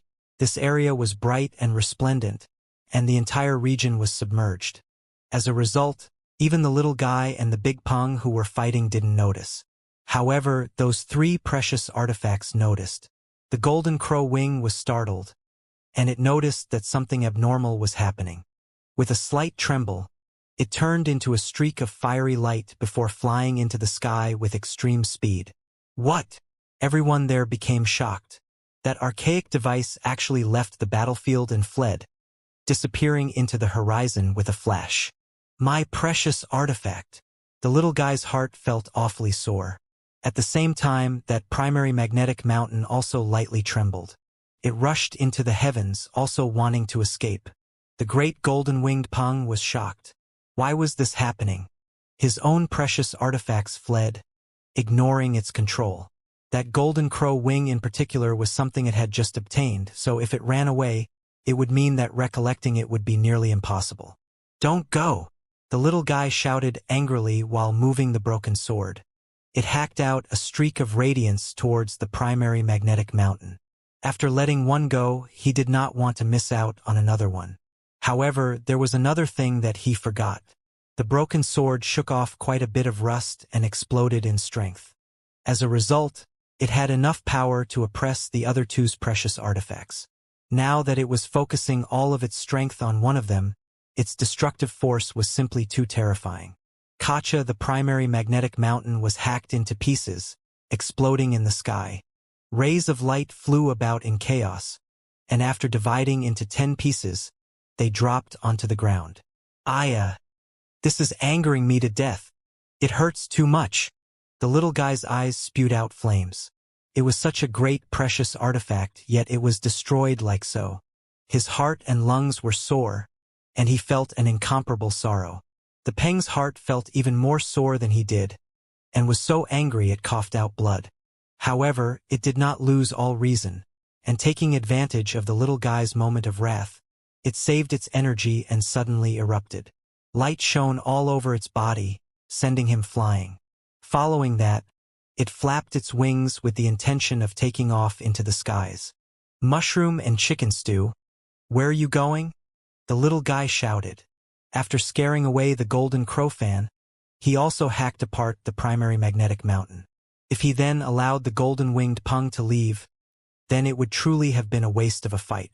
The broken sword flew over. The little guy held it in his hands, and once again understood its power. He carefully controlled it, hacking out a streak of brilliant sword radiance that tore open the vast sky. Golden light splashed out, and the golden divine bird wailed. A giant wing was sliced off, and it dropped down onto the great earth. Its end was already inevitable. With a Peng sound, a golden wing fell onto the ground. It was a half-blooded Peng wing that shattered the mountain stones. Being more solid than iron and stone, the wing had an immeasurable divinity. The golden-winged Peng cried out. It actually lost, moreover so miserably. It fell onto the ground, causing faint golden blood to splash out. It smashed open a crater in the ground with cracks extending out 10 to 100 meters. Quickly stop the bleeding. Don't waste any. The big red bird was extremely regretful. It rushed forward because that was precious flesh and blood medicine. The little guy was ruthless, and while stepping on the swan and eye bone mirror, he already swooped down. With the broken sword in hand, he hacked down. Now that the life and death battle had already reached this point, there was no way he would be lenient now. No! The Peng cried out in anger and its golden pupils widened. The little guy was cold and callous. The sword chi in his hands were like a rainbow, directly sweeping over. The golden light around the Peng's body was bright, and its feathers were brilliant. Its frontal bone cracked open, and the inside of its body exploded. It destroyed its own symboled bone. The little guy sighed. He was full of regret, because the great Peng race's supreme precious method brushed past him like this. It made him feel helpless, but there truly wasn't anything he could do about it. The sword chi was like a rainbow as it streaked across. A huge golden head flew out diagonally. It carried with it a large streak of blood as it fell onto the ground. It was clear without even looking that carefully that all of the symboled bones in the Great Peng's body were split open. The half-blooded divine bird lost just like this, making the group of archaic species feel as if everything that happened wasn't real. Such a powerful golden-winged Peng was actually not a match for a human youth. Flee! More than 10 archaic descendants turned around and fled, moreover fleeing in all directions. They were scattered as they ran. That youth was too savage and they couldn't use force to fight back. Everything happened in the middle of lightning and flames. The little guy's reaction was fast, and after taking care of the golden Peng, he used all of his strength to use the broken sword, hacking towards that region. The broken sword revealed its power. The sword radiance was like a sea as it surged violently. It hacked that area apart instantly, causing rocks to fly in all directions and dust to rise into the sky. This sword's might was too great. The fleeing group of archaic species received the attack at once, and 2 of them were directly sliced apart. The remaining creatures' bodies stumbled, and since they were lucky enough to avoid being hit, they quickly fled. "Chase! Don't let a single one go!" The little guy shouted loudly. If news regarding today's events were transmitted outwards, then it would most likely cause complications. After all, the white tiger and giant golden bird were both from extremely powerful backgrounds. The 9-headed lion knew precisely how powerful the individuals those creatures were related to were. With a loud roar, it dragged its wounded body and began to chase in one direction. The big red bird, Sable, 3-eyed Race's brothers, and even the flame crow understood as well. All of them chased in pursuit. They did not seek to kill off their opponents. As long as they were able to stall them, it would be enough just to wait for the little guy's aid. The little guy developed a murderous red in his eyes, and quickly chased after a group of archaic descendants. The broken sword revealed its might, slicing them all at the waist before quickly rushing to another direction. At this moment, the sound of angry roars and long bird cries interweaved. On this blood-dyed great land, a fierce massacre was happening. The precious artifacts were world-shocking, and divine light flew out and danced in the air. This battle was even more fierce than the one before. One side wanted to flee, and the other gave everything they had to stop them from doing so. It was an incomparably bloody and reckless great battle. Of the 13 archaic species, 4 of them were taken care of by the little guy. The 9-headed lion and the others also blocked off 5 of them, however, 4 of them still escaped far away. Those 3 bird species in particular had already spread their wings and rushed into the clouds. To chase after them at this point would truly be too difficult. "I definitely won't let them go." The big red bird's eyes were already red. After abandoning one of the vicious beasts, it soared high up into the sky to chase after the vicious bird.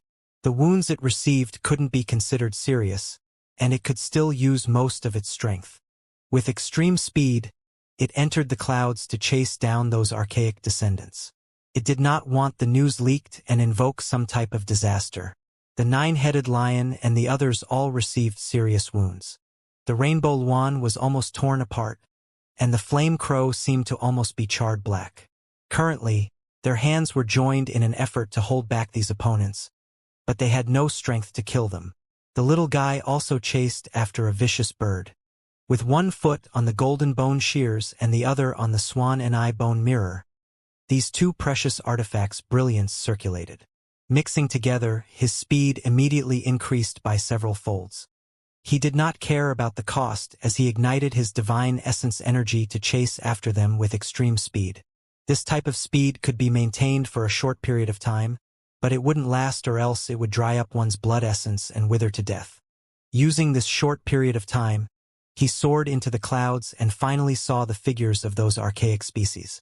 Raising the broken sword, he hacked out. The vicious bird cried out in anger, and all of its plume ignited. It also frantically raised its speed as well as take out its precious artifact to defend itself in pursuit of the sliver of opportunity at life. It was a pity, however, that as soon as the broken sword erupted, it already had no chance.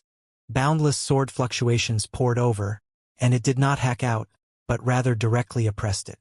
With a honglong sound, it directly exploded between there. "Oh, In a different direction, the big red bird howled. Fiery light erupted all over its body, and that bird Luan refined precious artifact, Black Pot, emitted a multitude of multicolored lights.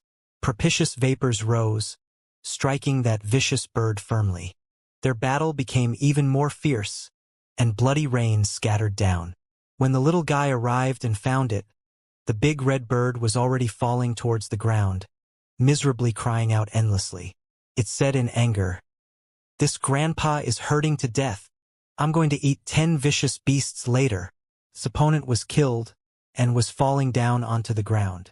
The big red bird itself also almost lost its life and was fluttering its wings as it fell. Pooh the little guy offered his support, killing off the few archaic species. The 9-headed lion and the others were holding off one by one. With firm and severe strikes, they would never release hee-hee or ha-ha sounds again. Unfortunately, there were still 2 that got away. All of their expressions were serious and heavy. Even the multitude of creatures below, whose flesh's medicinal qualities were terrifying, did not have a hint of a smile on their faces, because the white tiger and that golden peng's origins were too great. If they leaked this information out, it would lead to disaster. Suddenly, a bird cry rang out, and a rain of blood scattered down from the sky. Why did that stupid bird return? The little guy was shocked.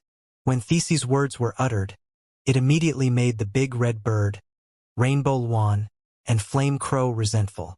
They were also bird species and hated this type of name. The little guy stepped on the golden bone shears and shot up at once. Brandishing the broken sword, with a pu sound, it made this ringleader reveal a fierce expression. However, it was killed in an extremely terrifying way. A few figures appeared in the distance. Huolinger appeared while hugging the young deity. Several cloaked individuals were distributed in all directions, and they were the ones who forced these archaic devil bird descendants to return. "Many thanks, junior sister." The little guy fell onto the ground and blinked his eyes. He walked up and cupped his fist in respect.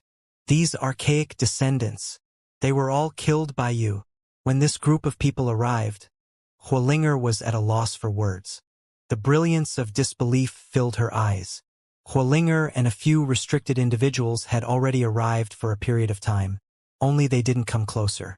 They always stood from afar, and as a result of the historical remains curling mist, they couldn't see everything clearly. "Am I really that savage? I rarely take lives." The little guy resolutely rejected that statement. He looked over towards the 9-headed lion, big red bird, and the others with his eyes widened before saying, "Do you see how savage these creatures are? They're all dripping with blood. They are the ones that killed them." The 9-headed lion, Flame Crow, 3-eyed race, and the other experts all rolled their eyes. They all snorted together. Who was the savage one? They were pretty much all killed by you alone. Seeing them act like this, how could Huolinger not understand? She was immediately shaken, and after seeing the white tiger and golden-winged Pong, she became even more stirred up. How savage was this? To even kill the great golden-winged Pong. A cloaked individual walked up and dipped his finger into the golden blood. After carefully observing it, the individual cried out involuntarily, "This is a half-blooded divine bird at the very least." Its potential was limitless, and would rarely meet an opponent. Huolinger was around 15 to 16 years old. Her skin was extremely delicate, white and glossy. She had an oval face with curved black eyebrows. Her large eyes were incomparably intelligent, and they were currently emitting an unusual luster. Her expression was full of shock as she looked at the little guy in disbelief. The little guy smiled shyly and shook his head, saying, "Even though I am extremely heroic, you can't look at me like that. Actually, you only need to continue losing weight. Even though you'll never be like me, it still won't be that far off." His large pair of eyes roamed about and looked at those places that he shouldn't be looking at. It was quite clear what he was implying. The Fire Nation princess was originally still staring at him in shock with incomparably admiration. After hearing those words, she went crazy, shouting, "Go die! Go die, little brat!" On the side, the cloaked individuals were silent. Great waves were stirring within their hearts. This youth really was too formidable. He actually killed off so many archaic descendants, including the half-blooded Pong. This truly shocked both the heart and the soul, making people's spirits tremble. He's still so young, and is quite susceptible to change. His potential is seriously limitless. He shouldn't be any less terrifying than the human emperor when he was at his age. It truly is frightening. This was the conclusion that these several individuals quickly came to. It was difficult for them to calm down, and their eyes were looking at that savage child with a bizarre expression. In the end, one of the vicious beasts still got away. This time, it's really going to be annoying. The little guy was frowning and worried. Now you understand fear. When you were stirring up trouble, why didn't you think a bit first? Huolinger was taking joy in his calamity. Her body was long and wonderful, and her curves were exquisite as they moved up and down. They wanted to eat Big Red and my little bro, so of course I would go all out. Even if I incurred some heaven-overflowing calamity, I still cannot back away. The little guy's voice was powerful and resounding. The nine-headed lion was extremely moved and almost roared along. Behind them, the flame crow, three-eyed race, and other experts' expression also changed. They felt grateful within their hearts. After all this time, if the little guy did not slaughter his way over, they would have all died. Only the big red bird was twitching its mouth. It was too familiar with this little brat's ways. Even if they didn't meet this disaster, with this savage child's nature, the white tiger and the others would have still been eaten. Stupid bird. What kind of look is that? Why are you rolling your eyes for no reason? The little guy seized its black pot and smashed it down on its head with a quang-dang sound. This grandpa is going to fight to the death with you. The big red bird stomped in anger as it used all its strength to rub the blister on the back of his head. Make any more noise and I'll eat you. The little guy revealed his small and shiny white fierce teeth. The big red bird immediately withered. It had no choice. This child was too savage. The nine-headed lion, Rainbow Luan, and itself were all eaten by him before. Junior sister, your father is the human emperor. He is extremely blessed by nature, and his cultivation is extremely world-defying. In this great earth, there shouldn't be many who can be his opponent, right? Asked the little guy. Even if that's true, so what? Huolinger was vigilant as she looked at him. If I can become sworn brothers with him, there shouldn't be anyone that dares to provoke me, right? Asked the little guy. Huolinger's beautiful figure immediately fell before standing up straight again. This little brat wanted to take advantage of her? Don't misunderstand. He's so old, so how could I become sworn brothers with him? The little guy immediately pulled back. What are you saying? What do you mean by old? Huolinger became extremely angry. This rotten infant's words were truly unpleasant to listen to. The little guy simple-mindedly asked, when people become old, they all reminisce about their youth. Does he not want an intimate friend that is younger than him? It'll be hard to find even a few unrivaled heroic youth like me, even if you searched the entire great earth. Huolinger was so angry she started laughing. You provoked a disaster and now want my father, the emperor, to cover for you? How convenient that you thought of such a thing. Your status is so low, yet you want to talk to the human emperor as if you were a peer. Why not? Many female genius godfathers are over 100 years old. How do you know that your father, the emperor, won't be able to become friends despite the age difference? Get lost. Ordinarily, Huolinger carried the gracefulness of a beautiful and refined woman. She would appear educated and well-balanced, as well as full of intelligence. Currently, however, she was extremely violent, and her black eyebrows were jumping. She almost bared her fangs and threw herself over. Oh! Right at this moment, the little wolf in the Fire Nation princess bosom cried out. Its nose opened and closed, and indicated towards a direction. The little guy slapped his forehead and said, What emperor? What different age close friends? There's no need. He snatched the young deity and said, Hurry and help me find that fish that escaped the net. The young deity was always watching from the side and knew what he was looking for. Without uttering a single thing, it extended a small claw, pointing towards a direction. The little guy dropped his smiling expression and ran out with the broken sword in his hand. Upon seeing this, the nine-headed lion and the others also revealed serious expressions as they followed behind. The group was as fast as lightning. The mountains and rivers quickly disappeared behind them, and by depending on the young deity's nose to chase, they finally stopped after 100 li. The little guy's sword hacked out, splitting apart a mountain. Ow! A vicious beast threw itself out. It was terrified and resentful, because it still couldn't flee from this disaster in the end. In the end, the golden-winged pang, white tiger, and the 10 or so species were completely executed without a single one getting away. Now we can feel relieved. Together with the Fire Nation princess, the nine-headed lion and the others, we met an ambush. After a bloody battle, we finally killed off all these evils. The little guy tightened his fist and used all of his strength to wave it about. I didn't do anything. You guys are the ones that killed them. Huolinger emphasized the fact that this matter was not related to her. Didn't you display your divine might and wipe them clean alone? The nine-headed lion and the others were unconvinced. Let's not talk about these things first. Currently, there is a small mountain of delicacies piled up. Watching it already makes me salivate, so let's eat first. The little guy cried out enthusiastically. The Fire Nation princess did not say anything. The few restricted individuals beside her spoke in a low voice.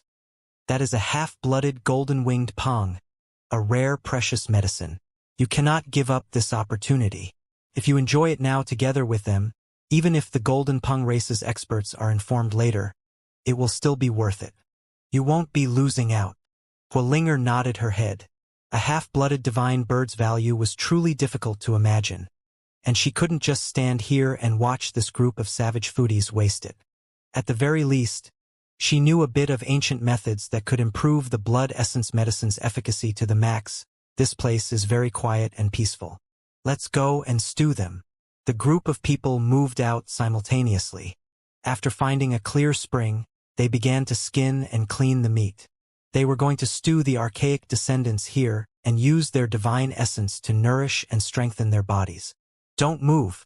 The golden-winged pang is a half-blooded divine bird, so eating it like this is too wasteful. I know an ancient method, so after we find some precious medicine, we can stew them together to bring out its divine effects. Huolinger spoke out to stop the big red bird and the others. This was a mountainous region, and it was quite similar to the other regions within the historical ruins. Black mist also lingered about here, making it appear secretive and calm. Within the mountains, there was a clear spring that was bubbling.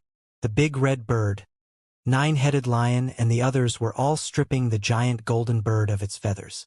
The peng's body was enormous, and golden light sparkled all about its body. Without talking about its body, even the wing that was sliced off was more than 10 meters. It gave off a brilliant divine splendor, and essence energy surged and overflowed. It was enough to completely fill one up. There are still so many details regarding taste. The group of descendants were impatient, and none of them wanted to wait too long. You have to understand that this was a deity's descendant, and was rarely seen in this world.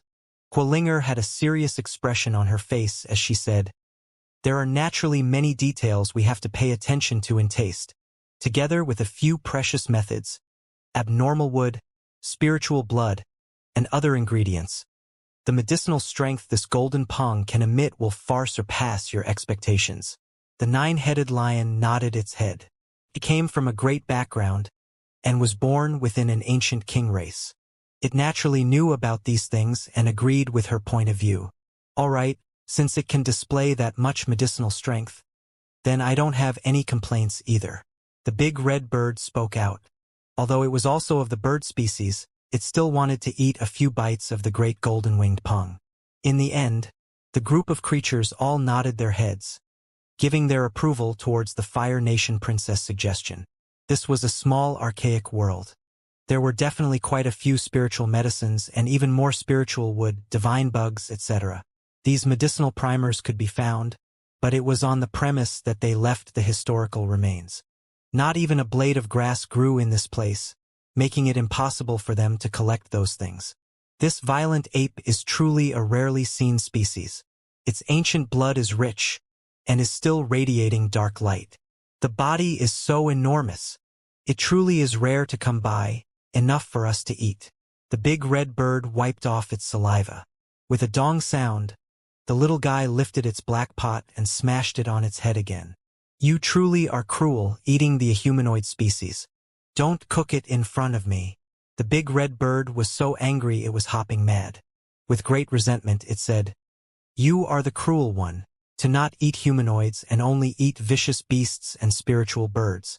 Too cruel. On the side, the nine-headed lion was a bit depressed, because even its own flesh was eaten by the little guy before. Only, out of shame, it was too embarrassed to tell its group of brothers. Hello? Brother Luan, what type of look is that? It was for you that I risked life and limb this time. While fighting with that group of archaic descendants, my own life was almost thrown in there. The little guy glanced over at the seriously injured giant bird. The rainbow Luan stared at him with the whites of its eyes. After having flesh from its wing and thigh eaten, even though it was because of him that it was rescued, the tension was still not completely released. Stop staring.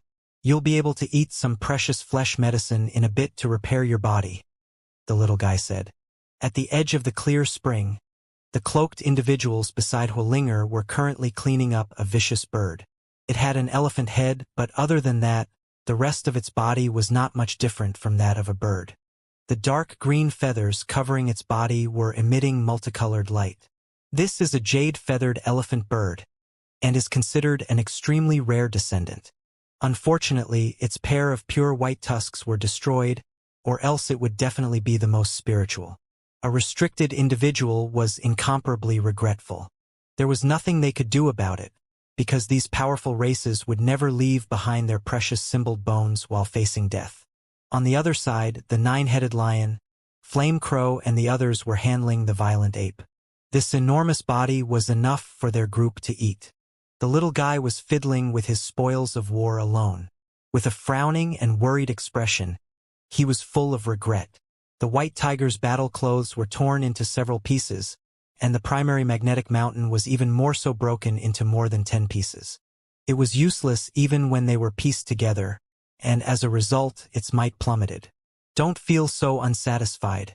The heaven and earth pouch that you obtained is extremely rare, and is something left behind by a white tiger ancestor after its death. It can definitely be considered a race-guarding precious treasure. Huolinger rolled her eyes at this small money grubber.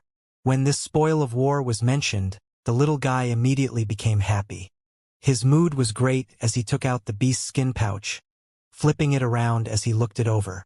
This was refined and created out of the skin of a white tiger. There were all types of symbols on it that were ancient and world-changing, and a bright golden silk rope fastened the pouch opening. The little diligently refined it and began to try it out afterwards. He used its ability to collect and release objects, slowly familiarizing himself with it and understanding how to use it. With a honglong sound, rubble began to roll about. A giant boulder over 100,000 gene was collected inside the pouch. Auspicious light rose, creating a shocking scene. It truly is a good treasure.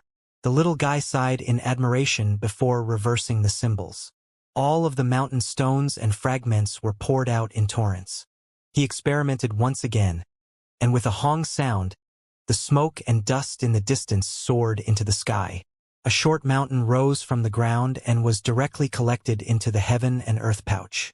Multitudes of multicolored light shone at the beast pouch entrance, and thousands of auspiciously colored threads shot out as it swallowed everything.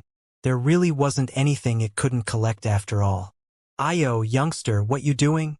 The big red bird cried out in fear, could not stand the force and began to shrink. Multicolored light surrounded its body, and it flew towards the heaven and earth pouch before ultimately disappearing within. Haha! The little guy laughed loudly and used the golden thread to tie up the pouch entrance. A tormenting sound immediately rang out from within the pouch. The big red bird was isolated within the beast's skin pouch, and so its voice was small as it said, "Let me out." After untying the golden silk rope, propitious vapors gushed out. The big red bird was released, and in a flustered and exasperated tone, it said, This grandpa is going to stake it all against you. The little guy immediately raised the beast's skin pouch. In the end, it was resentful, and after twisting its butt, it headed towards the distance towards the violent ape. Shouting noisily, it said, "I am going to eat you." Flames jumped about. The 9-headed lion, Flame Crow, and the others surrounded the fully cooked violent ape and began to gorge themselves. This meat contained an extremely powerful essence energy. They all sustained injuries, so this type of precious medicine was the best type of supplement. It only took a little bit of time before the sable, rainbow luan, three-eyed race and other experts began to emit light. The skeletons within their bodies rang out with jiebeng sounds. The broken bones were mended, and even though they were not immediately restored to their former conditions, their movements were no longer hindered. In addition, their flesh were squirming about, and divine multicolored light shone. All of their wounds closed, and the blood inside rumbled. A rain of light was being emitted from all over their bodies. So powerful. I feel like I'm about to break through.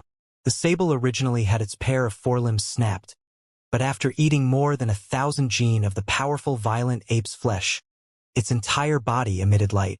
Purple energy rose, and it began to resonate with noise. The purity of my blood has improved by a level so powerful. The 9-headed lion was also extremely happy. Faint golden traces of blood appeared within its body. This type of precious flesh medicine was extremely beneficial for it.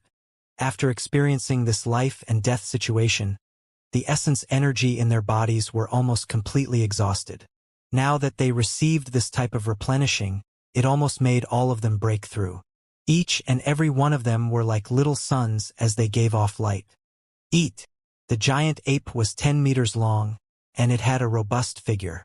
Even though it left behind a large amount of precious flesh medicine, after the group of descendants ate until they were belching, not even the bones were left behind. They were all lying on the ground, their bodies radiating light. They didn't want to move at all. On the other side, the little guy and Huolinger as well as those restricted individuals were much better as they ate the majority of a devil bird.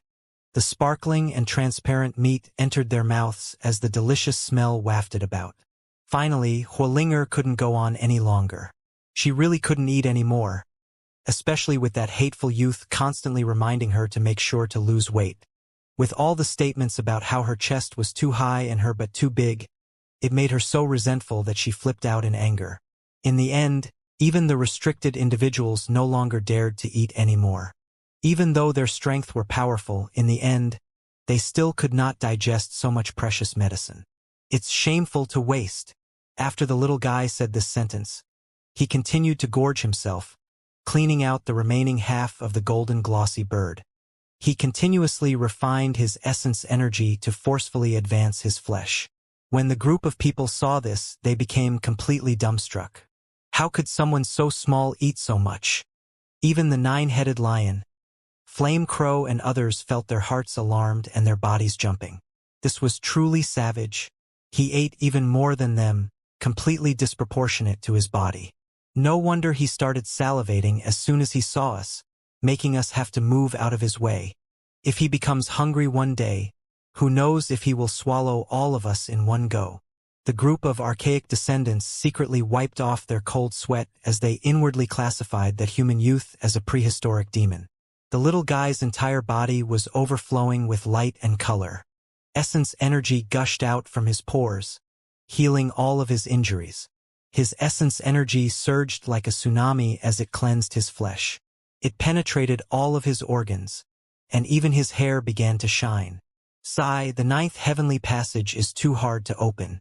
Currently, I still can't even feel it. He scratched his head. One of the restricted individuals couldn't help but sigh, saying, "The 9th heavenly passage is too rare in reality, and there were only a few recorded in ancient texts. Within our human race, the 8th heavenly passage is already as rare as phoenix feathers and unicorn horns. You can start thinking about advancing to the next great cultivation realm. I can still wait. I'll attack at it again after eating the great pung." The little guy was extremely angry. Seeing him darken his little face, everyone there became silent. "You still aren't satisfied?" Ever since entering this small world, your cultivation has shot up sharply, comparable to what others have to bitterly cultivate several years for. The restricted individuals in particular found it difficult to calm their hearts. Back then, even when they painstakingly trained, they still did not reach the accomplishments the savage child had after entering this small world. They wanted to cry just by thinking about it. This truly was an evil spawn. Are you guys all full? The little guy patted his small round belly as he asked towards everyone else. Full. As soon as these descendants spoke, they would spew out essence energy and multicolored light. Oh, then I guess I'll have to eat by myself. He fetched the white tiger and with the broken sword in hand, a kacha sound rang out. He directly chopped off a hind leg, quickly skinning and cleaning it. You are wasting things recklessly. Several elders were so angry they began to hop about in anger. These things were caught for the sake of food. Moreover, I'm not eating the whole thing, only a hind leg. It's just enough to boil a pot of soup. The little guy was not concerned in the slightest. We are going to eat too. The group of archaic descendants all rushed over. This was white tiger flesh, even if they couldn't eat anymore, they still had to forcefully swallow it down. Hualinger was furious. This was simply too wasteful. Flames danced about, and a fragrance assailed everyone's nostrils. After a good 6 hours, the tiger leg in the black pot was stewed until it became soft. Even the bones were melted by the little guy's precious techniques. The juices were sparkling as it overflowed with multicolored light. As soon as they got close, a white tiger shadow pounced over. It bared its fangs and brandished its claws, yet carried with it a powerful fragrance. The little guy opened his mouth and shouted fiercely, "Eat it! Eat it!" Following that, he swallowed it in one gulp. The tiger bone soup completed its slow cooking. The juices were sparkling and glistening, as well as being incomparably thick. The little guy scooped out a large spoonful and poured it into his mouth. He felt as if the pores around his body were being penetrated. A rain of light was emitted from all over his body, as if he was going to levitate and take flight. It truly is delicious, not inferior to lion heads at all. He was extremely infatuated, and so the words he spoke out weren't articulated. The 9-headed lion's face immediately became green. Fortunately, it seemed as if no one heard him clearly. "It's too tasty," the little guy shouted and then began to frantically scoop. The tiger bone soup continuously went down with gudong-gudong sounds. The group of people, including Hualinger, no longer cared about their status. They crowded forward and fought over the tiger bone soup. In a short period of time, the pot of soup completely vanished. It was completely finished, and the group of people seemed as if they were still not done as they stared at the remaining white tiger's body. Only the little guy was completely satisfied. He ate until he was full and drank all he wanted. As a result, he was like a small sun as he emitted light. "You all are too savage. After eating so much, you are still thinking about more. Truly a group of foodies." He scolded all of them, including Hualinger. The group immediately became infuriated. Who was savage and who was the foodie? You have the nerve to say this to us? Good things cannot be wasted like this. Wait until we find some spirit medicine to slow cook it together. Maybe at that time we can all break through, the little guy said. He used the heaven and earth pouch to collect the golden-winged pang, white tiger, and other descendants. After using the golden silk rope to tie up the pouch, he hung it on his body. It truly is convenient. In the future, I'll catch some more vicious beasts that want to eat me. The group of people rolled their eyes. It'll be fine as long as you don't want to eat other creatures. Who dares to eat you? The heaven and earth pouch seems to be able to preserve things without letting them rot. With so many archaic species, I want to bring it back to Stone Village for Grandpa Chief, Uncle Linhu, Dazhuang, Ermeng, Pihu, and the others. After letting every villager eat archaic descendants, it's quite possible that they can all make breakthroughs quickly. The little guy rubbed his small round stomach, and with a sweet smile on his face, he entered the land of dreams. The group of people were speechless. This delicate, cute, and beautiful youth that even made girls jealous was actually smiling so brilliantly in his sleep. Being so peaceful, it truly was difficult to imagine why he was so savage after waking up. The sable, flame crow, and several other creatures broke through. After drinking the tiger soup, they finally broke through the shackles. Their essence energy blazed all about their bodies, advancing another layer. It created quite a bit of activity. Only after a long time did this area become peaceful again. It was already deep into the night, and all the creatures slept extremely peacefully. The next day, the archaic golden crow's body rose from the horizon. After turning into the sun, it shone down from above the historical ruins mist, scattering down a hazy light. Let's go. For the sake of spirit medicine, collecting the prescription, as well as eating the golden-winged pong, let's go towards those spiritual medicine lands. The little guy was full of emotion as he spoke. The group of people twitched their mouths, but not a single one left. It was because they were all thinking about the rare, precious medicine. This region of the small world had many special areas, such as the Saint's Fallen Ground, Forbidden Heaven Bone Area, Precious Artifact Vestige, and others. The various geniuses that entered were scattered everywhere. You want to find the immortal divine spring? When the group heard what the little guy wanted to do, they were all shocked. It was rumored that this small world truly did have an immortal spring, but that area was extremely dangerous, and since ancient times, not many individuals were able to receive its benefits. The immortal spring is located within the 100 Grassland. There is a mysterious stadium there, and through its precious shackling techniques, it could easily shatter creatures' physical bodies. Ordinarily, no one dares to break in, said Huilinger. The 100 Grassland was the spirit medicine field of this small archaic world. Spirit medicine grew in plentiful amounts inside, and many were rare and valuable objects. It was even rumored that there was a possibility that even divine medicine grew there. Didn't you guys want to try little gold stewed with mushrooms? Now that we have a golden-winged pong, where do we get mushrooms? Of course we have to enter the 100 Grassland, said the little guy. The group banded together. That area was definitely a blood-scarred demonic land.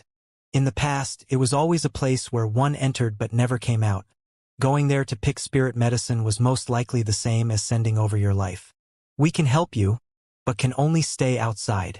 We don't want to enter that demonic land. The 9-headed lion said things flatly. The little guy saw that the others all revealed serious expressions. Not willing to enter the 100 Grassland, he spoke to himself suspiciously. Could it be that I was cheated by the heaven-mending pavilion's old farts? From these people's expressions, he could tell that that place was definitely forbidden ground. Without a certain degree of power in one's flesh, one cannot enter. Throughout all of time, only pure-blooded archaic youth dared to enter to search for a heaven-defying chance. It was a restricted individual beside Huilinger that spoke. The individual's hair was completely white, and he spoke things as if this fact was not exaggerated in the slightest. What? The little guy's eyes immediately lit up. The previous gloominess was immediately swept away, and he became incomparably excited as he said, I can meet true archaic vicious beast young there? That's perfect. The group of people were speechless. Other creatures did everything they could to avoid it, yet he was interesting, daring to directly take the opportunity to enter. The Fire Nation princess' large eyes blinked. They appeared extremely quick-witted as she said in a small voice, This little fellow is pretty much a human pure-blooded vicious beast himself, not inferior to those pure-blooded divine birds and beasts at all. After entering, it truly wouldn't be easy to say who is going to eat who. After the big red bird heard what was said, its eyes immediately revealed a deceitful luster. It instantly threw itself over, using its 2 wings to hug the little guy's arm, saying, Bring along. Have you thought it through? To have me take you along? Asked the little guy. No way. The big red bird used all of its strength to shake its head, saying, If I go inside, I'll definitely be eaten by those pure-blooded vicious beasts. Bring my pot with you. With your fierceness, you can definitely eat an archaic vicious beast young. I won't ask for anything else. Just that when the time comes, it would be enough if you just brought back a bit of soup gravy. Dang. The little guy lifted its black pot and directly smashed it down on the back of its head. This grandpa is going to hold himself back. The big red bird wanted to say that it was going to stake it all, but after realizing how unrealistic that was, it spat out those words in anger. After leaving the historical ruins, the little world's sun illuminated everything. The flowers and plants were brilliant, and the ancient trees reached high into the sky. Everything was full of vitality. Their group made their way towards the 100 grassland. With this many powerful individuals walking together, it directly scared numerous creatures along the road into fleeing. Of course, there were also a few powerful creatures that had coveting desires. They stared at them and wanted to make their move several times. The little guy did not want to be outdone, and roared towards the terrifying eyes in the dark. His voice was like thunder, and in the end, the creatures within the forests backed off. What was that? Why do I feel a bit frightened? They were shocked. Why do I feel a bit happy to have a savage child by my side? I feel like if it were not for him, I would have become food after facing those powerful creatures. The big red bird's scalp felt numb as it spoke. They shouldn't be pure-blooded creatures, right? Hualinger frowned. They were already approaching the 100 grassland, and they felt the presence of several others that were precisely like this. The little guy took precautions as he faced these true pure-blooded creatures. He did not dare to act carelessly, because even though he wanted to catch one, he still had to treat them with caution. They were finally closing in on the 100 grassland, and from quite a distance away, they could already see the propitious vapors rising from that region. All types of vegetation were emitting radiance. It was a spiritual medicine land with all types of divine radiance enveloping it. There were all types of brilliant lights and vibrant colors, and essence energy surged. Even ordinary medicinal herbs that grew there would become sparkling and translucent as a result of the exceptional spiritual essence density. Mine, they're all mine.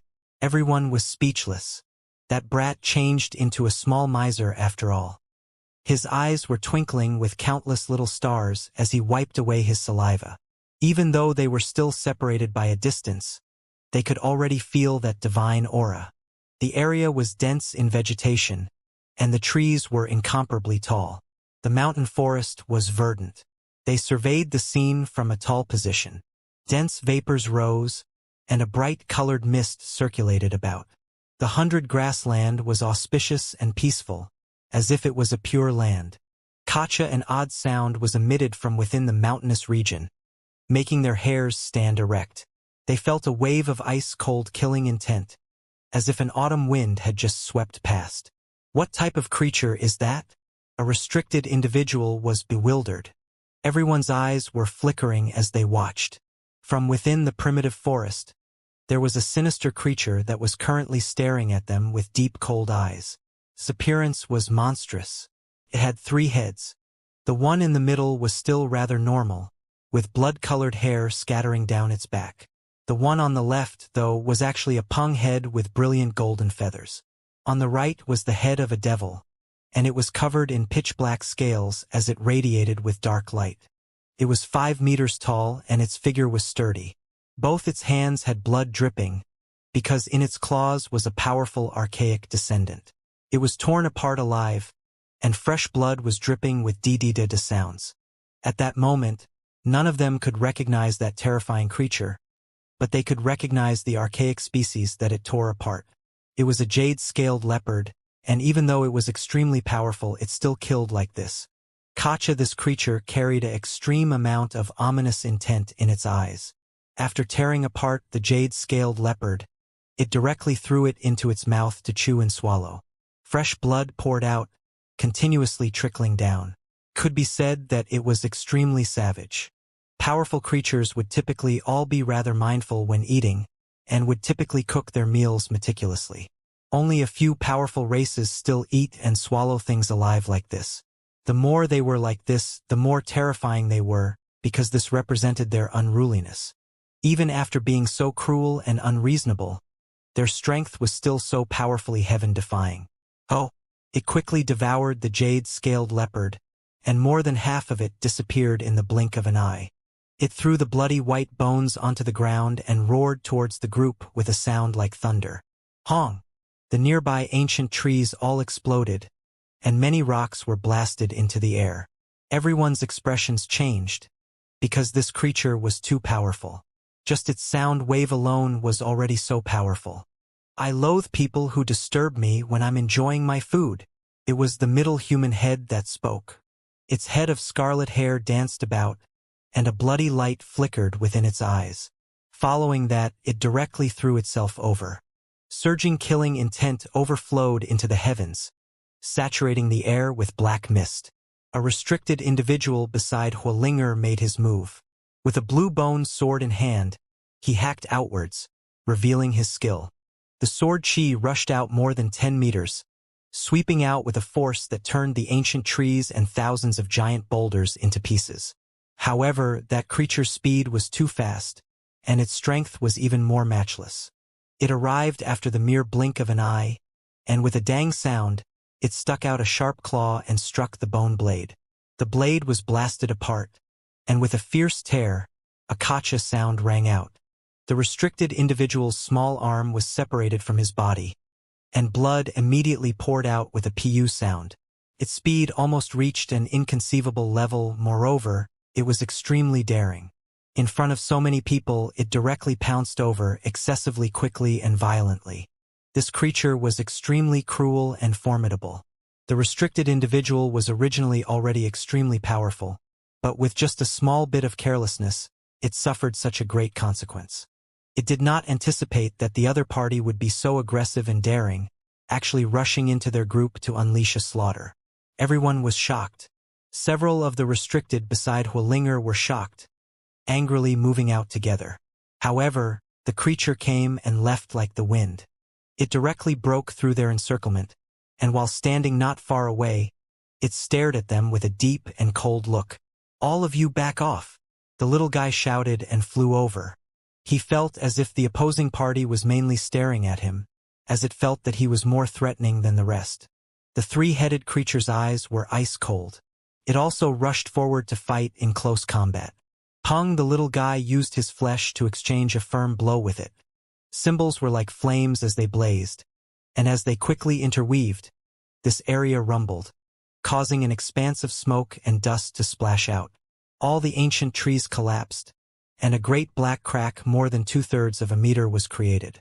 It was incomparably terrifying, and as boulders rushed high into the sky, everyone moved out of the way as they backed off. "Oh!" the creature shouted, and its voice was like thunder, shaking one's ears until they rang with wong-wong sounds. It was difficult to even stand properly. It began to fight fiercely in close range with the little guy. Symbols blossomed, and the area was filled with precious splendor. A demonic aura overflowed into the havens. The two individuals transformed into two small suns as they emitted a brilliant radiance. They continuously traded attacks with shocking precious methods. It submerged this area, making boulders that were over several tens of thousands gene roll about. One after another, they flew into the sky before shattering soon after. Too savage. What type of race is this? Why is it this powerful? The sable was horrified. I remember. This should be a bloodline of the spirit race. It possesses the king's blood, and is extremely powerful, the nine-headed lion said. Correct? It belongs to the spirit race, and is a descendant from the most powerful archaic king bloodline. Huolinger nodded her head. Her large eyes emitted light. Spirit blood was extremely valuable, as it could assist one's comprehension in the Tao. When the little guy had just entered this small world, he killed a spirit race expert whose body was completely flickering with silver light. Using its spirit blood, he exchanged it with the Fire Nation princess for a purple heart. Everyone trembled with fear. This creature was definitely powerful, yet at the same time it was definitely valuable. Using the spirit blood in its body, one's essence will definitely become more pure. Pooh, the little guy's fist smashed into that creature's shoulder, and a bone-fracturing sound rang out on the spot as blood splashed out. This was definitely a peak-level genius from the spirit race, and it was powerful and terrifying. However, it still received a serious injury, and was not a match for this savage child. turned around and immediately fled, only leaving behind afterimages. "Where are you going?" "Leave behind the spirit blood," the little guy shouted before pursuing after it closely. He firmly grabbed the spirit race king bloodline genius' small arm and wanted to subdue it. However, he never would have thought that while struggling, the three-headed creature's arm broke. Fresh blood gushed out, and it escaped as fast as it could. It abandoned an arm and entered the forest. Its fierceness and resoluteness could be seen, as its eyebrows didn't even twitch. Upon seeing this, the little guy threw away that small arm and used everything to chase after it. This spirit race expert was very dangerous, and had to be treated with caution. He took out the broken sword and wanted to hack out with it. Suddenly, that spirit race expert suddenly jumped, entering the mist-covered sacred land before disappearing. It entered the 100 grassland. Don't use any symbols or precious artifacts, because they will become useless. There is a crazy domain there. Hualinger spoke. Everyone's hearts trembled. This area was dangerous after all. They had just arrived, yet they already encountered such a powerful spirit race genius. "Elder Wu, are you all right?" Hualinger showed her concern. One of the elders wrinkled his eyebrows. Fortunately, the lost arm was not destroyed and was seized by the little guy. Moreover, he even tore off that spirit race genius arm. The young really need to be respected even if they are inexperienced, the elder sighed. An expert from the younger generation geniuses even made him feel intimidated. He reconnected the broken arm, and after using some spirit medicine, there was no longer any problem and would grow properly. "This region is extremely scary. We need to be careful, because those that rush towards the 100 grassland are all top-notch experts," said the Rainbow One. In reality, it really was like this. All those who came to this area were powerful experts, and there were even some pure-blooded archaic vicious beast young. This arm's spiritual nature is too powerful. It has the aura of spirit blood, and can be condensed out. A restricted individual on the side revealed a shocked expression. That broken arm was emitting light, and as propitious vapors curled about, the dense smell of blood filled the air. Oh!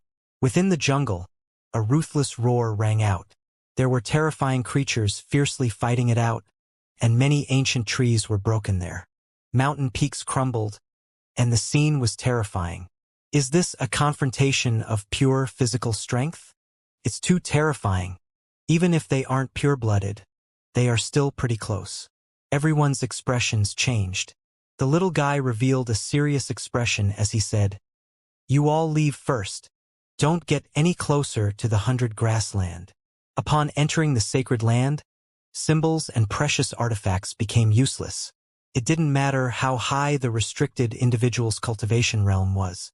It was truly possible for archaic vicious beast young to roam about here. Everyone nodded. This area was a land for power struggles among the physically powerful. Ordinary creatures had no way of entering.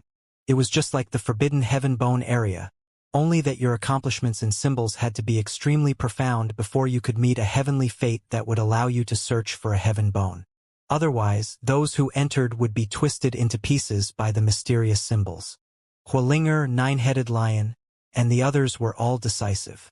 They quickly left after letting the little guy know where they were going to meet up afterward. Oh! A devil bird's cry rang out from the distance, and it almost sounded like the crying of a ghost. These were creatures indigenous to this small archaic world. However, whenever these evil birds appeared, the land would inevitably bleed from tragedy. The little guy advanced and arrived at the front of the 100 grassland. The land was flowing with brilliant lights and vibrant colors, and as he looked inside, he saw all types of vegetation. There was a rich and sweet aroma that assailed his nostrils. This place seems like a fantasy dreamland, and everything felt extremely unreal. Even if it was just ordinary grass and trees, after growing up here, they all became bright and resplendent as they emitted multicolored light. According to legends, this sacred land was established by the saints, and this divine earth was scattered down by them. It seems like it wasn't just a story, said the little guy to himself. He began to step inside. As soon as he entered, he felt his body shudder. as if there was a type of pressure. This area had a strange force, as if the space itself was distorted. What a terrifying domain! However, he was confused. Why did this pressure not affect the vegetation? He walked forward step by step, and felt the pressure becoming greater and greater.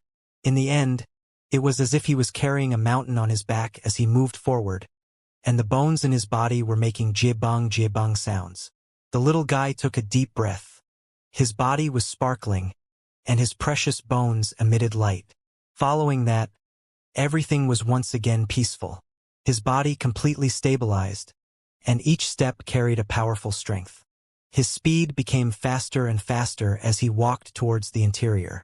This was still the outer perimeter, and the domain was not as terrifying.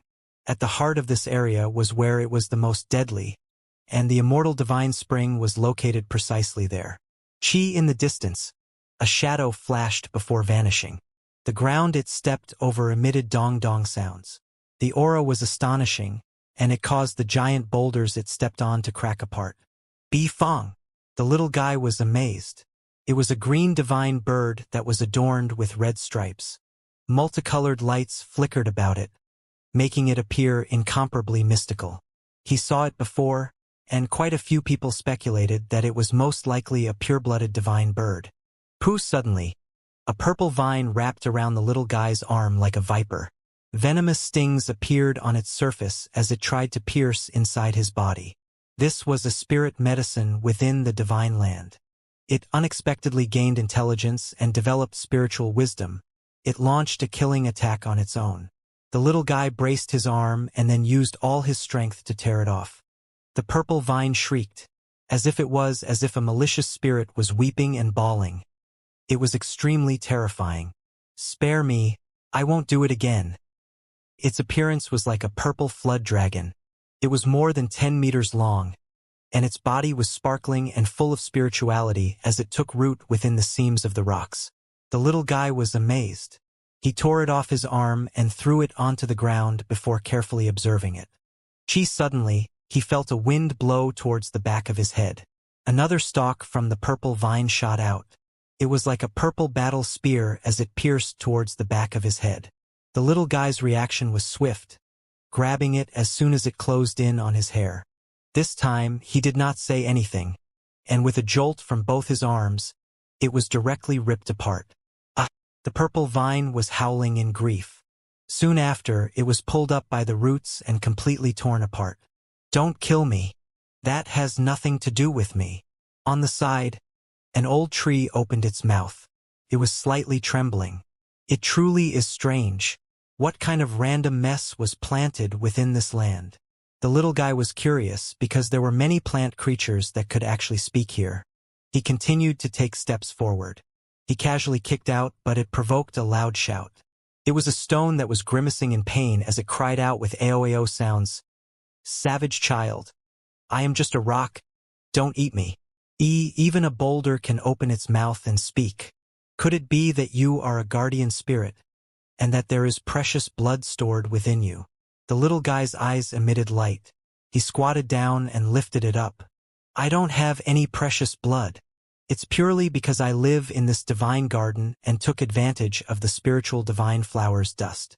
As a result, I developed intelligence and the ability to speak." The stone was terrified as it spoke. "Spiritual flower? What kind of thing is that?" "It's a type of sacred medicine. You should go search for it immediately, because a few pure-blooded creatures have already entered. If you are late, you might end up empty-handed."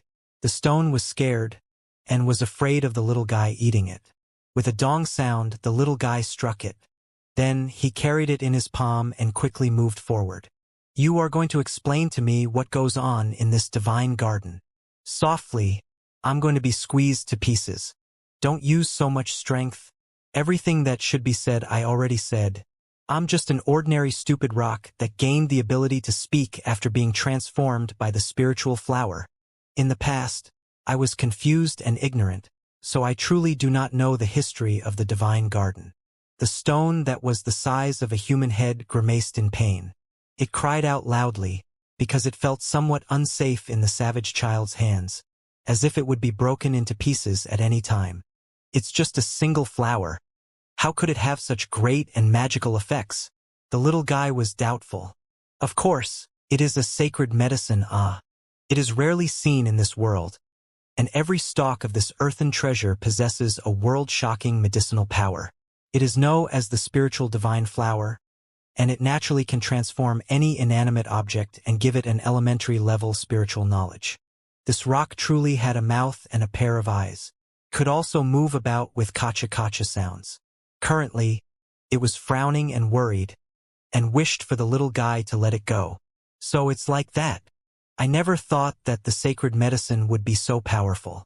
Exactly how many stalks of sacred medicines are there within this spirit medicine garden? How many stalks? For a true archaic divine mountain to have a single stalk is already quite good. In that area, it is quite possible that a tautai and other archaic vicious beasts are occupying it, making it practically impossible for an ordinary person to get close. There aren't any deities or devils guarding this area, and even if there is only a single stalk of sacred medicine, it would still be considered heaven-defying. Of course, it might also be due to my lack of knowledge. After all, the garden is huge, and I've heard in the past that there truly was 2 or 3 stalks of sacred medicine. Only, it hasn't appeared in so many years, and it might have escaped from this small world. As long as this rock was questioned, it would always give an answer.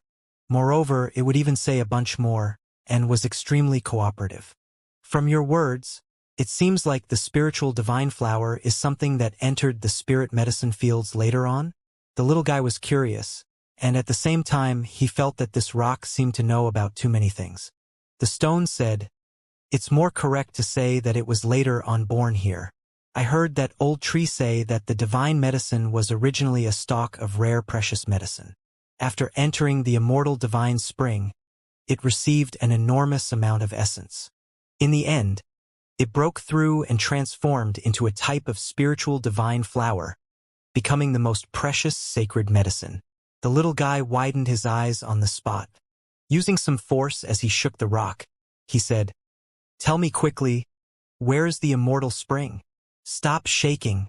I'm going to break from all that shaking. The immortal spring is right at the heart of the spirit medicine field. Go look for it alone, since I never been there before either way. Little rock, if you dare deceive me, I'll take care of you when I come back." The little guy played around with the stone in his hand and continuously used his strength. However, he noticed that even though it was crying out with wah-wah sounds, it was actually rather solid. "Who dares to peep at me?" the little guy quietly murmured, and without making a sound, he chucked the mischievous stone outwards. In the end, 2 sounds rang out simultaneously. One naturally came from the little stone, and the other came from a powerful genius. It was smashed in the forehead, causing blood to gush out. "When did I provoke you? Why did you attack me?" It was a bizarre creature with a bird head and a human body. On its back was a pair of wings, and its entire body flickered with a purple light. It became furious, and a huge blister grew on top of its head. "Truly sturdy," the little guy muttered. Of course, the one he was talking about was that stone. After smashing into that extremely powerful archaic species' body, it actually did not crack open. However, when that creature's ears picked up those words, it became extremely upset. It felt as if he was ridiculing it, and immediately howled before rushing forward.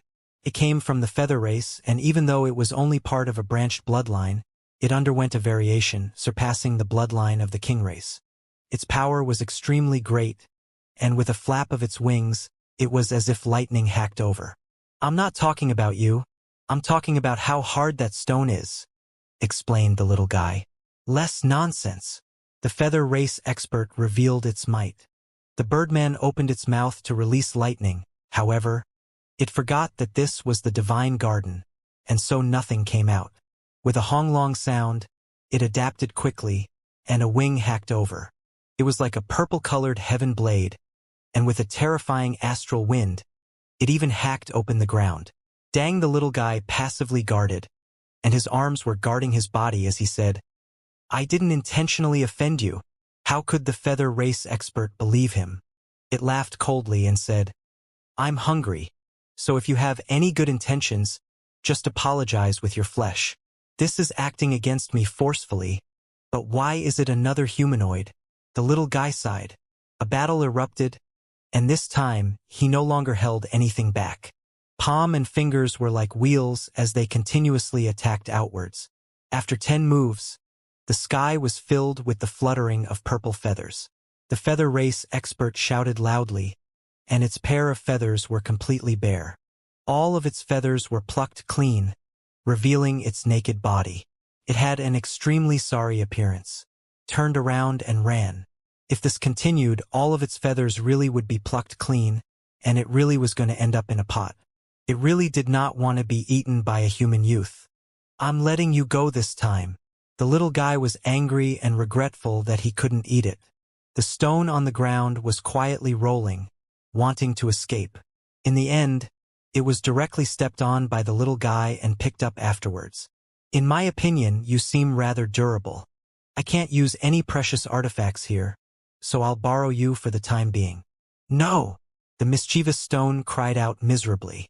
This divine garden was extremely large, and it was flowing with light and color.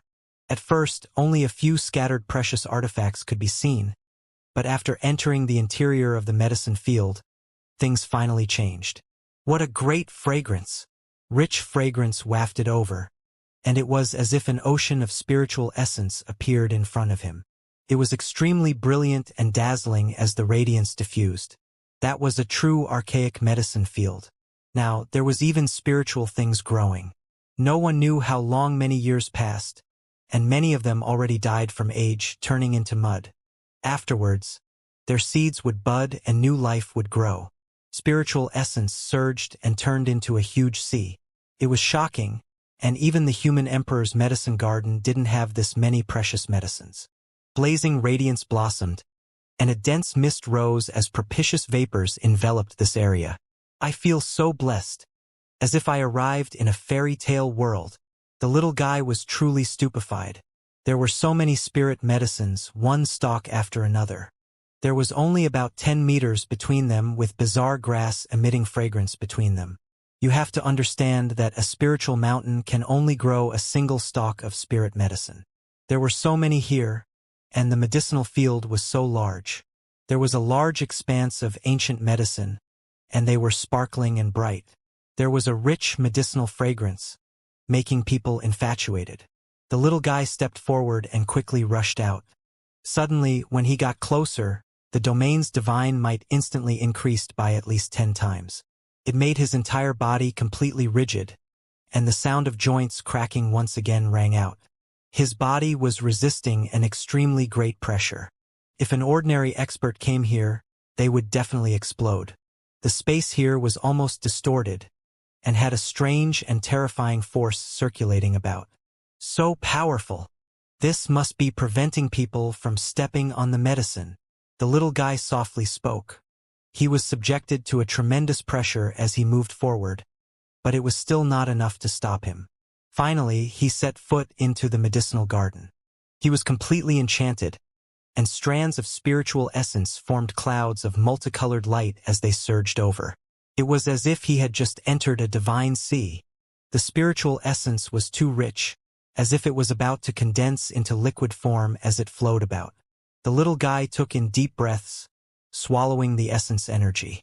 Divine light poured out endlessly from his pores, and his body was bright, as if he was completely cast from divine gold. Mine, it's all mine. The little guy was so happy he tripped over himself. With so many spirit medicine, even if he ate one while throwing out 2, it still wouldn't matter. Following that, he then became anxious. Even though there was a stock per meter, the amount was too shocking. How was he going to bring it all out with him? It would be great if I could use the heaven and earth pouch. He was frowning and worried. There were so much spirit medicine, yet he couldn't bring it out. In his mind, he truly believed that he would be struck by lightning. I'll eat it all. This savage child would never waste anything, and directly pounced towards a scarlet orchid. With a hong sound, he was sent flying. His body shuddered, and his bones rang out with pipa sounds. If his body was not sufficiently powerful, then his bones would have fractured and his tendons would have snapped. What happened? He was shocked.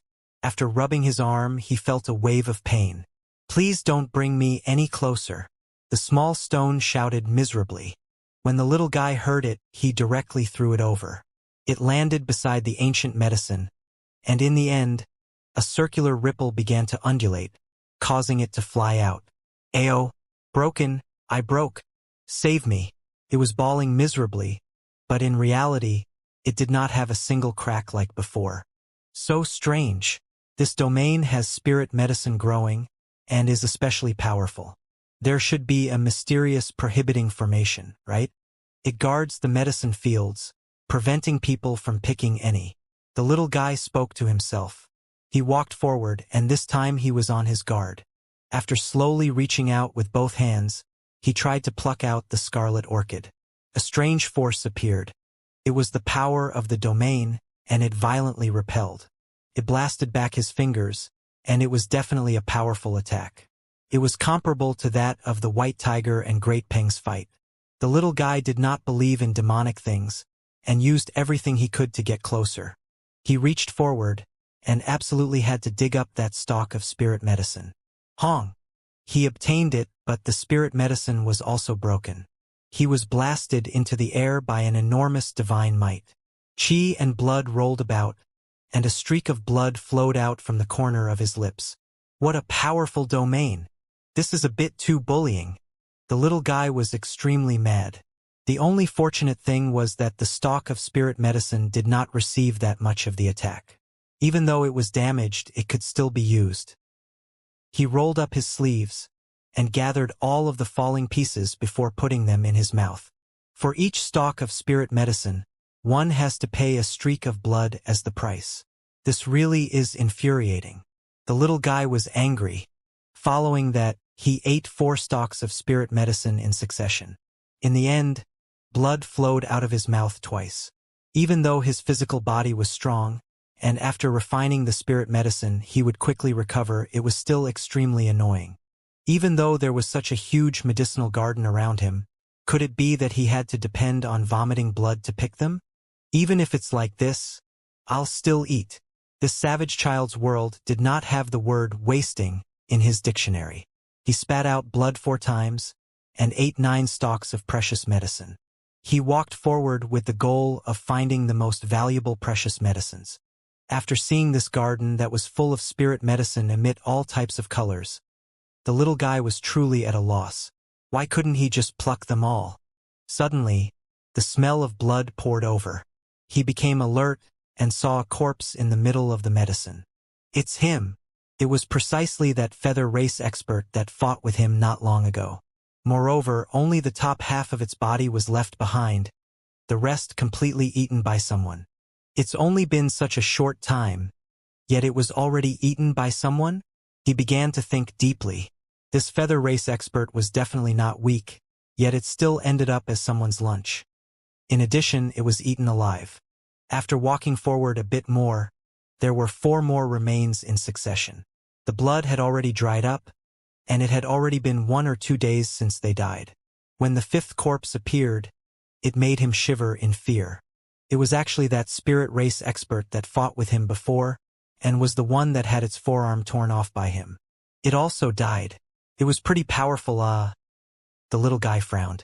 These things did not actually make him stop, but it made him increasingly alert. Step by step, he walked into the depths of the medicinal garden. If his suspicions were not wrong, then there was definitely an extremely terrifying individuals up ahead. Don't go forward anymore. We are about to meet pure-blooded creatures. That stone reminded with a sullen expression. After walking forward a certain distance, the little guy's eyes lit up, because he saw a few creatures up ahead. There were 7 or 8 that were picking the medicine while continuously coughing out blood. Meanwhile, there were also more than 10 corpses on the ground. It was obvious that they could not bear that type of domain any longer and already died. You, quickly come and pick medicine. A shouting voice could be heard. The loud voice was shouted towards the little guy. This was a humanoid creature, and its entire body was full of golden hair about 1/3 of a meter in length. It was dazzling, and it also had a pair of flood dragon horns on its head. They were also golden as they flickered with divine radiance. Golden beast. The little guy was shocked. These types of creatures could only be seen within archaic divine mountains, and was a servant of the pure-blooded vicious beasts. Even though it was a servant, they were still far more powerful than ordinary vicious beasts. They were close to half-blooded divine beasts, because archaic devil birds and vicious beasts bestowed them their terrifying bloodlines. They possessed an immeasurable amount of magical power. Using this golden beast as an example, its reputation was not fake. It was extremely powerful, and was like a golden sun as it emitted light. It was dazzling, and a fiendish aura overflowed the heavens. As it stood there, it made people feel a sense of fear. The little guy revealed a strange expression and said, "Are you guys cooperating to pick medicine? We are picking it all for my lord. Hurry up and go." The golden beast's 2 eyes were like golden lamps. Its voice was heavy as it shouted at him. "Huh? It's all for someone else? Then I don't need to worry anymore. Hand over all the medicine now." The little guy extended his hand, indicating that he wanted the medicine from the golden beast. "What did you say?" It immediately howled, and like thunder, it even shook the heavens and earth. At the same time, another cold voice also rang out. "Who wishes to seize my spirit medicine?" The soft voice was not high, but it shook everyone's ears until they began to ache. There was a terrifying penetrative force, and it was clear that this was a powerful and terrifying creature. "Me," the little guy answered. He looked towards the depths of the medicinal field. Golden sacred light permeated the area there, and like golden waves charging towards the sky, it enveloped that area. Immortal spring. The little guy was shocked. There was a spring there, and it was only about 3 square meters. It emitted golden-colored fluctuations, and was absolutely dazzling. Blazing multicolored light was like water as it submerged this world. There were a few creatures that gathered together there, and as they approached, they wanted to get some of the divine spring's fluid. The light rays blazed extremely brilliantly. The Wenzhong pool was as bright and resplendent as a golden sun. Illustrious multicolored light shone boundlessly within the skies, and everything shone with a golden color. Within the group of creatures there were humanoid, bird, and beast species. They were all trying their best to move forward in an effort to get closer to the immortal spring. The golden ripples within the pond overflowed into the heavens. It was extremely gorgeous, and as a result, only their silhouettes could be seen. The little guy squinted his eyes and revealed a happy expression. In the end, he did not arrive too late, and those creatures did not obtain it yet. Because the region near the divine reservoir was where the domain was the most terrifying, the few powerful creatures had no way of getting close quickly.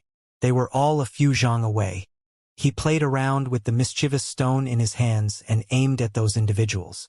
He really wanted to chuck it at them and send them flying. "Save me!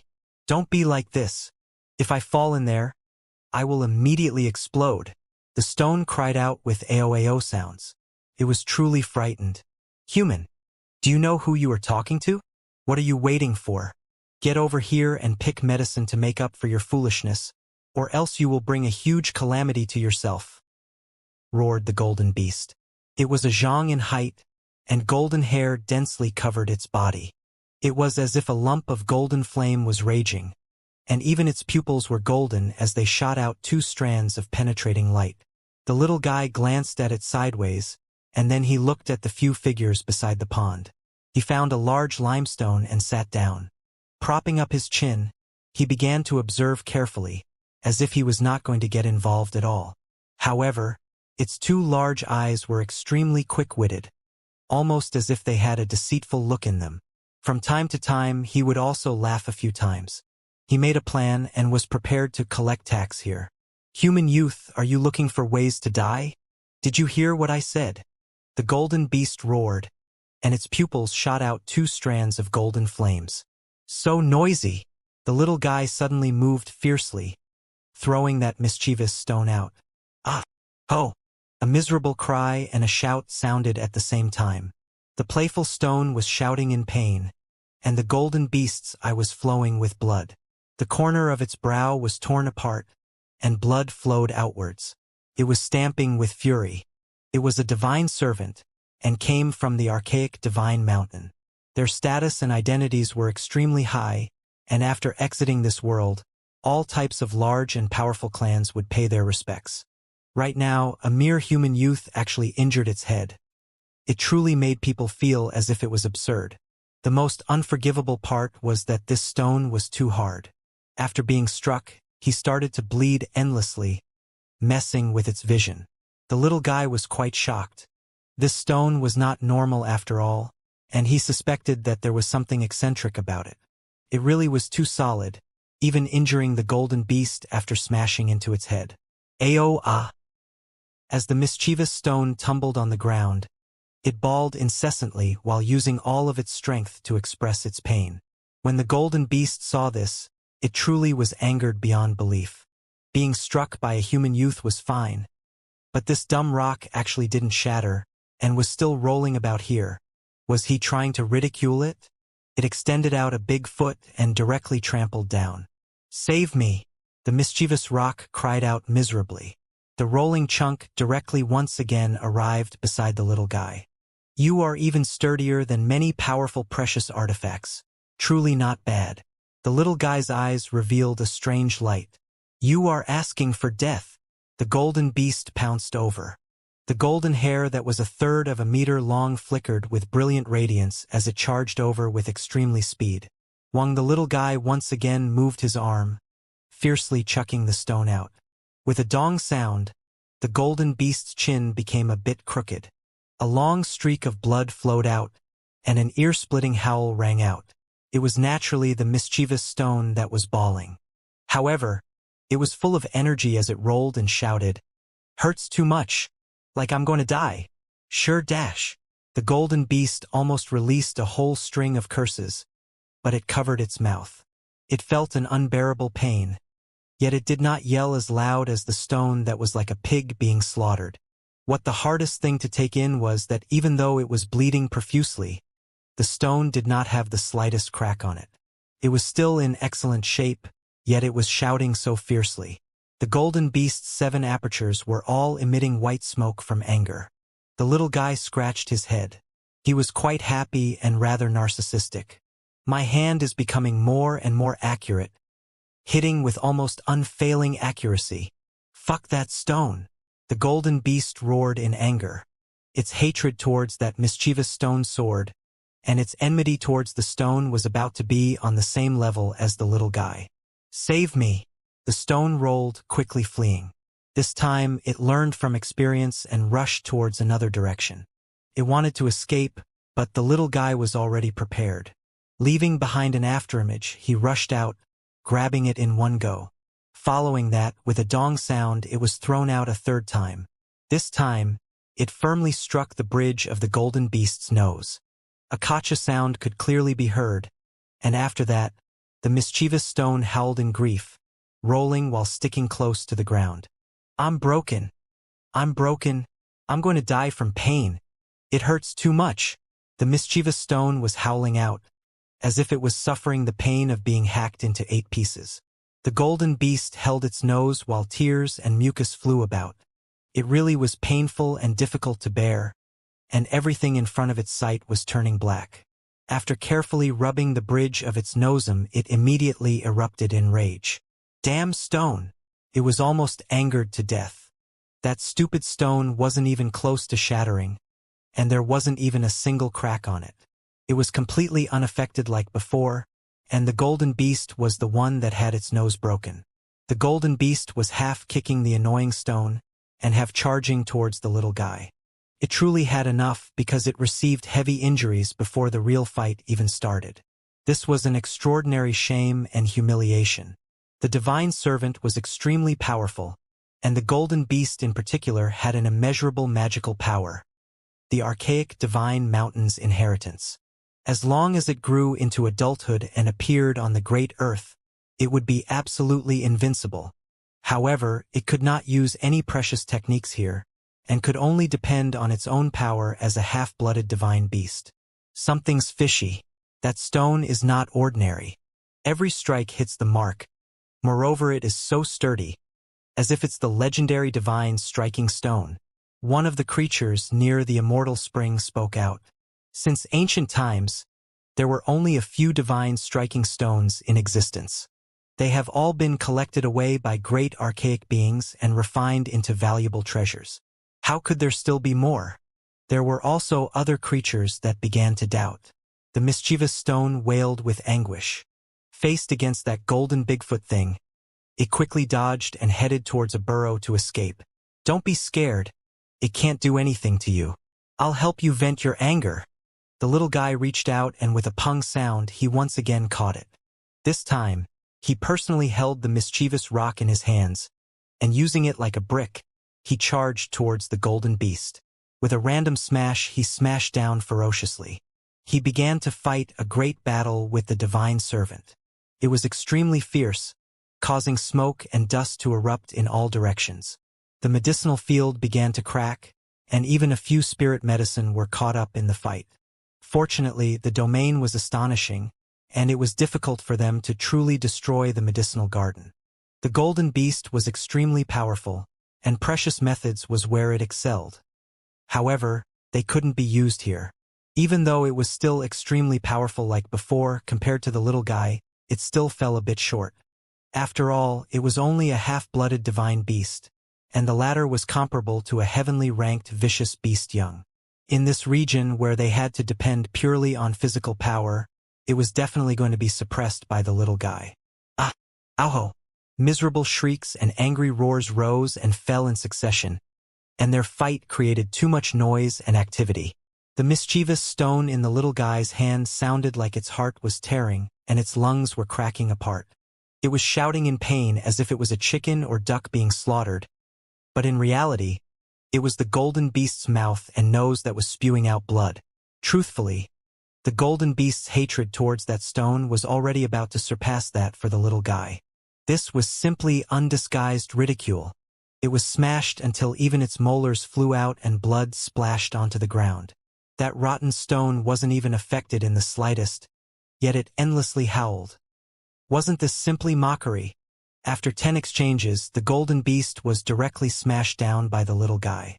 Many of its bones were broken, and among them, its nose, mouth, and forehead was in the most sorry state, almost being deformed. It's over.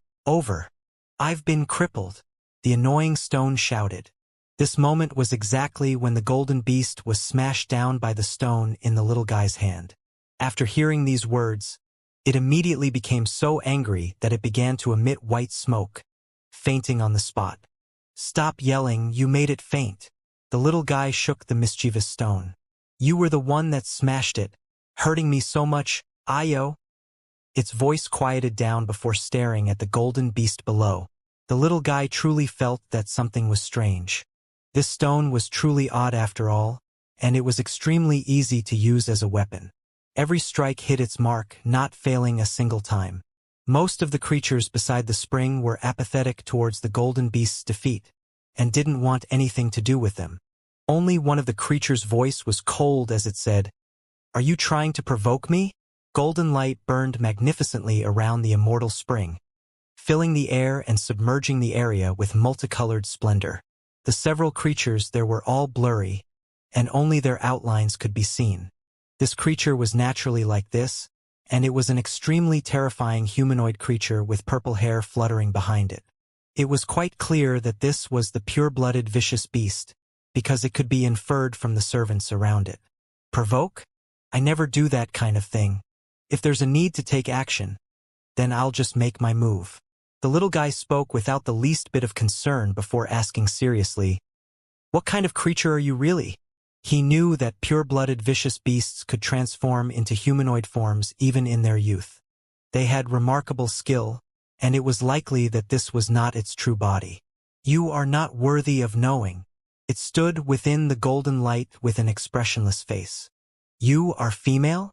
The little guy was curious, because from its voice, he could hear that this was a female who wasn't that old.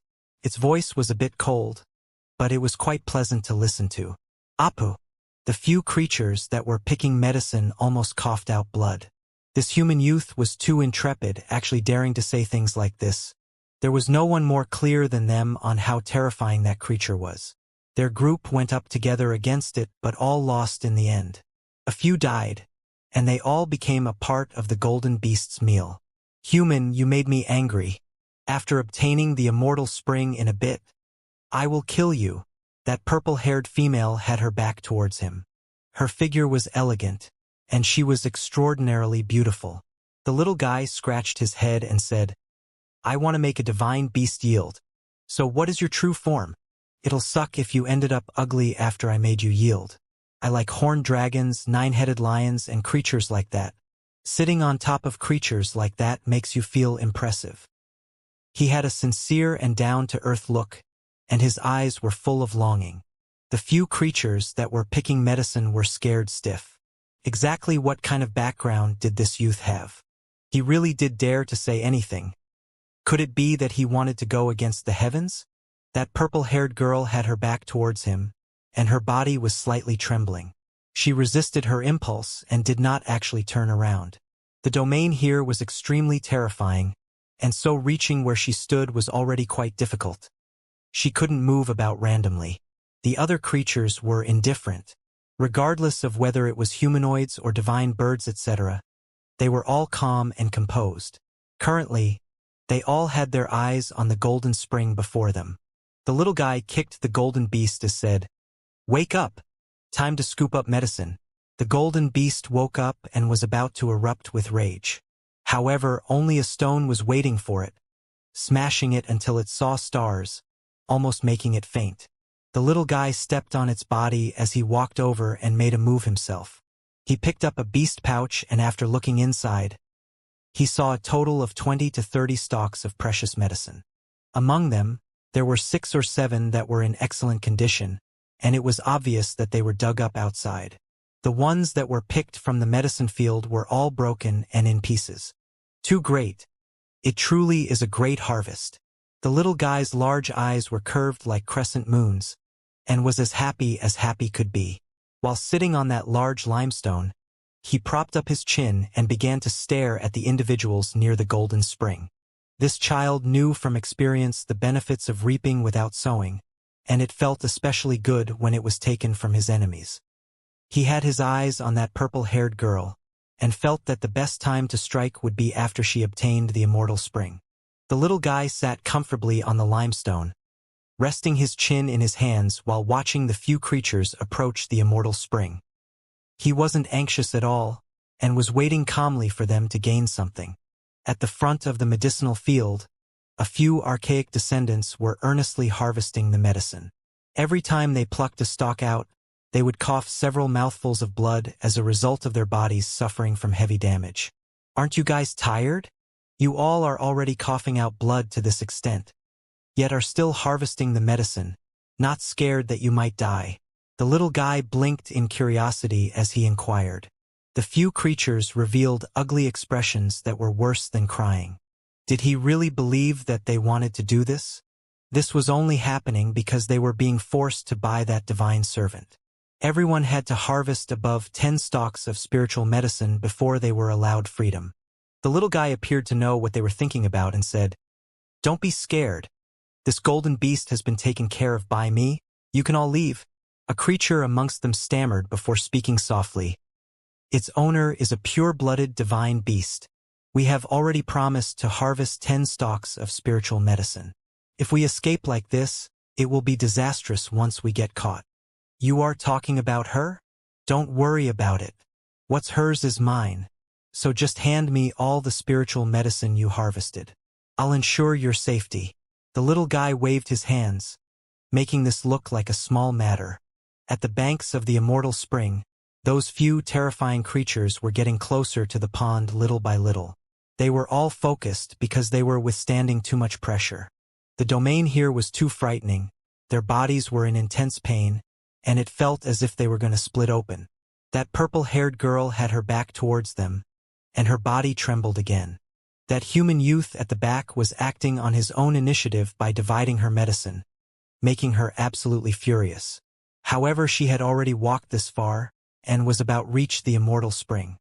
If she were to give up here and retreat now, it would really be a waste of all her previous efforts. Human, you have succeeded in angering me. The purple-haired girl's tone was freezing cold. Although the voice was pleasant to listen to, it was full of killing intent.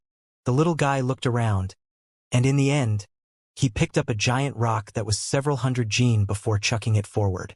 Its target was the back of the girl, and its speed was as fast as lightning. Hong!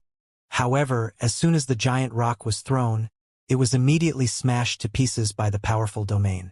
It failed to hit its target, and immediately turned into powder. Although this action did not harm that girl, it still caused her hair to flutter. She nearly turned around, because no one had ever been so disrespectful to her. Not sturdy at all. The little guy shook his head before evaluating the mischievous stone in his hand. Should I use you to try? I feel like you should be able to hit the target. Don't I will break into pieces if I enter. The mysterious stone squealed with a voice that was higher than a piglet undergoing a butcher's knife as it struggled with all its might. The little guy hesitated for a moment, before deciding not to attack in the end. The main reason was that he was scared of disturbing the girl from obtaining the water, because he still wanted to get some from her. The golden spring was resplendent, and the light it emitted enveloped and shrouded this area. A few powerful creatures were doing everything they could to move forward bit by bit, slowly getting closer. The mood here was keyed up, and it gradually grew thicker and thicker. The reason was because everyone knew that the crucial moment was coming. The time to fight for control over the divine spring was quickly approaching. You idiots! Why aren't you leaving yet? The little guy pursed his lips, and no longer paying attention to the few archaic descendants. However, he squatted down and looked at the yellow golden beast with interest. Did you come from the archaic divine mountain? He questioned curiously. Correct. Human, you are truly naive, and dare to even humiliate. You will bring about the wrath of the deities. If you release me and apologize earnestly, there's a chance that I will forgive you, spoke the golden beast without much confidence. What do I need your forgiveness for? The little guy held the stone in his hand and smacked it down with a podgy sound. It began to see stars, becoming dizzy. What do you want? The golden beast raged. To rob you. Hand over everything you brought from the archaic divine mountain. The little guy was excited, because that was the place where archaic divine birds and vicious beasts occupied. So the goods produced there would definitely be impressive. Nothing, only my life. The golden beast went straight to the point. Do you truly believe that I won't deal with you? The little guy glared at it and began to act himself. He searched its body, but did not find anything at all. Speak. Where did you put all the treasures? Oh, I know, you must have kept it in the heavenly passage you opened. The little guy was happy. Treasures could be kept inside the heavenly passage and be nourished. It wasn't that there wasn't anything good on this golden beast, just that the items were too good and did not have to be placed outside. Soon after, however, he scratched his head. He couldn't use any of his items here, and couldn't use any symbols. Naturally, he wouldn't be able to break open the heavenly passage unless he killed the golden beast directly. This horn of yours is not bad, and shines with brilliant golden light. It can even be used to imitate a dragon's horn. The little guy's eyes shone with light, using force to break off its golden horn. Indeed, this is a treasure. The horn of a divine beast has spiritual properties. After grinding it into powder, it can be used as medicine, and can be considered a rare medicinal primer, the mischievous stone spoke. I was thinking of eating chicken stewed with mushroom, and was just lacking a medicine primer like this. The little guy grabbed the stone and smashed it towards the head of the golden beast. Ah! Naturally, two miserable cries echoed throughout, as if it was a slaughterhouse. The cry of the stone unexpectedly overpowered the scream of the divine servant. This caused the golden beast to be absolutely resentful while it experienced intense pain at the same time. Two of the horns were smashed apart, shining with golden light. They dropped onto the surface of the limestone with a sonorous metal ringing noise. What a great treasure! The little guy was delighted, feeling a rich spiritual energy from it. I'm going to fight you to the death. The golden beast howled in rage. This was really the unluckiest day of his life. How did it end up meeting such an abnormal and strange youth? Could he even be considered human? Those archaic descendants who were harvesting spiritual medicine also began to whisper amongst themselves. They were starting to feel that this was a pure-blooded savage beast, only that it transformed into a human form. Fight what fight? I hate fighting and killing the most. The little guy slammed a rock on its head, causing it to faint. He didn't want to hear its clamoring anymore. If not for the fact that I want to subdue your owner and her back to watch the village, I would have plucked you clean by now and left you for Big Red to cook. The little guy muttered to himself. Everyone here have seen it, right? This human youth is plotting something against us. If we successfully acquire the immortal spring, he will definitely ambush us. After advancing forward without stopping, our bodies will definitely have suffered some serious damage. When the moment arrives, he might really benefit from us. The purple-haired girl opened her mouth. Her voice was as beautiful as heavenly music. Her figure was gentle yet beautiful, graceful and elegant. The fluttering of her purple clothing made her look like an angel who had descended to earth, but was about to fly away. Hey, you can't frame me like this. Sure How shouted. Why don't we get rid of him first? Clear the area first before competing fairly. Another creature suggested. Everyone nodded in agreement, feeling that this human youth was quite strong. If they allowed him preserve his strength outside, it might really pose a threat later. You guys are bullies. Forget it, I'll compete fairly with you all. I originally wanted to test how strong this domain was anyway. The little guy sighed. He knew that these creatures wouldn't come out easily. After all, they had already entered such a huge distance. Retreating like this would be a waste of all their former efforts. This was merely to force him to act. If he continued to wait like this, as if he was waiting to profit off of their fighting, then those creatures would eventually cooperate to remove him first. The little guy bore the beast's skin sack on his back and walked inside. Sure enough, those creatures didn't speak again. As long as nothing truly threatened them, they would naturally hold their silence. The little guy entered the fray. Looking around his surroundings, he made sure to keep some distance between himself and every other creature. He wanted to prevent the Arisal of any conflict from the very beginning, and began to walk forward step by step. The domain here was indeed very strong. No wonder those creatures walked really slowly, advancing only a small distance in the span of half a day, as if there were mountains pressing on their backs. The ground was sticky. The little guy lowered his head only to find that under the golden light, there were quite a few bits of broken bones and flesh. This caused him to be alert, as a few strong creatures had already unexpectedly exploded into pieces here. The little guy's bones started to creak, because he was bearing a huge pressure. However, his footsteps were firm, forever moving forward without stopping. On this road, he already found 8 corpses that only exploded recently. What a terrifying domain! Finally, he stepped into an even more dreadful domain. His body started to sway, and his speed was not as fast anymore. He was only able to progress gradually. So far, it was already proven that the creatures still alive were equally powerful. Even if they weren't pure-blooded divine or savage beasts, they were still definitely worth paying special attention to. The deeper one went inside, the brighter the light blazed. It was as if he was facing a sun that had transformed from an archaic golden crow, and it was so bright that one couldn't even open their eyes. The creatures were no longer that far from each other, but it was also harder to see each other's true bodies.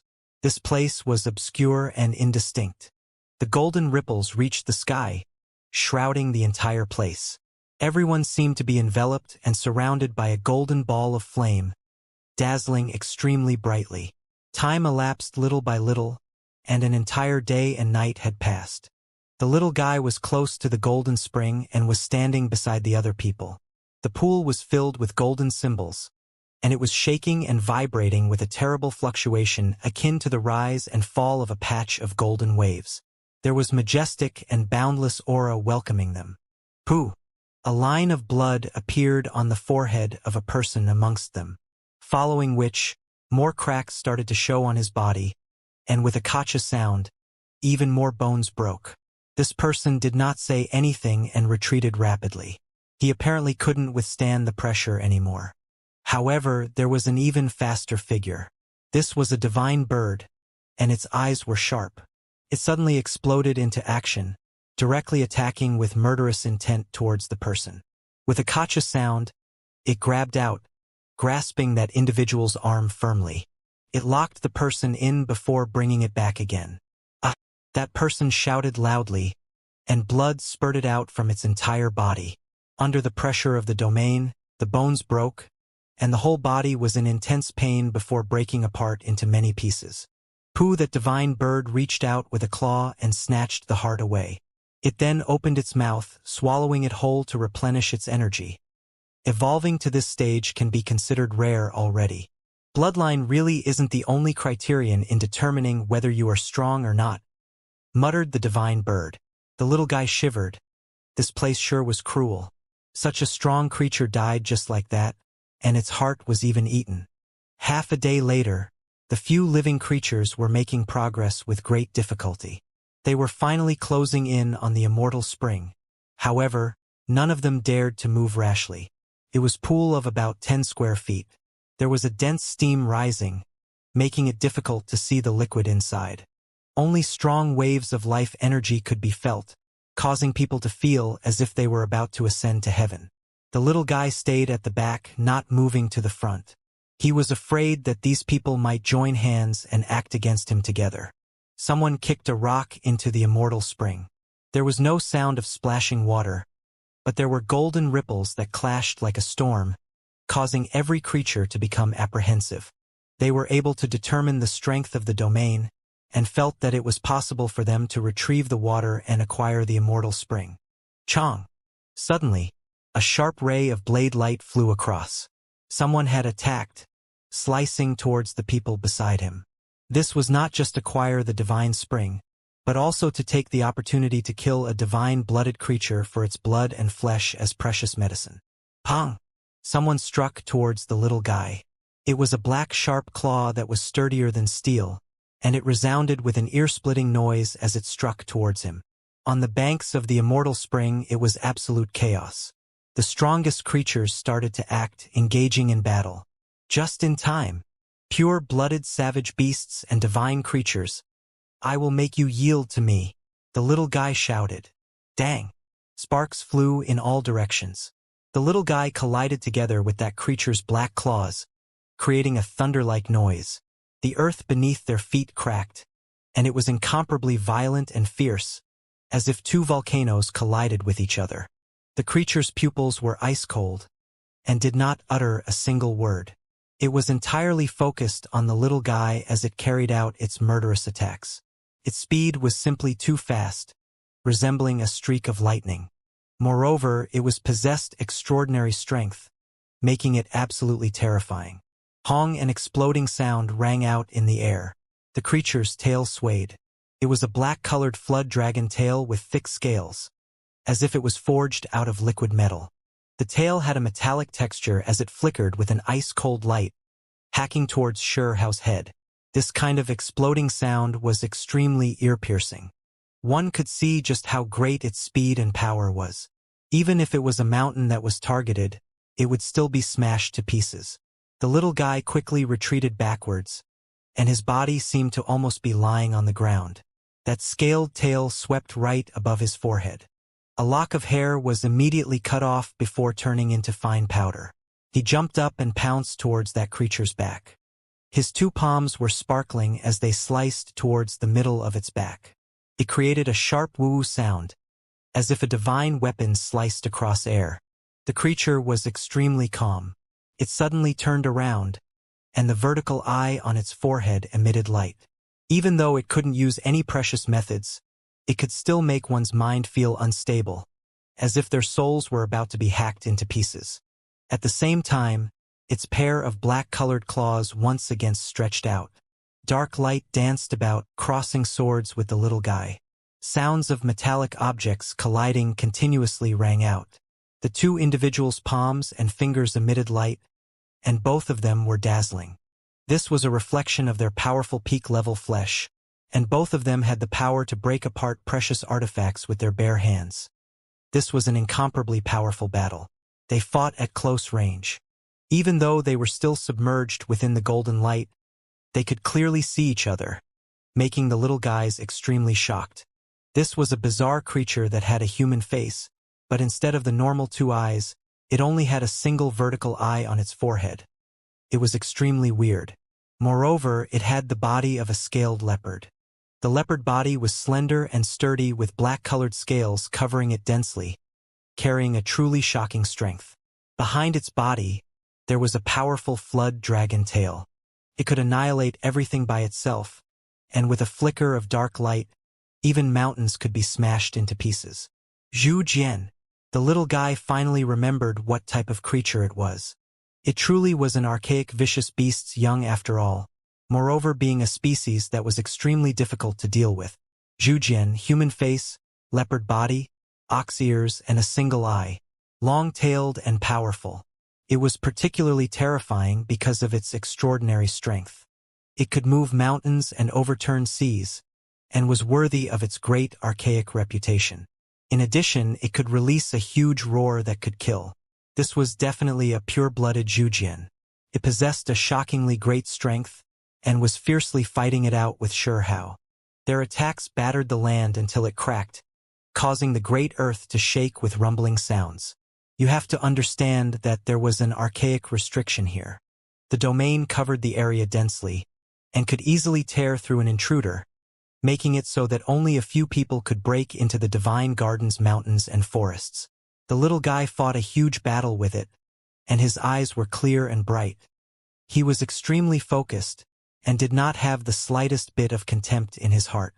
This was because this was the first time he fought a life-threatening battle with an archaic vicious beast youth. The Zhu Jian was even more shaken, feeling far more shock than Sure Hao. It was a pure-blooded vicious beast, and was super strong even within his own race. However, currently it could not immediately kill a human youth and actually received an attack. It's worth mentioning that it already reached the 10,000 extreme realm while in the blood transformation stage. It naturally became stronger and more powerful, and its flesh reached an inconceivable level. It felt that in the future its flesh could reach a saint level, so how could it possibly have known that right after exiting the archaic divine mountain, it would immediately meet this type of human youth? It was actually not able to take care of him. The little guy fiercely contested it, and he was extremely angry as well. He had his cheeks swelled, and his large eyes were widened. He felt that this strange creature was truly hard to strike. Why won't you fall after 2 or 3 strikes? Why are you so strong? After hearing his words, the Zhu Jian's eyes revealed a completely ominous look before going completely berserk. Originally, it already felt rather stifled and wronged, but now it was even more unbearable. After exchanging 10 or so blows, the little guy took out the mischievous stone from a beast skin pouch and directly smashed out. With a dang sound, sparks splashed out everywhere. The Zhu Jian roared in rage, and unexpectedly couldn't avoid it. It was struck by the mischievous stone right in the forehead, almost colliding with its only eye. The other creatures were all startled, and they were even more certain that this was the divine striking stone. One shot, one hit. It was simply impossible to avoid. Please, don't hit anymore.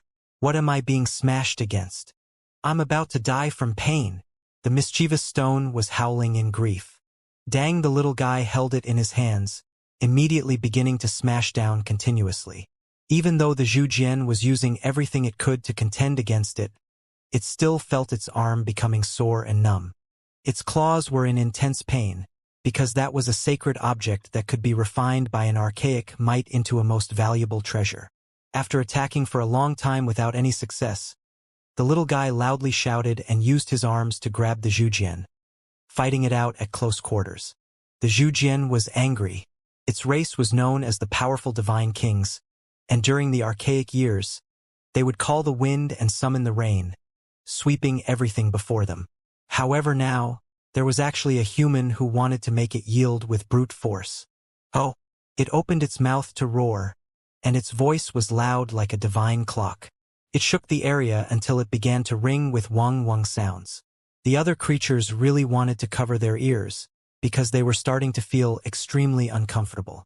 The little guy was affected the most, and directly coughed out a mouthful of blood. His entire body began to violently tremble, almost splitting apart. Other than possessing extraordinary strength, the Zhujian's voice was also loud like thunder. It would shake others to death, and was truly terrifying. "You are making me angry." The little guy flipped out. His cheeks swelled, and his two hands became pinwheels. They danced about continuously, and all of them slapped down on the Zhujian's body. Because the two were tangled together, it was impossible for them to avoid these various attacks. The Zhujian did everything it could to fight back, and a fierce struggle broke out between them. Ear-splitting sounds erupted, as if two mountains had collided together. Hong! The little guy's palms were too powerful, striking one of the Zhujian's claws until it started to spasm and its chest began to move up and down. It spat out blood from its mouth. Pooh! At the same time, the little guy's palms and fingers dropped with the intention of breaking off one of its arms. In the end, it did not twist apart its bone, but it did tear off a chunk of flesh. Oh! The Zhujian's roaring voice was as loud as thunder. Fortunately, the little guy was prepared, sending a similar sound wave back as he screamed towards it. His voice was like a divine drum, and was unexpectedly not inferior to the archaic vicious beast descendants. "I am going to eat you!" The little guy was fuming as he yelled out, and threw that chunk of precious flesh medicine into his bag. Following that, he began to attack with even more ferocity, and was even more imposing than the Zhujian. Everyone was stupefied. Was this still a human? Why did it seem like he was even more savage than an archaic vicious beast? He truly was ridiculously powerful. Pooh! Even though the little guy was also spitting out blood, he still occupied the advantage.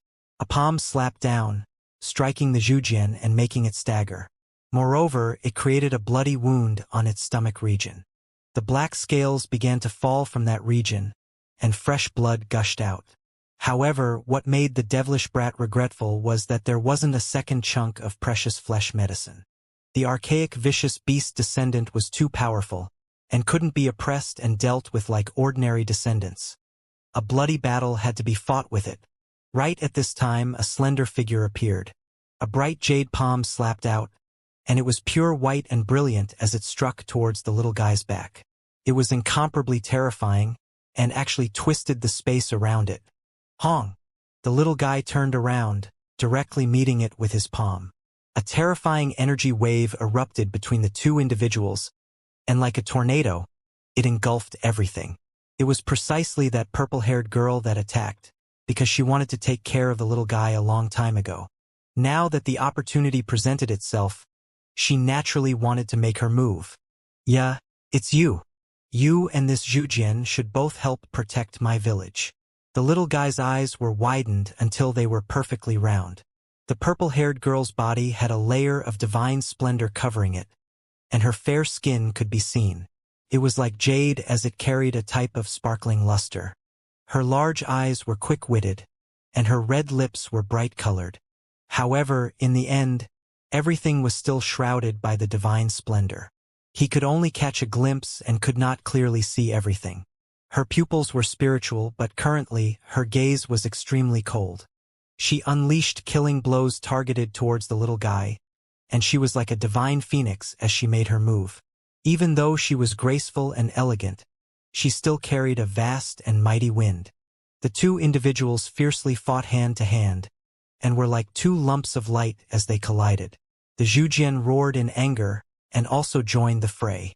Immediately, the little guy's face changed, revealing an expression that was uglier than crying. Suddenly, a divine bird threw itself over from nearby. Green-colored feathers emitted light, and it was adorned with red streaks. It blazed magnificently, and it was the Bifong. "You truly are a divine bird." The little guy made a bitter face, and his brows wrinkled together. If these creatures all charged over at him, then he could only flee. It was obvious that he overthought things because the Bifong rushed towards the Zhujian. It was not defeated, and as a result of the huge enmity between them, they directly began to fight a bloody battle. Thanks, bird brother. The little guy was extremely happy. You and I aren't on close terms, the Bifong responded, and did not have any intention of joining hands. Creatures like itself did not have many things to be scared of. Wait until you are caught and we go back to Stone Village. Then we'll be close. The little guy muttered with an extremely soft voice. Hong, the purple-haired girl, was truly too powerful. She didn't even reveal her true form, and dared to contest the little guy in her human form. Moreover, she was incredibly imposing, and her battle strength was absolutely shocking. Come back with me to Stone Village quickly. The little guy cried out with loud AOAO shouts, and his body immediately lit up. The joints of his arms sounded like beans being fried, and his strength exploded. He wanted to make his opponent yield. The battle was incredibly fierce, and the two individuals burst with multicolored light as they continuously clashed. Suddenly, from not far out, a noise rang out from the spring. Golden ripples surged outwards, covering the sky with dazzling light. There were creatures that were about to enter the divine reservoir, startling everyone. Don't fight over it, the little guy shouted and looked at the divine reservoir. Several creatures were rushing over, and he naturally wanted to follow along as well. However, the purple-haired girl continued to attack like before. The corners of her lips carried a sneer, and she was incomparably calm, unaffected by the activity there. Her skin was sparkling white like jade, and her eyes were quick-witted. Even though her true appearance was hidden behind a hazy silhouette, making it difficult to see everything clearly, as the divine splendor was shed off more and more, it made her appear extremely refined, as if she was a fairy that did not eat the food of common mortals.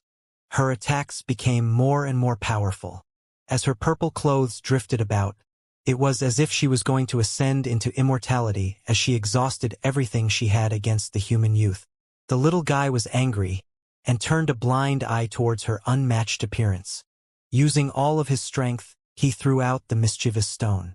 With a pung sound, it had struck the girl right in her sparkling white forehead. Aya!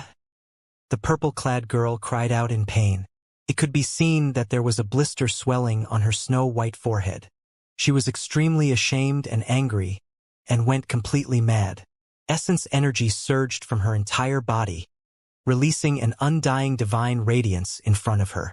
If you keep annoying me, I'll smash your incisor teeth apart next time, the little guy harshly threatened and added. After making you yield, I'll make you squat while you guard the village every day. Hateful child. The young lady was furious, and was gnashing her teeth in extreme anger. Ordinarily, who dared to treat her without the utmost respect? Even if it was a hand-to-hand fight, it would always be a disciplined and upright fight. This devilish brat actually dared to threaten her. From childhood until now, there still hasn't been anyone able to injure her. Forget about those sweet-talking geniuses from various races. Even those true deity descendants treated her with courtesy. Today, she was actually smacked by a stone, firmly striking her forehead. This was truly the first time in her entire life, and it was an aggravating and painful experience. The most hateful thing was that the stupid stone was still loudly crying out, talking about absolute nonsense. The pain is killing me. It really is killing me. What kind of forehead is this, It's harder than a wall formed by a god. Was it ridiculing her about how thick her face's skin was? The young lady was so angry she started spewing flames out of her eyes. She attacked with even more ferocity, and not only was it directed at the little guy, she also wanted to smash the stupid stone apart. Hurry up and seize the immortal spring. After lasting from the archaic times until now, it should have dried up a long time ago. There shouldn't be that many drops left, and if you arrive late, you will end up with absolutely nothing, reminded the mischievous stone. When the little guy heard this, his large eyes immediately widened until they were perfectly round, and he began to shout noisily, "Mine, mine, all mine!" He quickly charged forward. "Where do you think you're going?" the young lady shouted. She once again made her move and tried her best to stop him. She decided that she absolutely couldn't let him go. With a pung sound, the little guy tossed out the naughty stone again, and it truly was a chunk of divine striking stone, with a one-strike, one-hit ratio. Even though it hadn't been refined into a valuable treasure, within this area where precious techniques couldn't be used, it truly was the most powerful weapon. Ayo! The young lady covered her forehead and released another screech. This time it was symmetrical, and the two blisters were like a pair of dragon horns. She was so angry her entire body began to tremble. It was simply unbearable. Normally, everyone looked up to her in reverence, and was always at the center of attention. She was like an otherworldly fairy, but today, she constantly had stones thrown at her. This hateful human youth. The naughty stone was sensitive, and rolled over in an instant with extreme speed. Could tell that here it was still safest sticking with the little guy. I'm coming. The little guy rushed forward. The other creatures already entered the divine reservoir to try and seize the immortal spring. After arriving here, everyone's movements became slowed, because the domain was too terrifying. Even the purple-haired girl, Zhujian, Bifang, and the others were like this. They wanted to attack fiercely, but when they stretched out their hands, it was as if they were old people, slowed down to an inconceivable amount. The golden divine reservoir began to boil, and all types of multicolored light began to surge. However, everyone there began to cry out loudly. They were suffering, yet at the same time they were pleasantly surprised. The suffering was due to the domain being too powerful, as if it would shatter their bodies. They were happy because once the golden fluctuations entered their bodies, it would nourish their essence energy. Soon after, all of the creatures fell into the divine reservoir. Why isn't there a divine spring, and only silt? The little guy was unsatisfied. He was the first one to come down, and after scooping around with his hand, he did not see any golden liquid. This is also good stuff. The mischievous stone dashed in bravely, smashing into the silt before opening its mouth to swallow with all its might. This silt was extremely sparkling and transparent. It was rather moist, and flickered with golden multicolored light. All of the fluctuations were created by it, releasing a powerful and immortal divine energy. The little guy was at a loss because it was the first time he felt as if there was an aspect where he was inferior at.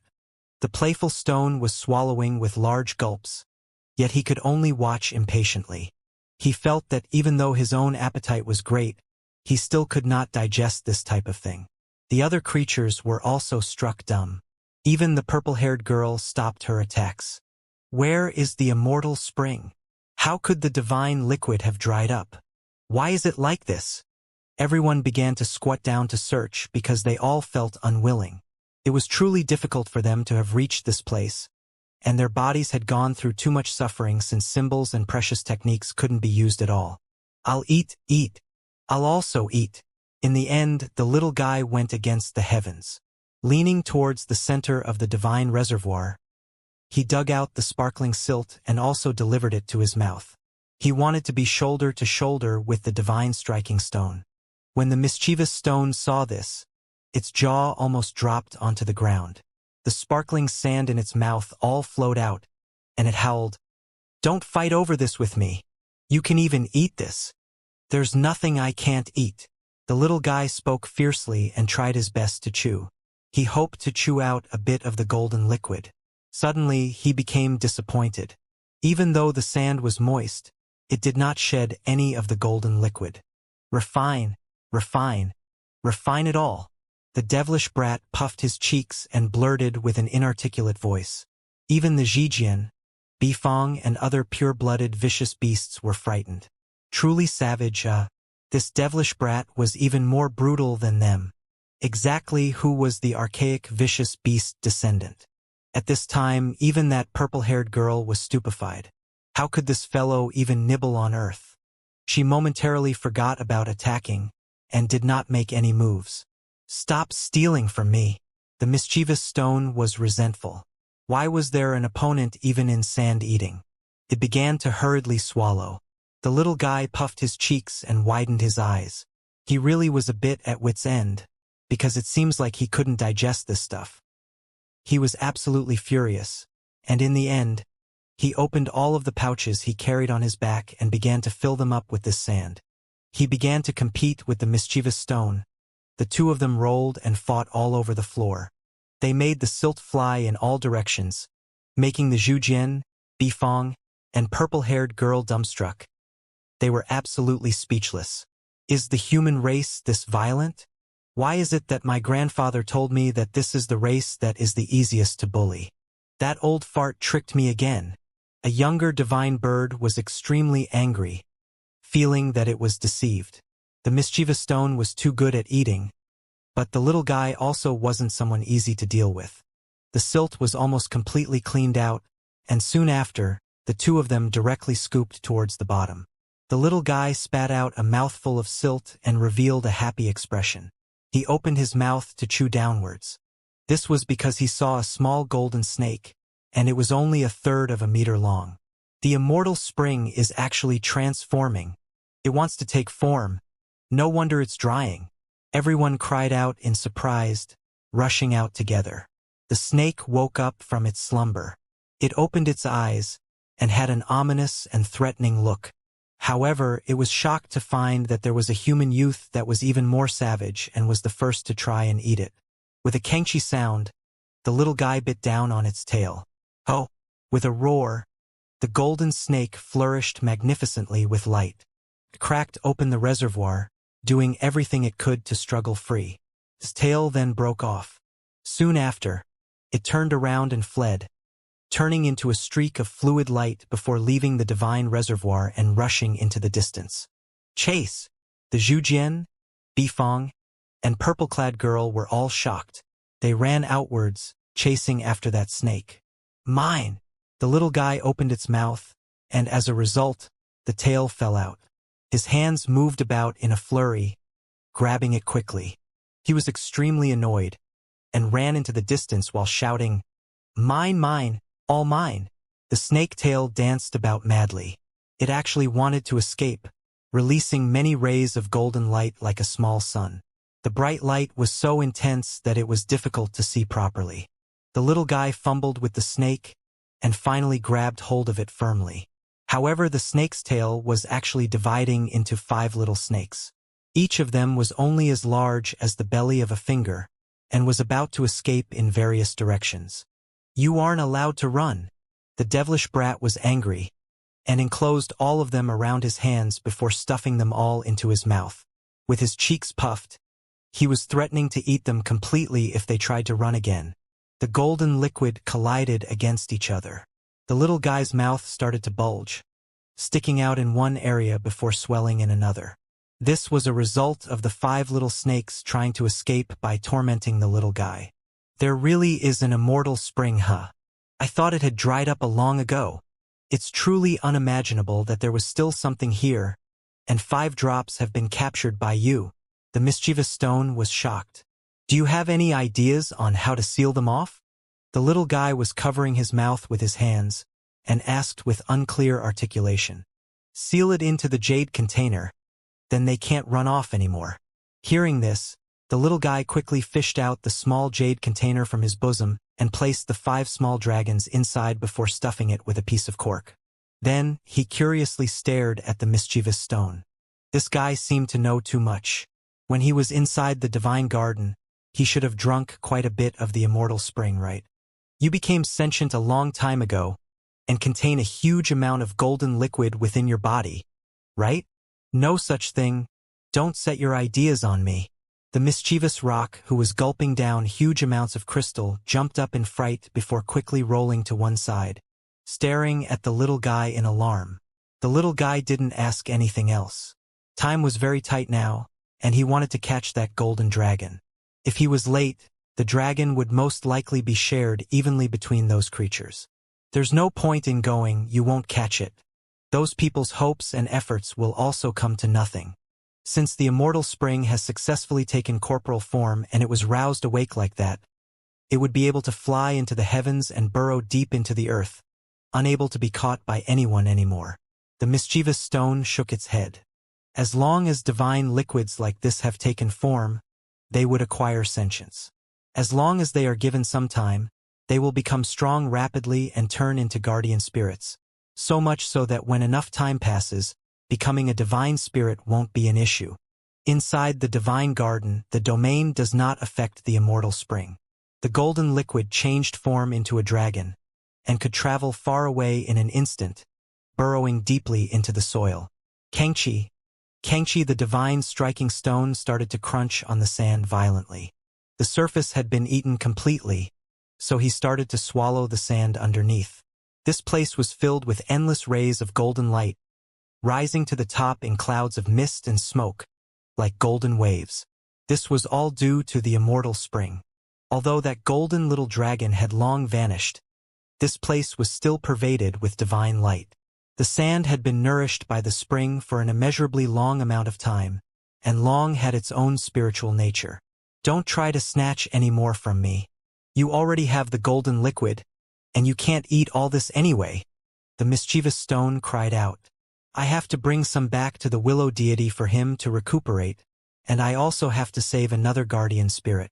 The little guy plundered some too. The beast sack served a purpose at the moment, and was piled up and filled beside the pool. The mischievous stone fought with him over the sand. Both of them had similar characters, completely devouring this divine pool. This was still not enough, as they even dug deeper into the ground and continued. In the end, there wasn't even a meter of it left. They had already exceeded 3 meters in turning all the soil over. The golden rays of light were completely gone, because the golden soil had all been stolen by these two greedy eaters. This place became completely ordinary. I ate to the point of bursting, so full. The mischievous stone burped in satisfaction. Its whole body shone with light, unexpectedly becoming a little more crystal-like, giving out a faint golden luster. It was much more appealing to the eyes than before. The little guy opened his eyes widely. This was the first time he felt that he met his match. This guy was perhaps a little strong. He ate half the silt from the spring and appeared like nothing happened to him. He was able to digest it completely, seeming more and more magical. You digested it completely? The little guy asked it. That mountain of golden silt was larger than him, and he actually swallowed all of it. How can I digest it all in such a short while? I'm reserving and storing the golden sand at one side, leaving it for later before I absorb it. It's all valuable treasures. It won't be as good then, right? The little guy asked nonchalantly. You don't know what you are talking about. The older the wine, the more aromatic it is. Even divine sand like this is more delicious the older it is. Being bathed by the immortal spring for so long, the taste is even better. The divine striking stone said, as if Hit was drunk and enchanted by something, before quickly coming to himself and shutting his mouth immediately. The little guy pounced forward and picked it up immediately, saying, There is definitely something strange about you.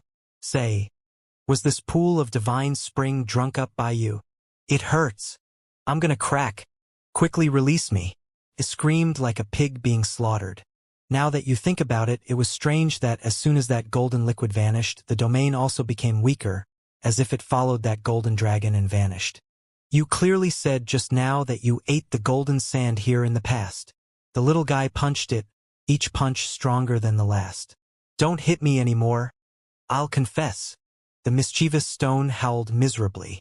Turns out that it had eaten this divine sand quite a few times already, and after being found out, it was expelled through the laws of this region. It was difficult for it to get closer to the divine reservoir, and only now after the immortal spring was about to dry up did it finally get the opportunity to get closer. Indeed, it had not only eaten the divine sand once, however later on it was chased out by the rules of this place, finding it difficult to approach the divine pool. Today the immortal spring had dried up completely. That was why it had another chance to approach the place against. Was the golden liquid emptied by you? The little guy's expression was hostile, staring at it. I can only eat rocks.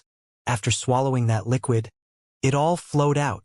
The divine striking stone was dispirited. It was guarding a treasure mountain, yet could not reap any harvest. But you must have gotten quite a few benefits. How much sand have you eaten? The little guy questioned. The first time, I ate about 200 or more gene before being chased away. The second time was less, and the third time I entered, I was knocked away. The divine striking stone was resentful. According to what it said, it ate to its satisfaction only on the fourth time, being completely full. It was really quite different now, shining with light golden luster. It was more crystalline, and using the little guy's words, it had a better appearance, a little like a jade stone. How did the immortal spring become so little? The little guy was doubtful. It became sentient and tried to evolve, to become a dragon-like living being. You think there isn't a price for this? All of it was used up completely, and it almost failed, the mischievous stone said. What a waste.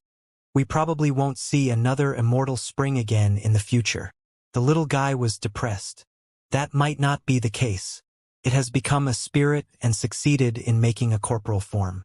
Once it grew stronger in the future, creating more golden liquid would definitely be possible. After finding out about this, the little guy became extremely happy. After all, he gained 5 drops of golden liquid, and the medicinal effect would definitely be astonishing. I'll give Grandpa Chief 1 drop so that this time, he can definitely be cured of all the hidden ailments, and his body won't be in decline anymore. I'll give another drop to the Willow deity, and perhaps it can comprehend some rules and secrets from it. Giving Dazhuang, Pihu, and Ermeng 1 drop each, to let them have a stable foundation. AI, theirs isn't a lot. The little guy counted on his fingers. Find out that there was simply too little. He could only save 1 or 2 drops, causing him to be at a loss.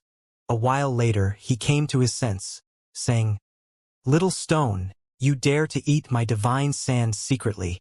"No, I wasn't. I was helping you check to see if these beast skin sacks were leaking." The mischievous stone rolled to one side. "I recall now that sentient flower.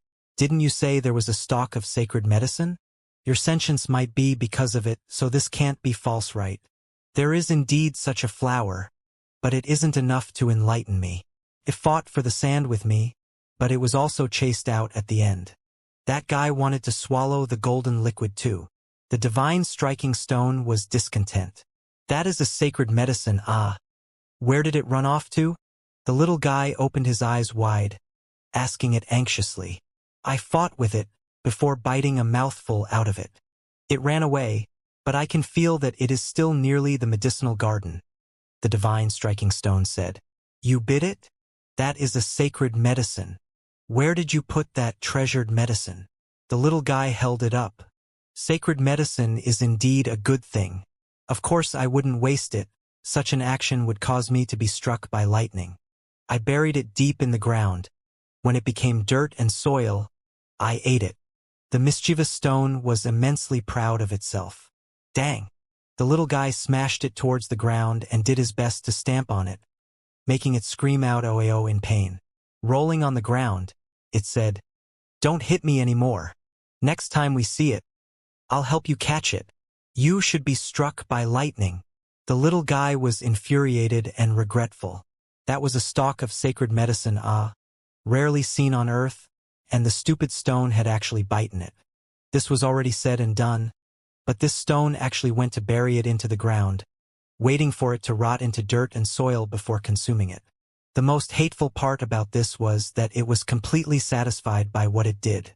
"Leave quickly, or else those pure-blooded creatures will return and snatch those few drops you have when they find out they can't catch up to the immortal spring." The mischievous stone changed the topic, urging him to leave. The little guy nodded his head. The beast's skin sack was full of sand, and it was too conspicuous. He heaved 8 sacks on his shoulders while attaching 3 more sacks to the mischievous stone for it to carry before quickly leaving the divine garden. He originally wanted to make those archaic species to help out, but after looking around, he found that they were long gone. The smell of blood pervaded the divine garden. Dozens of creatures had died during this time. Their races were different, and all of them died recently. They were most likely killed by the pure-blooded creatures. "I finally came out." The little guy released a breath of relief before taking out the heaven and earth pouch. Removing the golden rope that fastened it, the opening momentarily shone with rainbow light before sucking in the 11 sacks of divine sand. The palm-sized small sack could absorb a great number of objects, and anything could be kept inside. When used, it was indeed very convenient and also quite powerful. "What do you want now?" The mischievous stone was held and evaluated in the little guy's palms. He shivered in fear. To catch the young of an archaic vicious beast or divine bird, then to search for that stalk of sacred medicine, the little guy said. Then go. What are you grabbing me for? The mountains won't change. The rivers will continue flowing. We will meet again in the future. The mischievous stone cried out. I just want to let you see the world, the little guy said. Entering the divine garden, this brat finally loosened up and relaxed. He had completed his task and found the immortal spring. Now, he was looking about to see if he could find something of even more value. Half an hour later, he dug up 8 stalks of spiritual medicine in this perimeter, even digging up the soil and roots completely to keep it intact. After planting it in Stone Village with some golden soil, it will definitely grow well. At that point, the whole village will be filled with spiritual energy. The little guy was delighted with himself, wanting to forge a paradise for his people. He immersed himself in finding spiritual medicines and wanted to take everything here with him. There were many ancient medicines in the medicinal field, but the domain there was too strong. Even if it were to be dug up, it would also shatter into pieces. During this period of time, he encountered pure-blooded creatures several times, while also becoming a member to search for that golden dragon. After being tormented for almost half a day, they ended up empty-handed. Along the way, he fought with the Zhujian again. This fight was quite violent, and he managed to tear off another piece of flesh medicine. Dang Io! The purple-haired girl cried out in unison with the mischievous stone. She engaged the little guy in battle and got hit by the same move again, being smacked by the stone in the middle of her crystal-white forehead. A large lump swelled up, making that girl shiver in anger. At the end, the little guy started to run away, scampering off frantically. He wanted to subdue the descendant of that archaic vicious beast, battling it repeatedly. However, what resulted was that those creatures couldn't find that golden dragon and started to cooperate against him to snatch that dragon's tail, engaging in a chase after him. You guys are unreasonable. How can you all be like this? The little guy was extremely angry. He was surrounded, because those powerful creatures had joined hands to kill him off. Kill him, the Zhujian roared in rage. 2 pieces of flesh had already been torn from its body. It heard that fellow say that when he returned home, he would barbecue a piece and stew another, making it absolutely furious. The purple-haired girl's beauty was out of this world, akin to an immortal who was way above the common populace. However, at this moment she was furious.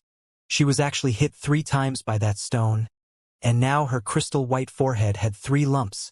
Ordinarily, she was aloof and remote, surrounded by an unearthly aura with many gifted youth of various races revolved around her. Even the descendants of gods didn't dare be disrespectful towards her. Yet today, she was tormented by this brat, infuriating her to the extreme. What was most unforgivable was that when she was ambushed just now, that brat jumped onto her back. He grabbed a hold of her neck while stamping and biting, arguing noisily about how he wanted her to guard some lousy village. This couldn't be tolerated. Her, a daughter of heaven, unmatched in her generation who looked down on various races, fell to such a state? Being a guard dog for someone protecting some lousy village? In reality, she was currently in a rather sorry state. Just now, when that brat was chattering nonstop while wrestling her, it was quite intense. It scattered her beautiful hair everywhere, throwing her clothing in a mess as they tossed and turned about on the ground. They were fighting in such close quarters, and that brat wrestled with her over the ground. This was too hateful. What was this humiliating fighting method? The Bifong was also extremely angry and had his face darkened. That human youth kept arguing noisily about how he was going to bring it back to see a deity, saying how there was an extremely powerful tree deity there. He really treated it like some country bumpkin. Its race even ate true deities in the past, yet he was trying to kidnap it like this. It sent a slap over, not wanting to hear his noisy chatter anymore. In the end, the hateful child yelled with OO sounds and continuously pulled out a few of its most brilliant feathers. He was saying how he was going to bring it back to some lousy village and give it to a tiger girl to play badminton with. Kill him! A horned dragon was also roaring, transforming into a ray of light before killing towards the little guy. That hateful rascal was chirping deviously non-stop, continuously wasting its time. He kept saying how it wanted to borrow some dragon blood for some medicinal primer or something, and that it would invite it to eat some dragon blood-stewed great pung. In the end, the little guy caught it off guard and ripped off 2 bloody dragon scales before running off. Those creatures all chased after his ass. The little guy darkened his small face and began to contemplate with a serious expression. In the end, he reached the conclusion that these fellows were not easy to associate with, and that their personalities were too lousy. At first, the little guy was running around the divine garden in circles. However, he noticed that even though this area was large, there weren't really any places to hide himself. Those creatures were all pure-blooded experts, and they wanted to surround him. You all are truly disappointing, really hard to get along with. He darkened his small face and spoke in anger, running out of the divine garden. When the Bifong, horned dragon, and others hear what he said, their nose all almost became crooked. This brat actually had the nerve to say that there was something wrong with their personalities? You good for nothing, after taking advantage of others, you still dare to pretend to be the good one. The Zhujian became even more angry. After losing 2 chunks of flesh, its eyes even became red. If that fellow really did pan-fry one piece and stew the other, it really will spit out blood. As for the purple-clad girl, she had long turned into a ball of light. She was surrounded by divine splendor, and as her purple clothes fluttered about, she was like an otherworldly fairy while she rushed over. "Stop chasing after me. I don't want to wrestle you." The little guy turned around and glanced at her as he spoke. The purple-haired girl was extremely sensitive towards the word wrestle, and bit her bright-colored lips after hearing what he said. She truly wished to immediately grab that devilish brat. Not to immediately kill him, but to first hoist him up and beat the crap out of him.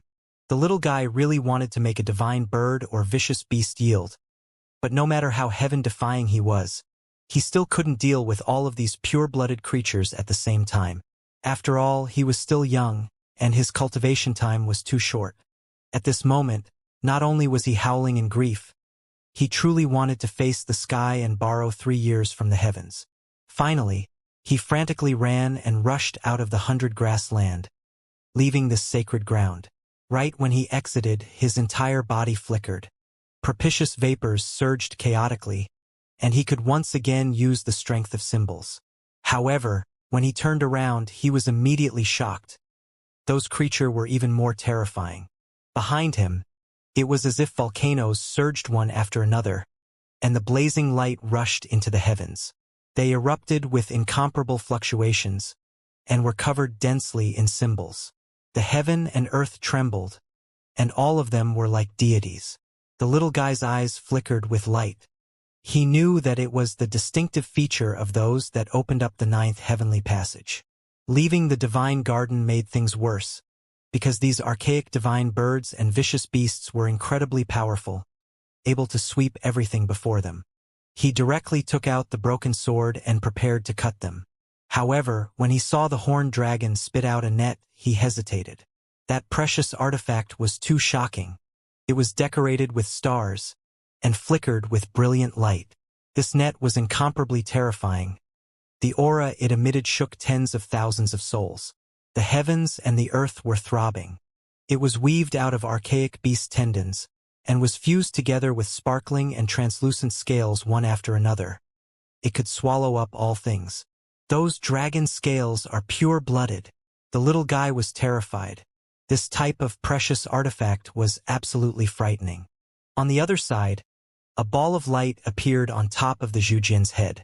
A whip appeared, and it flickered with multicolored light and surged with divine radiance. It was similarly terrifying as it emitted an aura that was like the stars and rivers shaking. As for the Bifong, it was currently standing within heaven overflowing flames. 108 divine feathers appeared behind it, forming one divine sword after another. They rang out with kangxiang sounds, and their killing intent shook all 10 directions. As for the purple-haired girl, she was currently enveloped within a ball of light. Only a vague, slender, and beautiful body could be seen. Her figure was out of this world, and dense purple energy rose in her surroundings. It was as if she was a fairy, forming a streak of purple lightning as she charged over. The other divine bird and humanoid creature were incomparably magnificent as well. Their symbols were so powerful it shook the heavens. The area's mountains were all trembling and making rumbling sounds. The little guy lifted the broken sword, but ultimately did not hack out with it. He did not want to fight to the death with them, because these creatures came from the archaic divine mountain, and definitely did not lack valuable treasures. Not good. After leaving the divine garden, they became even more powerful, and their accomplishments in symbols are astonishing. I did not cultivate as long as them, and so if we seriously fight it out with symbols, I will most likely bring about a disaster. The little guy did not dawdle and activated the broken sword.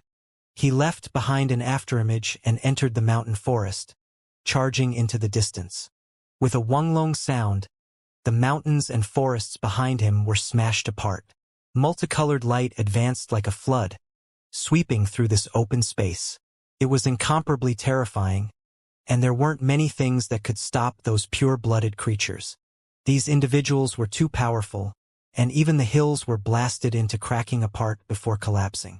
They destroyed everything, cutting like a hot knife through butter. They were all chasing after the little guy's butt. This is a bit too powerful. The little guy was speechless. The only fortunately thing was that the mountain forest was dense, and after entering it, he could hide his body, making it difficult for them to immediately find him. However, there was a divine bird behind him. It spread its wings and soared into the sky, and the sky was even shaking. Its speed was too fast, and it was impossible for him to break away from it. Should we run back to the divine garden? These creatures went mad, so if they catch up for some reason, we'll definitely become corpses, said the mischievous stone without much confidence. The little guy also felt that he miscalculated a bit. Those creatures were truly terrifying, and their accomplishments in symbols were shocking. In addition, they all grasped exceptional precious techniques. I truly want to catch one. He began to salivate after looking at them, and was extremely envious. Those precious artifacts were invaluable, and even the human emperor's eyes would turn red after seeing them. However, currently he couldn't handle that many of them, and was being chased down by that group.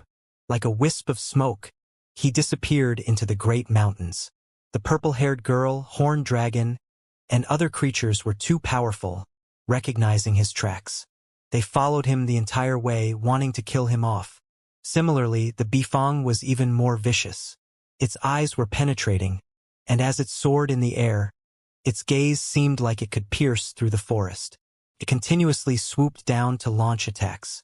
The little guy was extremely angry, and really wanted to chop off its wings. The bifong and the other divine bird's speeds were too fast, making it incredibly hard for him to break away. While fleeing, the little guy was wounded, and he spat out a mouthful of blood. The creatures were not willing to spare him, and chased after him for an extremely great distance. After passing through countless mountain ranges, it disturbed many experts. In the end, he took out an ancient seal, and his heart became incomparably sore. Using it once means I'll lose one opportunity to use it in the future. It truly can't be helped.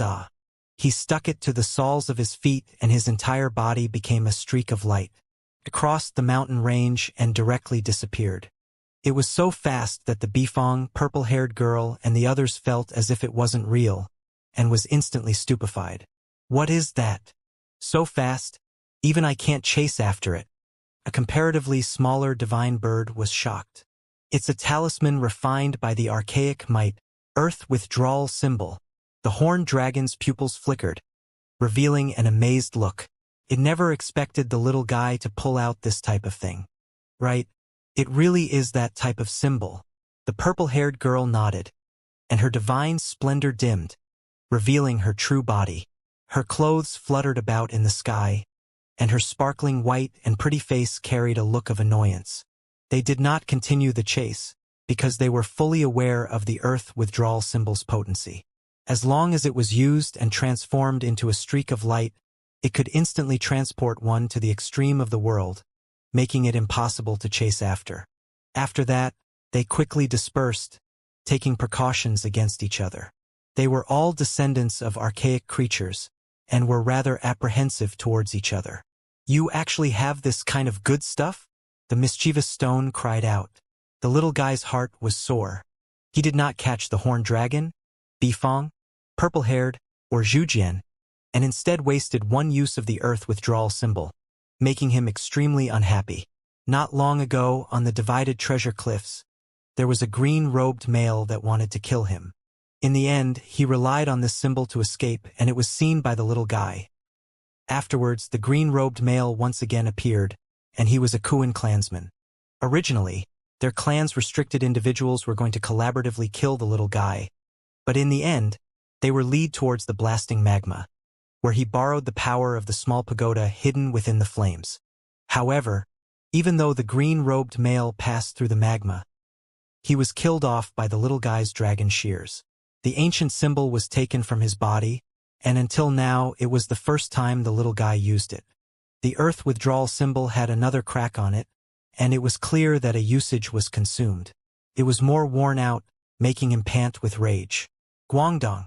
The little guy threw the head-sized mischievous stone onto the ground and sat his buttocks on it while breathing deeply.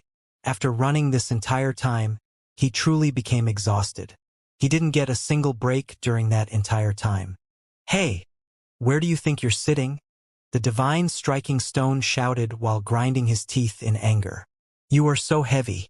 While running, I still had to carry you along this entire time. I was going to die from fatigue, yet I can't even sit on you right now," said the little guy. "You can even carry things that are 10,000 jin in weight, so how could you be tired just by carrying me? Moreover, I didn't even say that I wanted to go together with you. Also, couldn't you have just placed me in the heaven and earth pouch?" The mischievous stone said. The little guy twitched his mouth. If he did not sit on this fellow, it most likely would slip away. If he placed it into the heaven and earth pouch, there was no doubt that the golden sand in there would all be eaten by it. The mischievous began to develop a guilty conscience under his gaze, and felt a bit scared as it said, "What are you thinking? I heard from those fellows that you were a divine striking stone. Since ancient times, not many have appeared, and can be refined into valuable treasures. Carrying you by my side is too inconvenient. Why don't I just refine you into an almighty treasure? Ah, Pei, do you think you are some almighty archaic being? You even want to refine an almighty treasure. Continue cultivating a few more years." The mischievous stone curled its lips. The little guy immediately began to pound at it, creating kungxiang sounds. "Don't hit me anymore. It'll be fine if I shrink myself, right?" It howled out. Finally, the divine striking stone became smaller, and was only the size of a fingertip. It carried a golden radiance, becoming as smooth as jade. Its outward appearance was fabulous. The little guy was satisfied. He fastened it to his hair, near the small pagoda. "Ah, what kind of thing is this? Don't let it get close to me." This was the first time the mischievous stone noticed the small sparkling pagoda. Even though it was only a finger in length, its spirituality made it feel scared. "Do you know about its origins?" the little guy asked with curiosity. "Don't know." The divine striking stone directly swayed to the other side of his face. It stayed away from the small pagoda, or else it would begin to feel flustered. The little guy rested for a night and recovered from his injuries. He prepared to go on his way again, and did not immediately go to where Huolinger, Nine-Headed Lion, and the others were. He was scared that the Bifong, Zhujian, and Horned Dragon were still there. The 100 Shattering Mountains' most valuable restricted lands include the Divine Treasure Cliffs, 100 Grassland, Forbidden Heavenly Bone Region, and a few other places. It was early in the morning, and the little guy was talking to himself after he washed up. He decided that he would go and take a look at the forbidden region where the heavenly bone was hidden. He expected that area to definitely not be peaceful. That person also entered. "I haven't seen him for so many years. I wonder just how powerful he is now." The little guy's face was peaceful as he took large steps forward.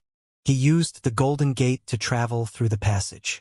He continuously crossed many regions and arrived at a bizarre land. This was a great desert, and it lacked the resources for life. There were stones and sand everywhere, stretching as far as one could see. There really wasn't much plant life, and the few vegetation here grew sparsely. Every few li, there would be a single enormous tree. They were incomparably thick, as if an ancient dragon was crouching in a coiled position, and its branches and leaves were lush and flourishing. The lack of life force made this place appear increasingly bleak.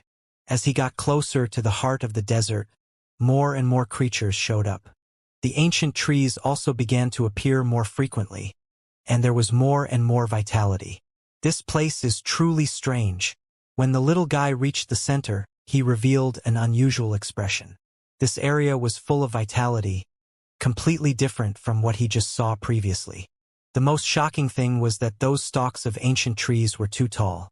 They reached into the heavens, and were each at least a few thousand meters in height. Absolutely shocking.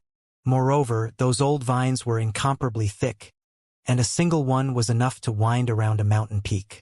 They were like enormous dragons, completely different from the desolate scenery from before. According to legend, this was originally an area of distressed earth. Not even a blade of grass grew here, however. The blood of saints dyed the surroundings of the forbidden region in red. As a result, the vegetation began to flourish extremely magnificently, surpassing all expectations. A creature commented on this place.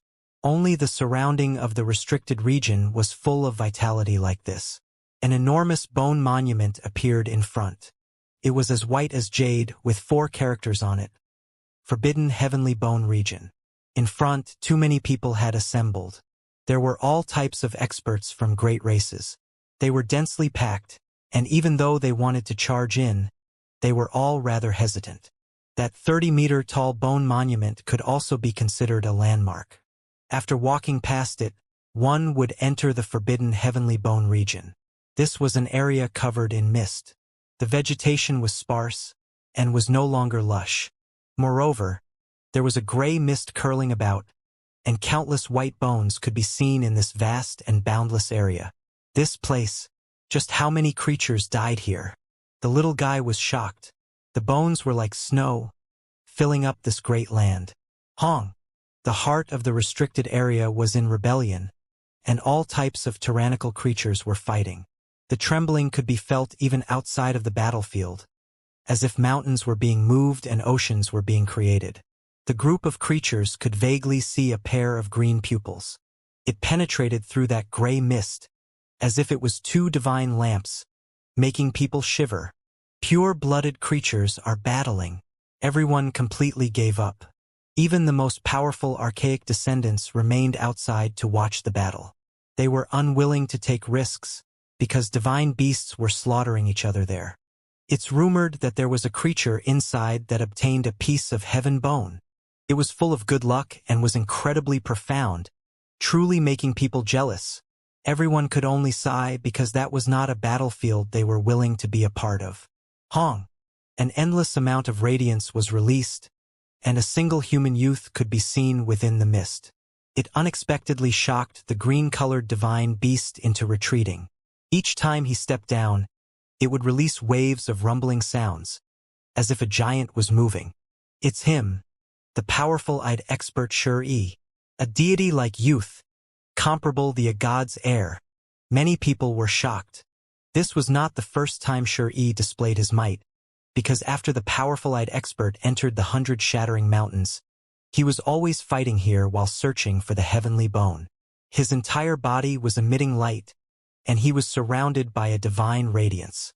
His stature was tall and thin, and his black hair scattered about. He was a heaven-warping, divinely talented individual, as if the king of deities descended to earth, sweeping everything before him.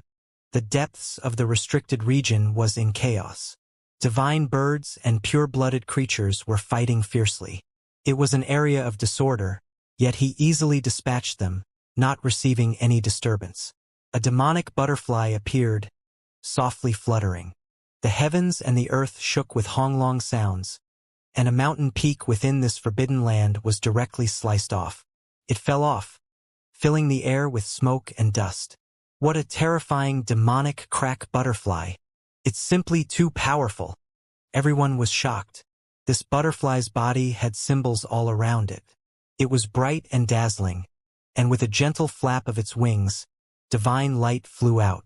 This attack was originally targeted at Shuri, but was actually blocked by him and deflected towards that mountain. That's a pure-blooded, demonic butterfly. Tradition has it that with a light flap of its wings, it could crack open the blue sky. Someone exclaimed in admiration. Who would have thought that it was actually pure-blooded? Being this powerful, if it grew into adulthood, it truly might recreate the archaic demonic butterfly's divine might. The demonic butterfly was a meter in length, but it was shockingly terrifying. Even a demonic butterfly as powerful as this was continuously defeated by Shuri 4 times. It's truly inconceivable. He can actually fight with a devil god's descendant. It's quite clear that Shuri wants to force it into submission and use it as his mount or a battle servant. Someone seemed to have came to a conclusion. With a honglong sound, the heaven and earth shook. Shuri soared into the sky, and his entire body erupted in divine light like a heavenly deity that moved the heavens and shook the earth. His black hair danced about, and his pupils blossomed with auspicious colors. He opened his mouth, releasing a clear roar. Rainbow-colored light shot out, attacking towards the demonic crack butterfly. What? That is the archaic Devil King, Rainbow Peacock King's precious technique. He actually grasped it. This is already the 5th amazing ability that Shuri revealed. They were all shocked. That godlike youth truly was like a deity. Auspicious multicolored light surged, fighting intensely with the demonic butterfly. In the end, it was completely suppressed. The imperial family's background is truly astonishing, actually including 5 types of world-shocking precious techniques. However, it isn't quite perfect, as they are all from archaic descendants. Shuri is terrifying, actually suppressing the demonic crack butterfly for the 5th time. They were all exclaiming in admiration, producing waves of powerful force. This youth was too formidable. No one could defeat him, and within this forbidden heavenly bone region, it was truly difficult for him to meet a worthy opponent. This youth is truly too powerful. For a human to reach this level, it truly is inconceivable, and rarely seen on this earth. The mischievous stone muttered while flickering with crystalline luster in the little guy's hair. The little guy's face was full of concentration. Shuri's accomplishments and symbols were extremely terrifying and profound, making it extremely difficult to gauge exactly how powerful he was now. The surrounding geniuses were all gasping in admiration. Even though they were all proud and arrogant, when they saw this type of heaven-warping and divinely blessed individual, they all couldn't help but lower their heads, because the disparity was too large. It's the 5th time he defeated the demonic crack butterfly.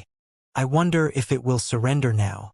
Wang's space began to distort, and the stripes over the demonic butterfly's entire body became brilliant. With a flap of its wings, it flew several hundred zhong instantly. It sliced into a hill, penetrating through it.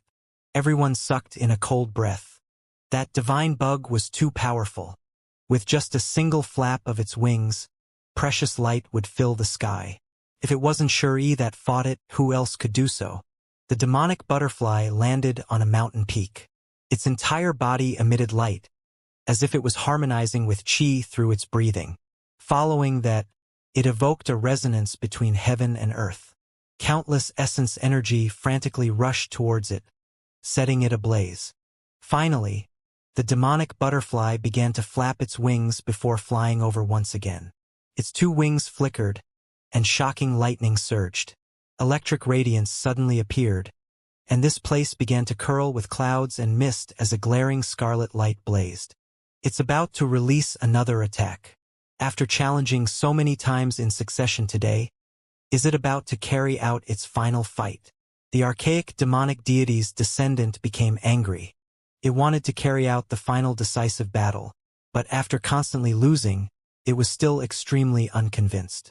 This time, it used up everything it had, and exhausted all of its divine power. The demonic butterfly's entire body radiated light, developing a jade-like luster. Its wings were like 2 immortal swords, intersecting each other as it rushed towards Shuri. Hong! There was still quite a bit of distance separating them, but the thunder-like sound immediately shook the spectators until their ears began to hurt. The lightning radiance was like a sea of stars as it frantically smashed out. Countless lightning radiance hacked about, dazzling and terrifying.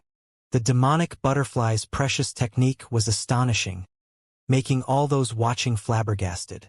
All of their hairs were standing up vertically. Shi was like a deity as he stood there. Radiance enveloped him, and his hair fluttered behind him. His pupils flickered with a radiance that made people's heart rate speed up, as if a god was descending into the world of mortals. He did not make any unnecessary movements. Directly raising his right hand, he pointed towards the distant heavens. In an instant, he was immediately surrounded by a misty fog that merged with multicolored light.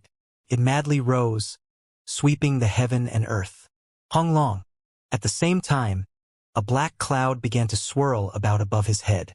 The thunder was world-shocking, and an enormous lightning appeared, hacking its way over. He also used a lightning precious technique. So powerful. Everyone was shocked, yet they felt relieved in the end. This precious technique was something Shi already used before, and they didn't see him use a sixth precious technique in the end. If he truly did use another one, then that would simply be too shocking. That's a Rain Clan technique. It's the suppressing ability from his mother's side of the family. Shi's thunder and lightning was something that was absolutely terrifying. The raindrops were like sparkling flowers as they filled the sky, and the thunder and lightning were crazy. When he uses it, the power is clearly more powerful than when Rain Clan members use it. The people sighed. A heaven-warping, divinely talented individual was incredible after all. Any kind of remarkable ability, once in his hands, would reveal a power far exceeding the norm. It made it difficult for people to chase after his back. One person grasping 5 great abilities, and any one of them could be considered a clan-guarding precious technique. Shi was immersed in lightning. The golden light was brilliant, and he was like a deity as he guarded against that demonic butterfly. It could be said that the two were like needles in a haystack, as they were all surrounded by interweaving lightning. This was the most unyielding battle. Tough and bright, there was nothing that couldn't be destroyed. The lightning was like a river of stars as it hacked down streak after streak, making this place incomparably dazzling. Everyone covered their ears. Those sound waves were too terrifying, and their ears were about to split apart. The electric light was like a storming wave as it rolled up the inexhaustible sea of thunder. Everyone was dazzled as they watched. Once one's accomplishments in symbols reached this degree, it truly could be considered divine. Who dared to attack someone like this? The two individuals' intense battle could be considered a historical battle. Even if the heirs of deities came, they would also be surprised. Shi and the demonic butterfly were too powerful.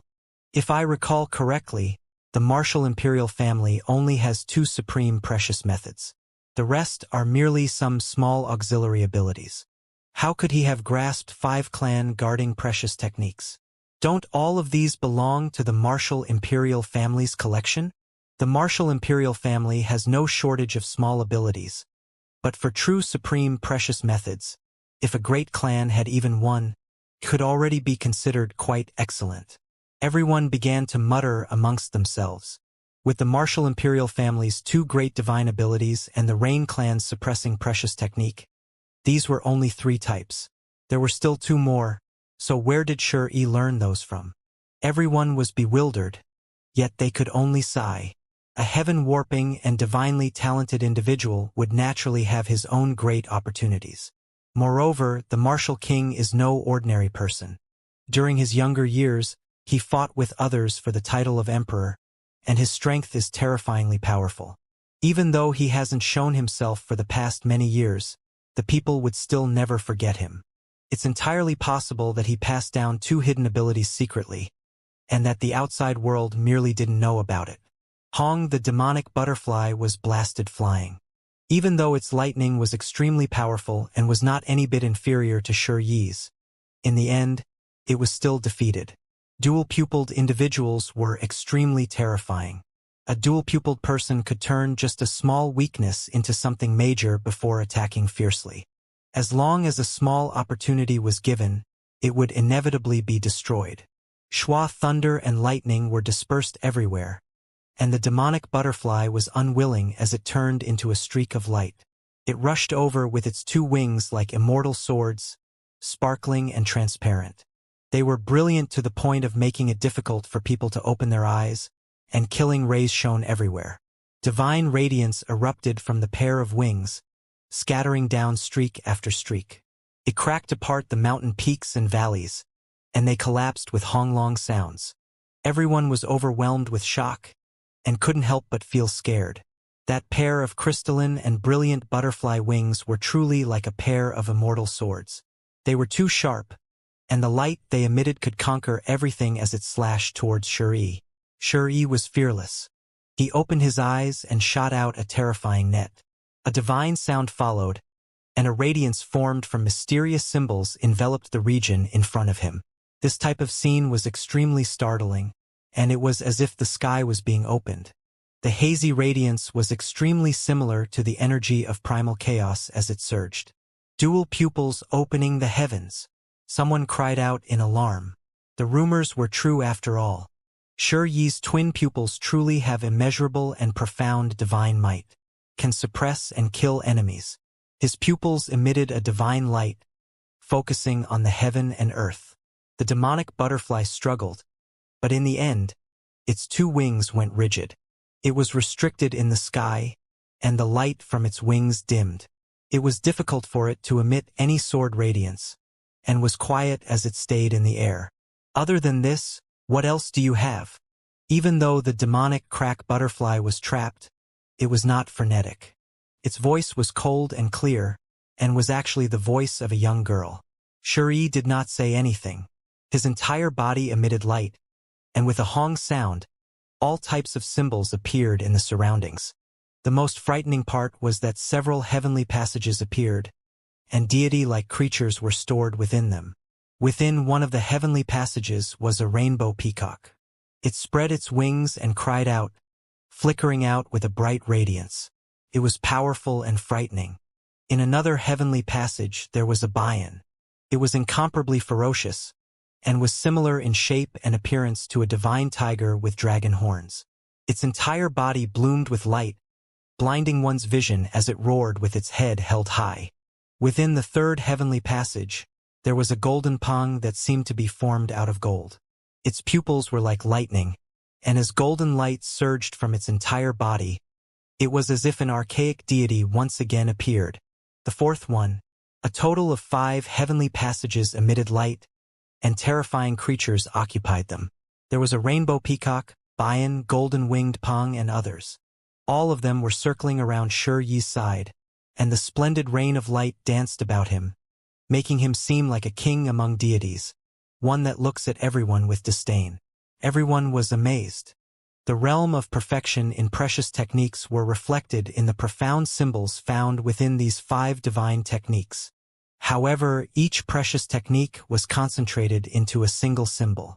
As they were nourished within a heavenly passage, it gave birth to those archaic divine birds and vicious beasts. One symbol, one precious technique. One heavenly passage can store one supreme creature.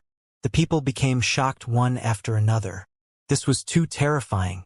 Only one who possessed natural talents as well as an extremely high level of understanding and comprehension in symbol could be so outstanding.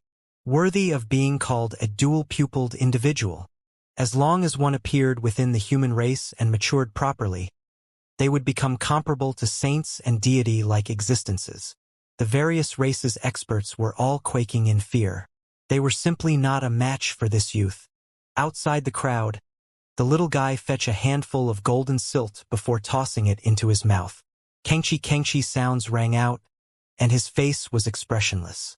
The fingertip-sized playful stone that was as smooth as jade was flowing with a faint golden luster. Upon seeing this, it immediately cried out in grief.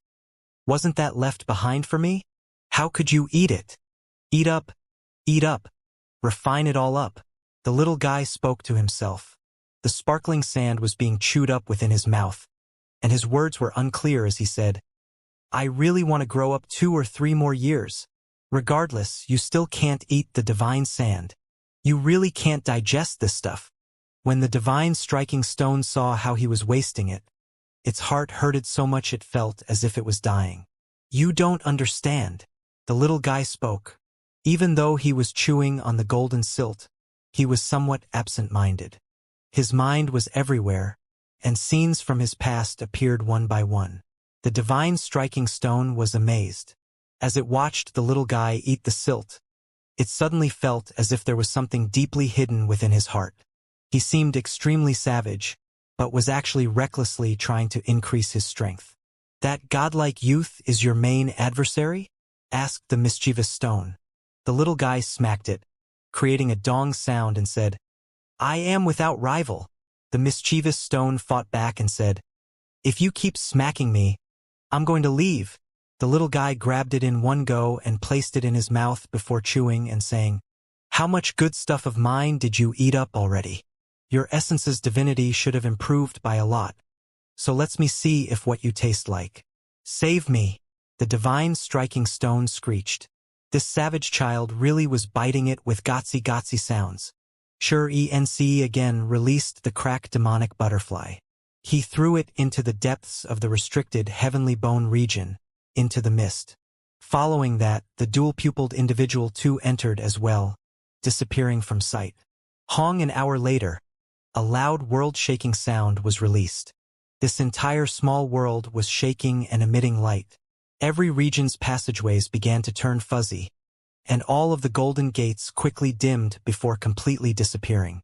All of the regions within the small world were fused together, becoming connected.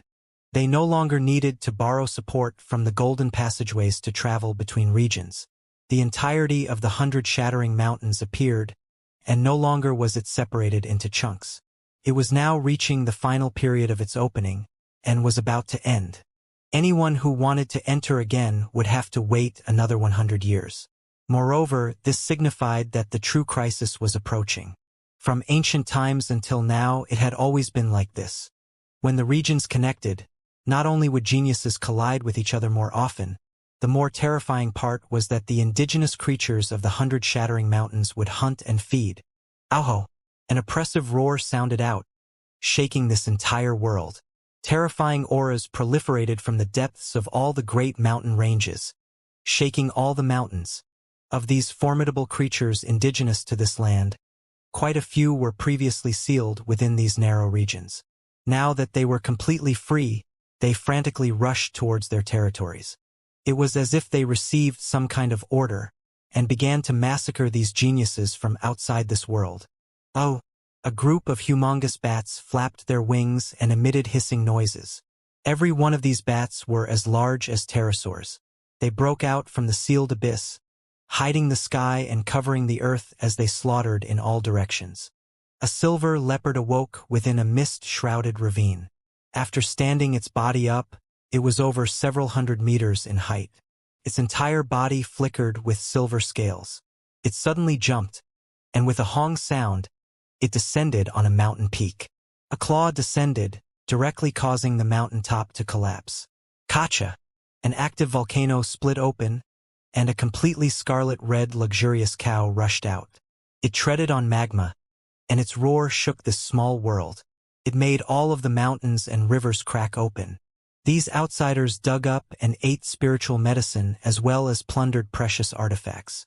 They have roamed freely around here for too long. It's about time for us to begin our feast as well. A blue-eyed golden beast opened its mouth. It walked out from a great river, and it was similar to a qilin. There was a pair of antlers on its head, and scarlet scales covered its body densely. Its tail was like a mace, and its claws were extremely sharp. Its entire body was scarlet red, and as water vapors filled the air, multicolored light surged. On top of a high mountain peak, a peacock and a golden pong were standing side by side. They watched over everything within the mountains and rivers.